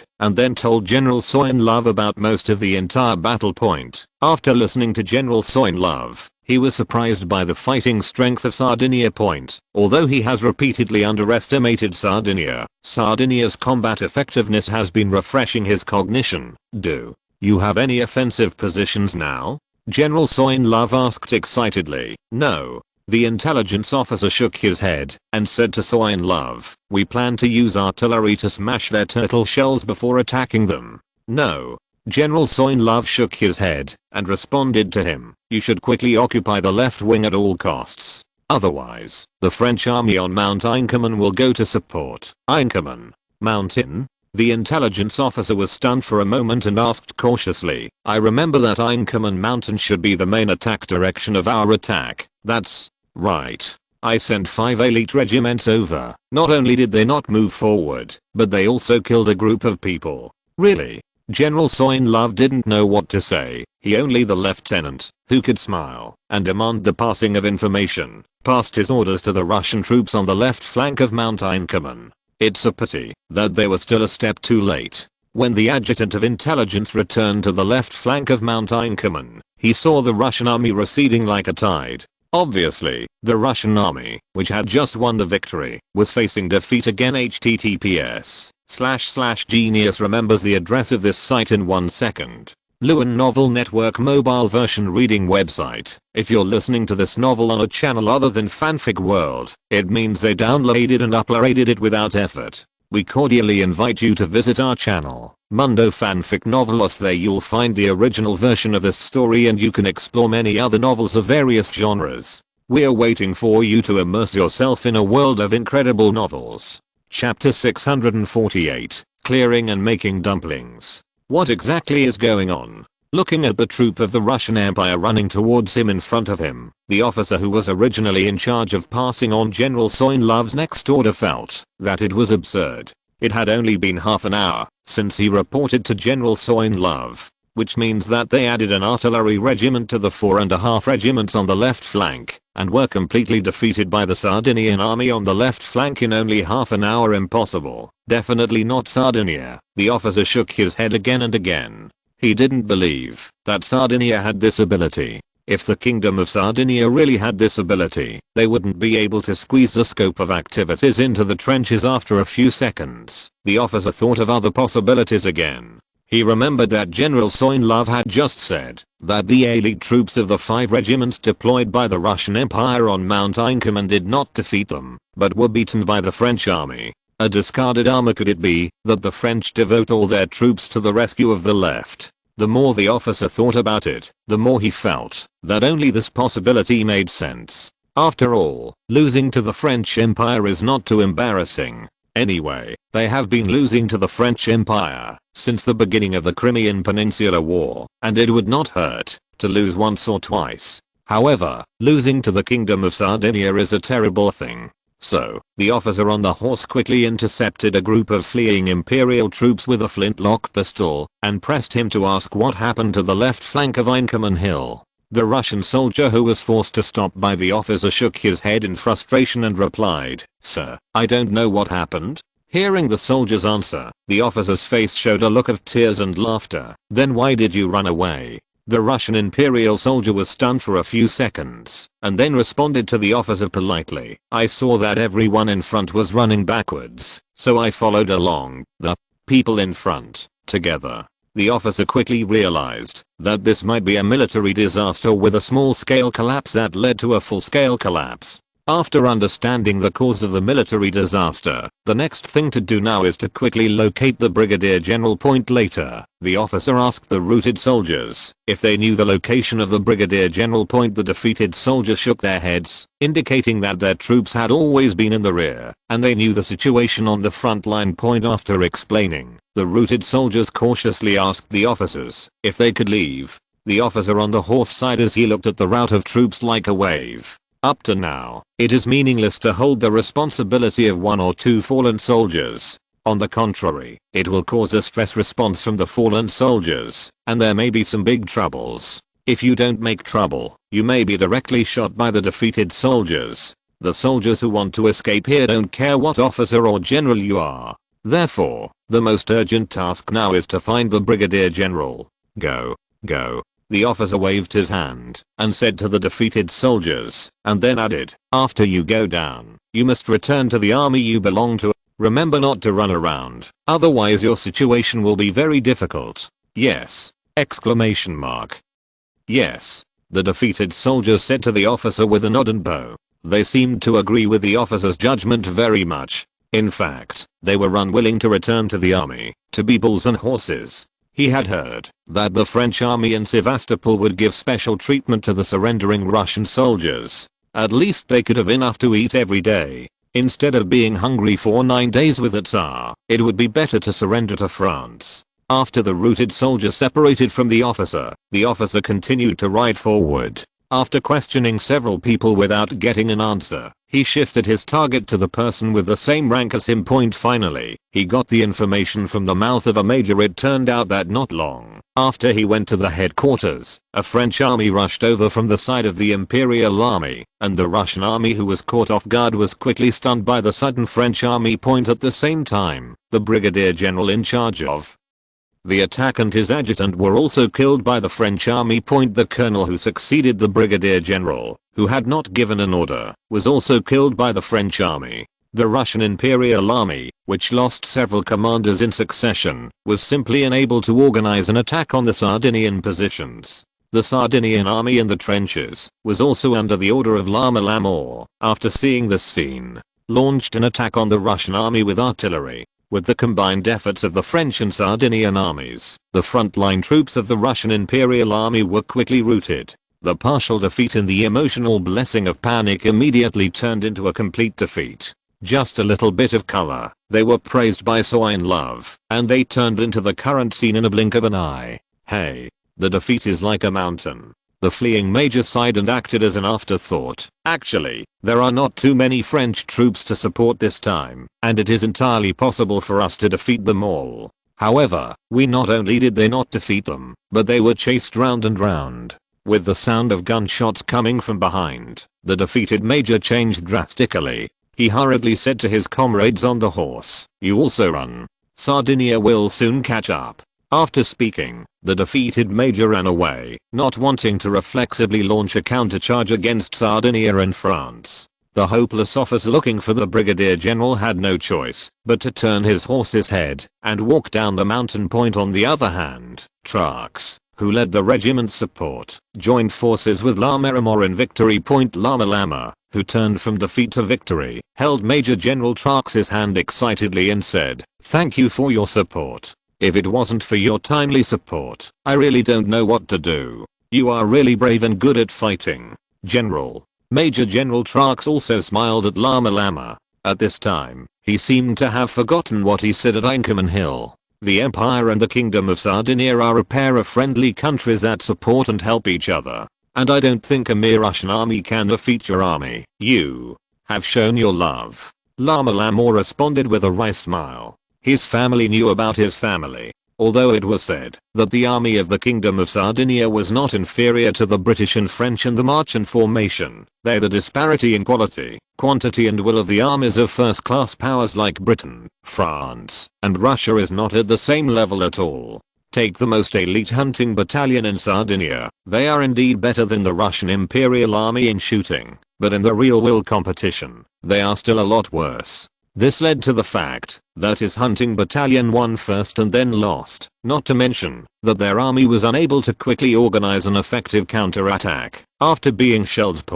If the French artillery regiment stationed here quickly used rapid fire to block the attack of the Russian Imperial Army, they would probably not have been able to survive the arrival of the French army. If you think about it, it would be a shame to lose your home. Lama Lamor immediately asked Major General Trax what they should do now. Major General Trosh suggested that the Fassa army continue to pursue the fleeing soldiers while sending people to Sevastopol and the Furdukin Hills to seek assistance. Your Excellency Marshal, do you want to keep the army at the foot of the mountain? Major General Trax asked Lama Lama. Of course. Lama Lama asked without thinking. Then, send someone to the nearby Jana River. Trosh Brigadier General Lama Lama said, I guess they must have built pontoon bridges near the Jana River. As long as they can destroy those pontoon bridges, we are sure to annihilate them all. Okay, I'll do it now. Marshal Lama Lama's eyes lit up, and he hurriedly responded to Brigadier General Trax.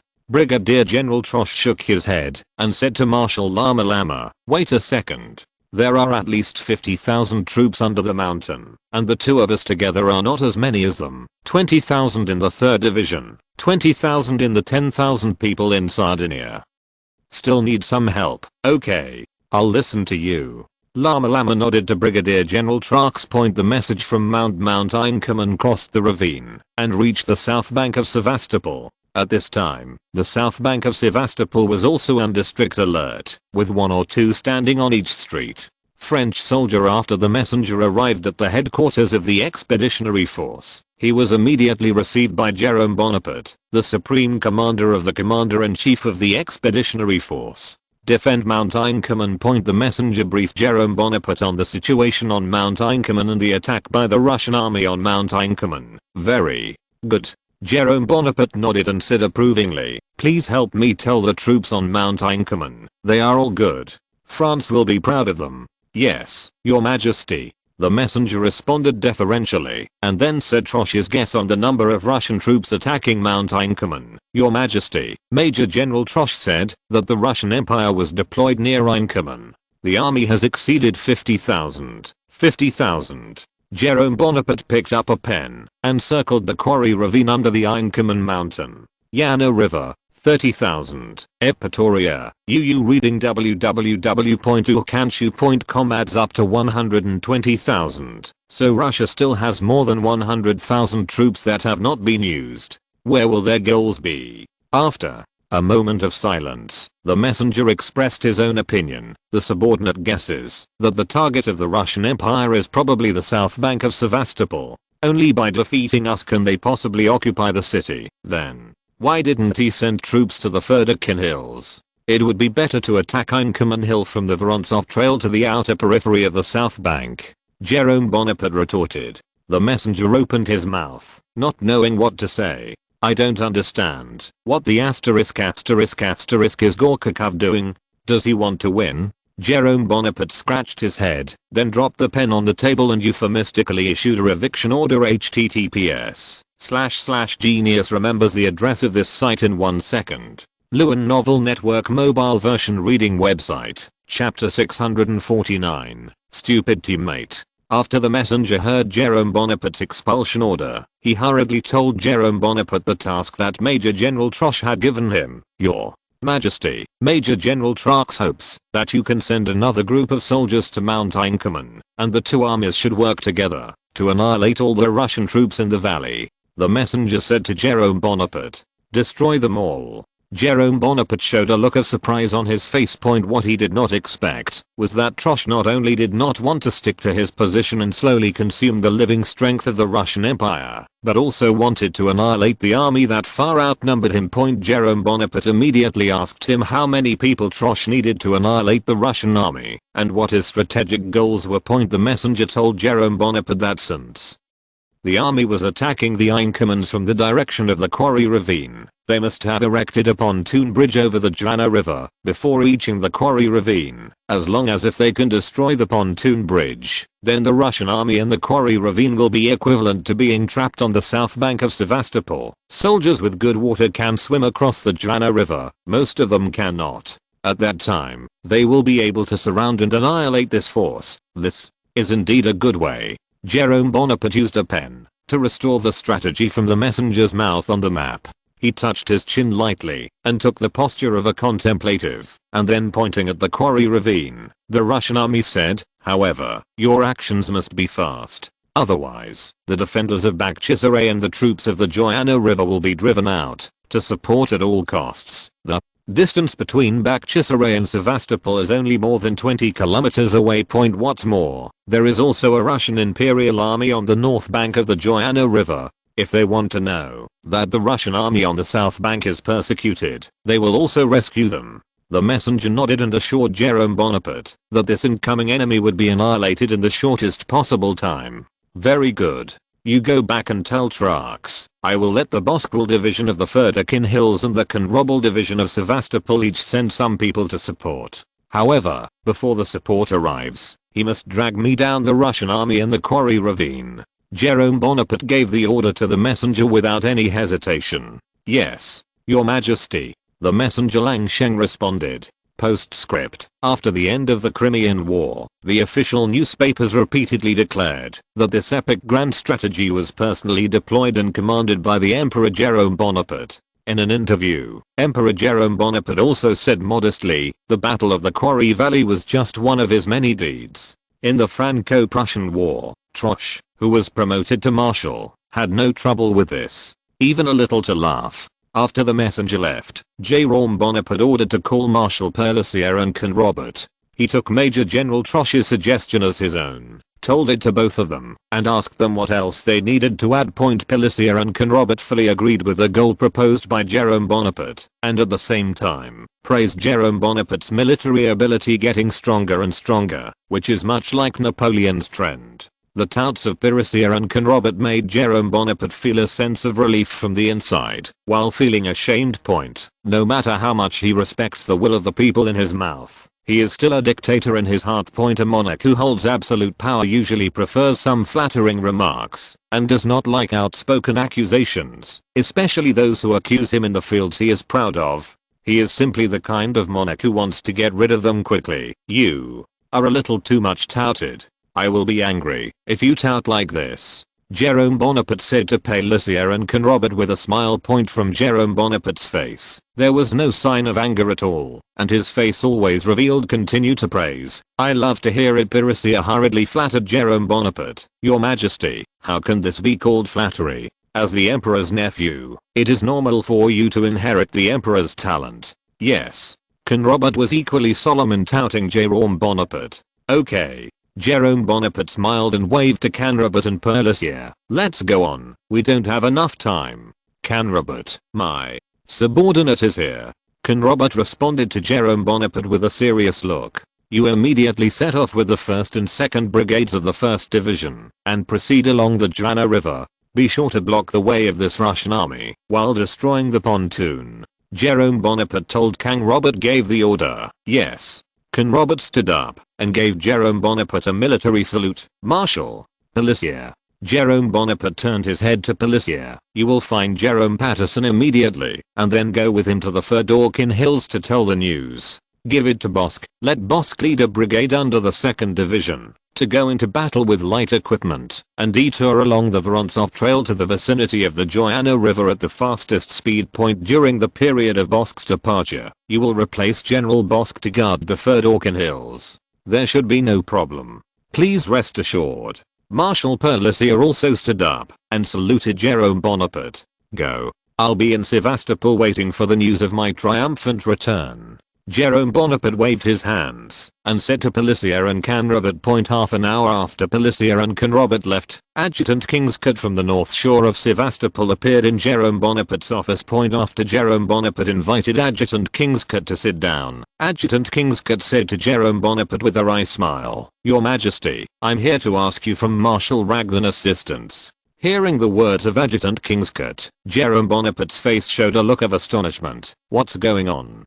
Did the Russian army in the Drana River increase its troops again? No. Adjutant Kingscote shook his head and responded to Jerome Bonaparte. This time, Jerome Bonaparte was even more shocked. He didn't understand what the purpose of Marshal Raglan's request for help was. There are only 40,000 Russian troops on the north bank of Sevastopol, and a total of 75,000 British-Turkish troops. Could it be that the 75,000 strong British-Turkish coalition can't beat the 40,000 strong Russian army? If that's the case, then Jerome Bonaparte has reason to wonder if Raglan is playing him. What's going on? Jerome Bonaparte asked Kingscote in a bad tone. There are 75,000 troops on the north shore. Now you tell me that you can't beat the Russian army of only 40,000. Today it's not April Fool's Day, Your Majesty. This is what happened. Kingscote shamefully told Jerome Bonaparte about the operation of the British soil on the north shore of Sevastopol. It turned out that the reason that led Commander Raglan to ask for help was the Turkish army. The Turkish army stationed near the north bank of the Joanna River was suddenly attacked by Pavlov's army from Bakhchisaray, causing their army to be in the first place. Time fell into a situation where the establishment collapsed.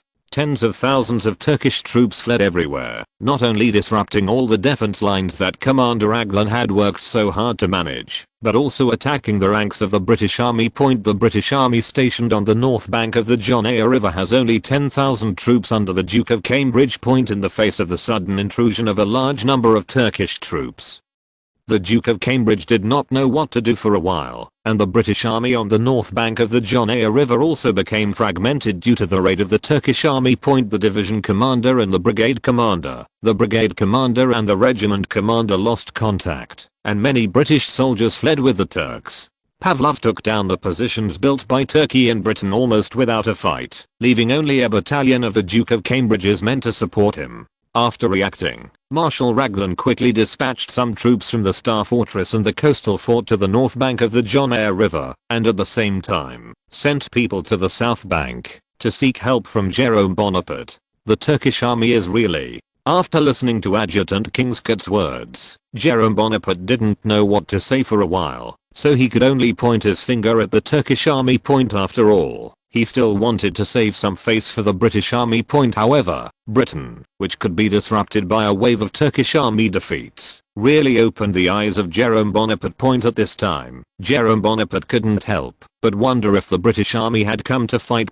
Jerome Bonaparte suddenly felt tired. After a long time of trouble, reading www.urkanshu.com in the entire battlefield, only France was in C, and the rest of the teammates were all bastards. Okay, I'll send someone over immediately. Jerome Bonaparte responded to Adjutant Kingscott. Adjutant Kingscott expressed his gratitude to Jerome Bonaparte on behalf of Marshal Raglan. Then, Jerome Bonaparte called the 4th Division Marshal Renaud, who was stationed in the port of Camish, and ordered him to draw 2 brigades plus 1 Zouave from the army stationed in the port of Sevastopol. The group went to the north shore to support. Then, what should we do here? Marshal Renaud was a little worried that the south bank of Sevastopol might be attacked. Don't worry about it here. Go and rescue the British army first. https://genius remembers the address of this site in 1 second. Lewin Novel Network mobile version reading website. The 650th Battle to the Kiowa position. Under the order of Jerome Bonaparte, Marshal Renaud led 2 brigades and 1 regiment to arrive at the northern shore of Sevastopol through the pontoon built in the port of Sevastopol. At this time, the north bank of Sevastopol was already in chaos, and there were British troops everywhere. Where is Marshal Raglan? Marshal Renaud, who stepped into the land on the north shore of Sevastopol, grabbed a British officer who was running around and asked him about Marshal Raglan's movements. Marshal Raglan is now supervising the battle on the east side, Jonah River. The officer immediately responded to Marshal Renaud. Marshal Renaud then led his troops to the vicinity of the Joanna River, where he saw Marshal Raglan and Omar Pasha. At the moment, Marshal Raglan and Omar Pasha on horseback have only 4 adjutants and a company of soldiers beside them, and in front of them there are about a regiment of Turkish soldiers and a regiment of British soldiers, which are losing in front of them. The position is slowly approaching. Unfortunately, before they could get close to the effective range, they were aided by the artillery erected by the Russian Empire on the edge of the cliff. Dense shell smashed into the British and Turkish troops like a gust of wind and rain, and the sound of explosions and screams resounded on the battlefield. After seeing this scene, the Turkish troops on the left flank pulled the trigger of their rifles in a panic. The magnet bullet flew out of the barrel quickly and hit the target in a blink of an eye. The screams came from the Turkish army. It turned out that the target of the Turkish army was its own army.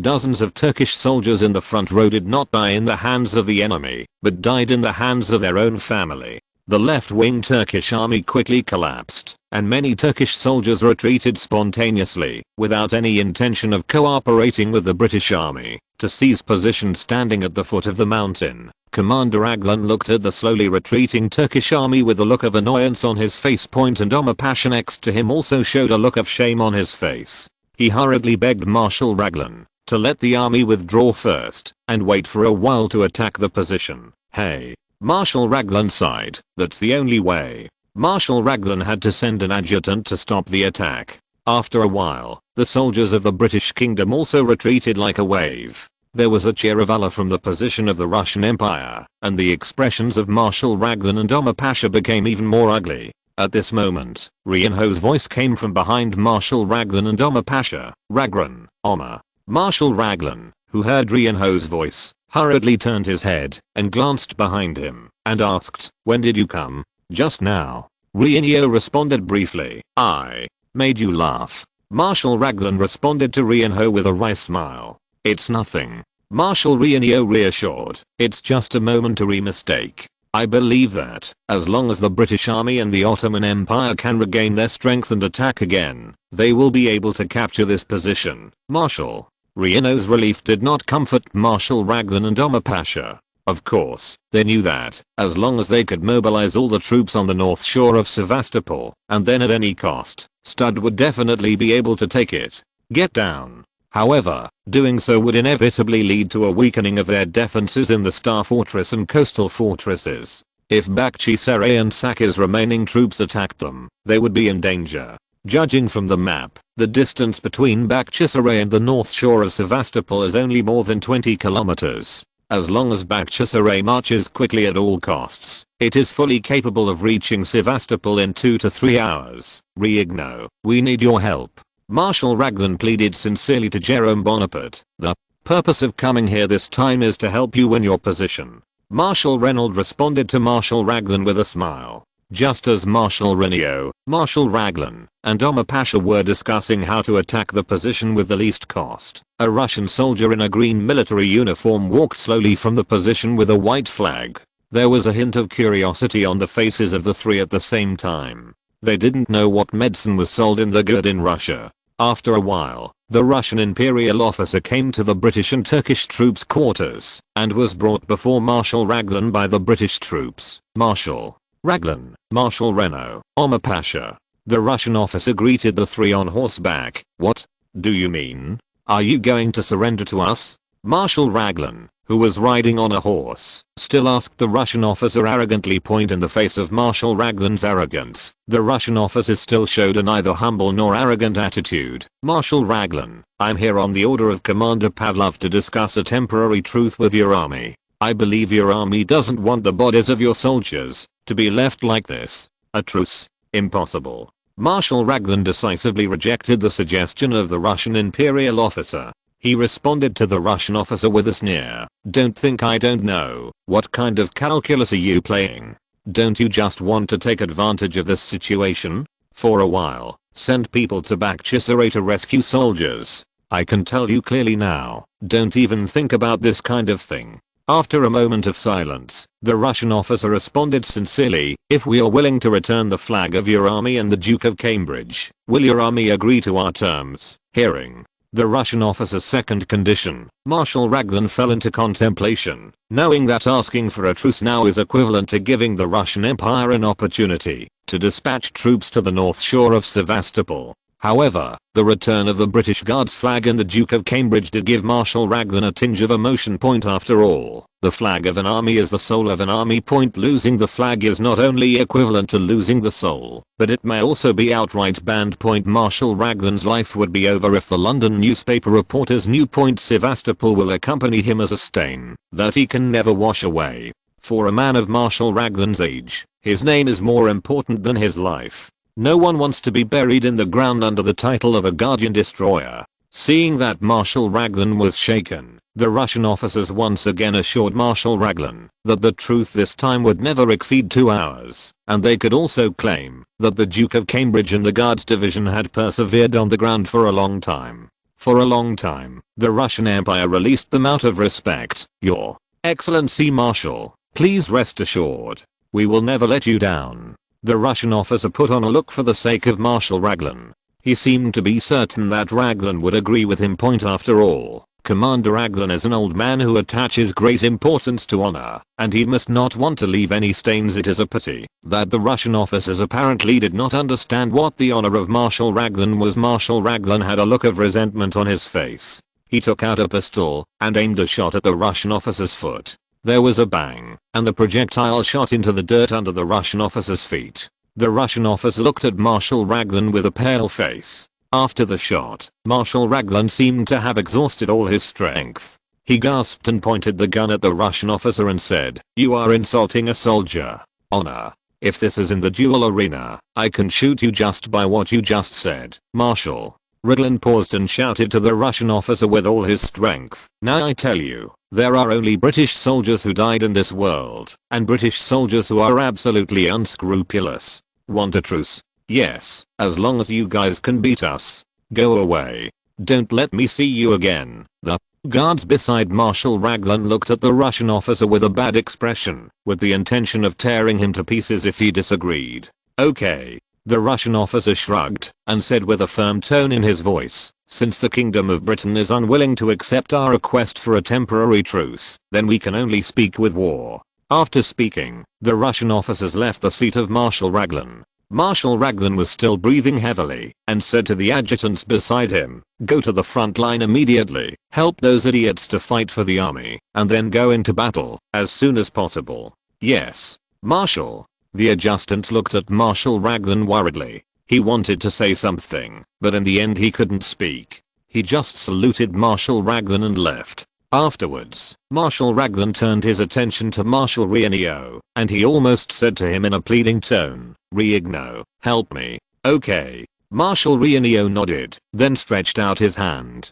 The hands of Marshal Raglan and Marshal Reno were clasped together. At 4:30 p.m., the sun on the horizon gradually came to the mountains from south to west point. The artillery of the British Kingdom is also all ready, and its configuration is 3 9.2-inch large caliber naval guns dismantled from ships, 10 12-pounder guns, and more than 26-pounder and 8-pounder guns. Less than their location for the Russian Imperial artillery to attack. The large caliber artillery shell smashed into the positions of the Russian Empire, and the air waves set off were enough to bury the Russian Imperial soldiers around the shells in the ground. Counterattack. Let our artillery strike back. General Pavlov, who was standing at the temporary command post at the rear of the position, observed through a telescope that his artillery position was being shelled by the Kingdom of Great Britain, and immediately issued an order to the artillery brigade beside him. "Command." "Yes, Your Excellency."